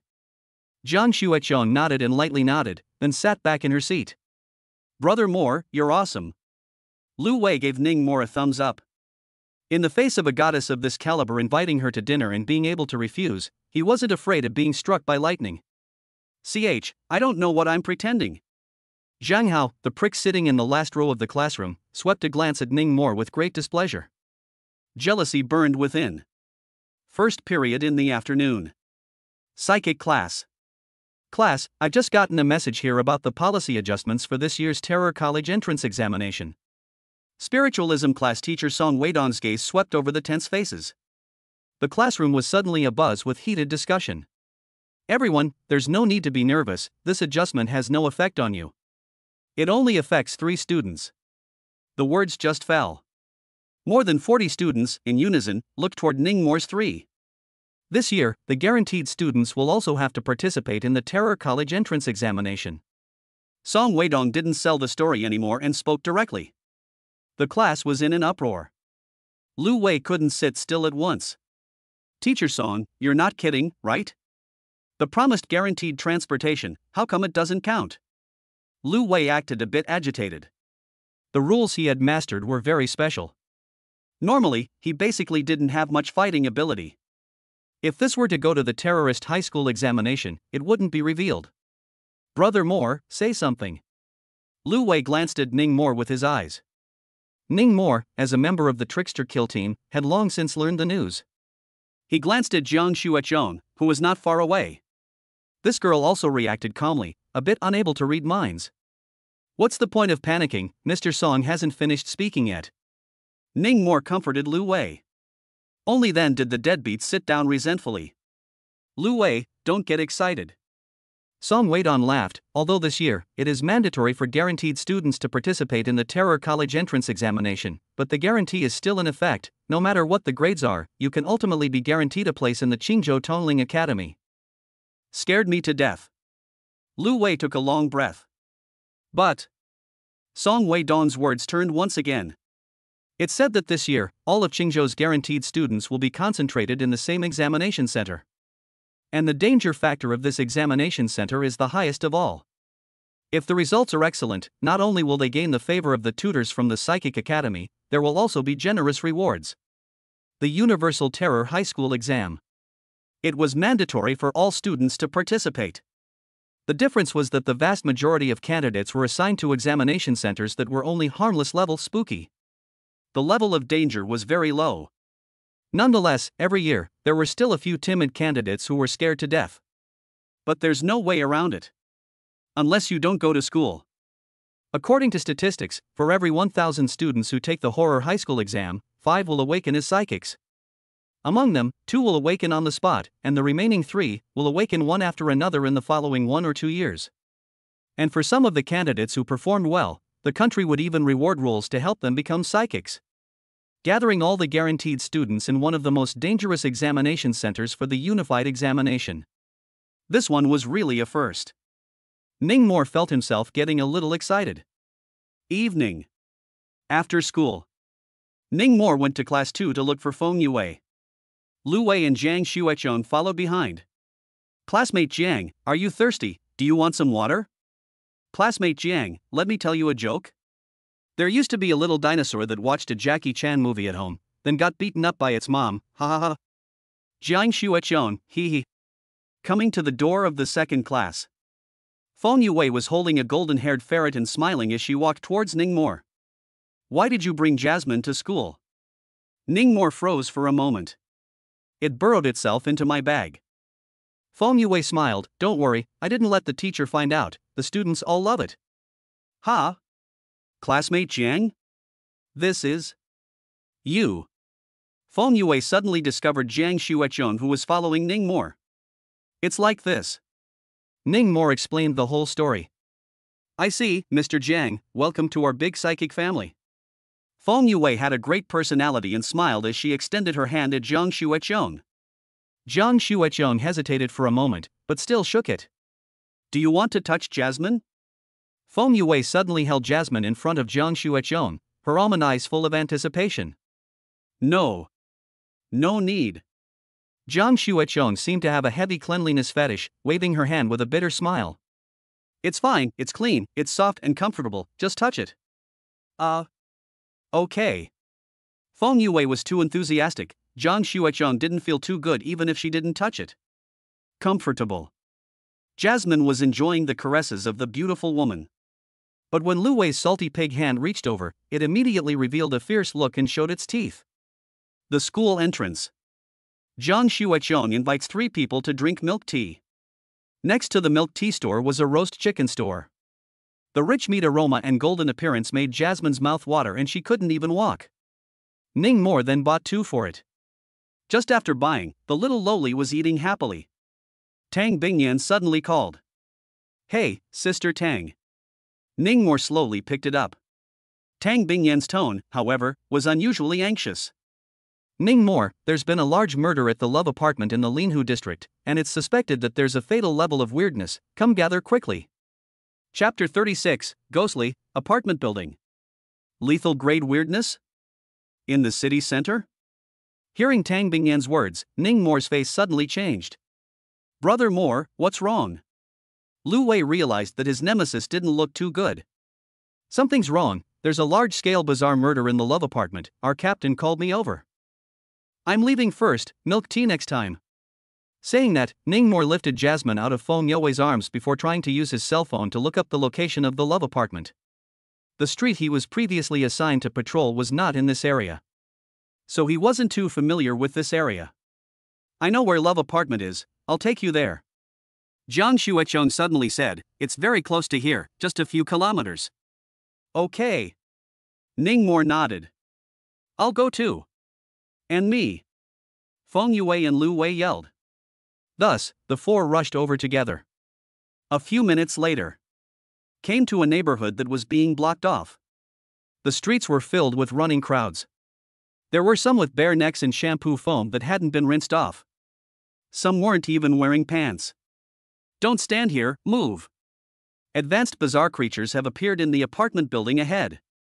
A police officer blew his whistle and hurriedly came to drive away these 4 students in school uniforms. From the Creepy Kill team. Ningmore pulled out his ID from his pocket. Grass, so damn handsome. Lu Wei beside him was envious. Creepy Kill team? The police officer took the ID, double-checked it a few times, and had Ningmore release his soul power before reluctantly accepting the fact that the student in front of him was a member of the Trickster Kill team. We're all in this together. Lu Wei yelled after him. The 2 sisters nodded their heads doubly. The police officer didn't think too much about it, pulling back the cordon and letting the 4 in.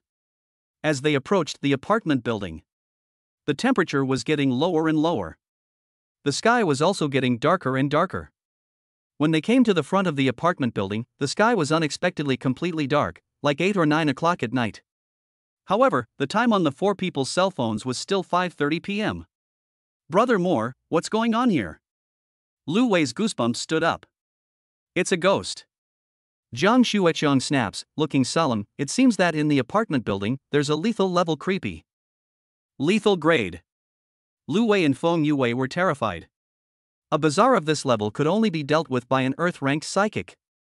Ningmore looked at Jiang Shueqiang twice more, thinking that this girl knew quite a lot. Brother Moore, what's a ghostly spirit? Lu Wei asked curiously. A ghostly spirit is a realm created by a ghost. Ningmore explained. It was actually all heard from Tang Bingyan.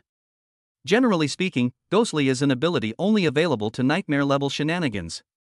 However, under the fulfillment of 3 specific conditions, a fatal grade creepy can also create small ghostly spirits. These 3 conditions are Heaven's Wrath, Earth's Fury, and Human Grudge. Human grievance is the kind of grievances where people are going to die horizontally, with extremely heavy grievances. Earth's Fury refers to the feng shui pattern of the building. As for Heaven's Fury, it refers to multiple rules appearing in an area at the same time and distorting and merging. Feng Yue couldn't help but interrupt. Rules? Can weirdness also utilize rules? Right. Ningmore nodded, but in an unconscious manner. And these rules, if discovered by humans, can be mastered. The examination centers of the terror exams are one of these natural ghosts. It's just that the spooky ones inside that are above the dangerous level have been removed, leaving only some harmless level wandering spirits and walking corpses for the candidates to deal with. After listening to Ningmore's explanation, Lu Wei and Feng Yue came to understand. It turned out that the examination hall of the Terror College entrance examination came about like this. Sister Tang, have you guys arrived yet? Seeing that Tang Bingyan and the others hadn't come yet, Ningmore made a call over to hurry. The deadly level of weirdness that could create a ghostly spirit was not a simple character, and he didn't even dare to go in directly. I'm far away, it might take me another 10 minutes to get there.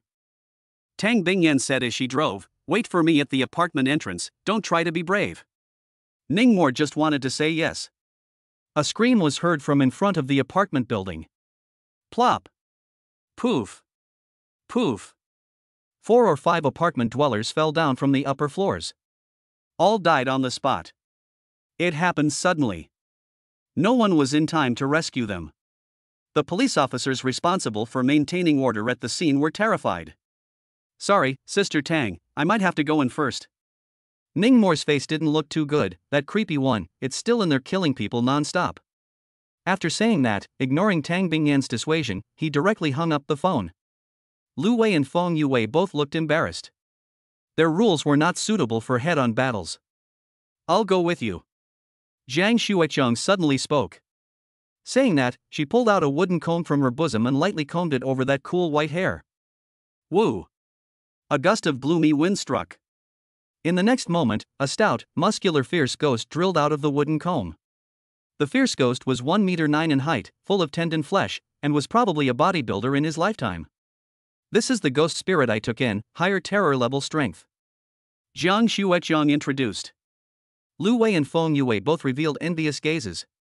Seeing Ningmore's hesitant face, she added, I'm protected by an earth-ranked psychic object, so ordinary ghosts can't hurt me. Then what are we waiting for, let's go. Upon hearing this, without saying a word, Ningmore picked up Jasmine and pulled his leg away.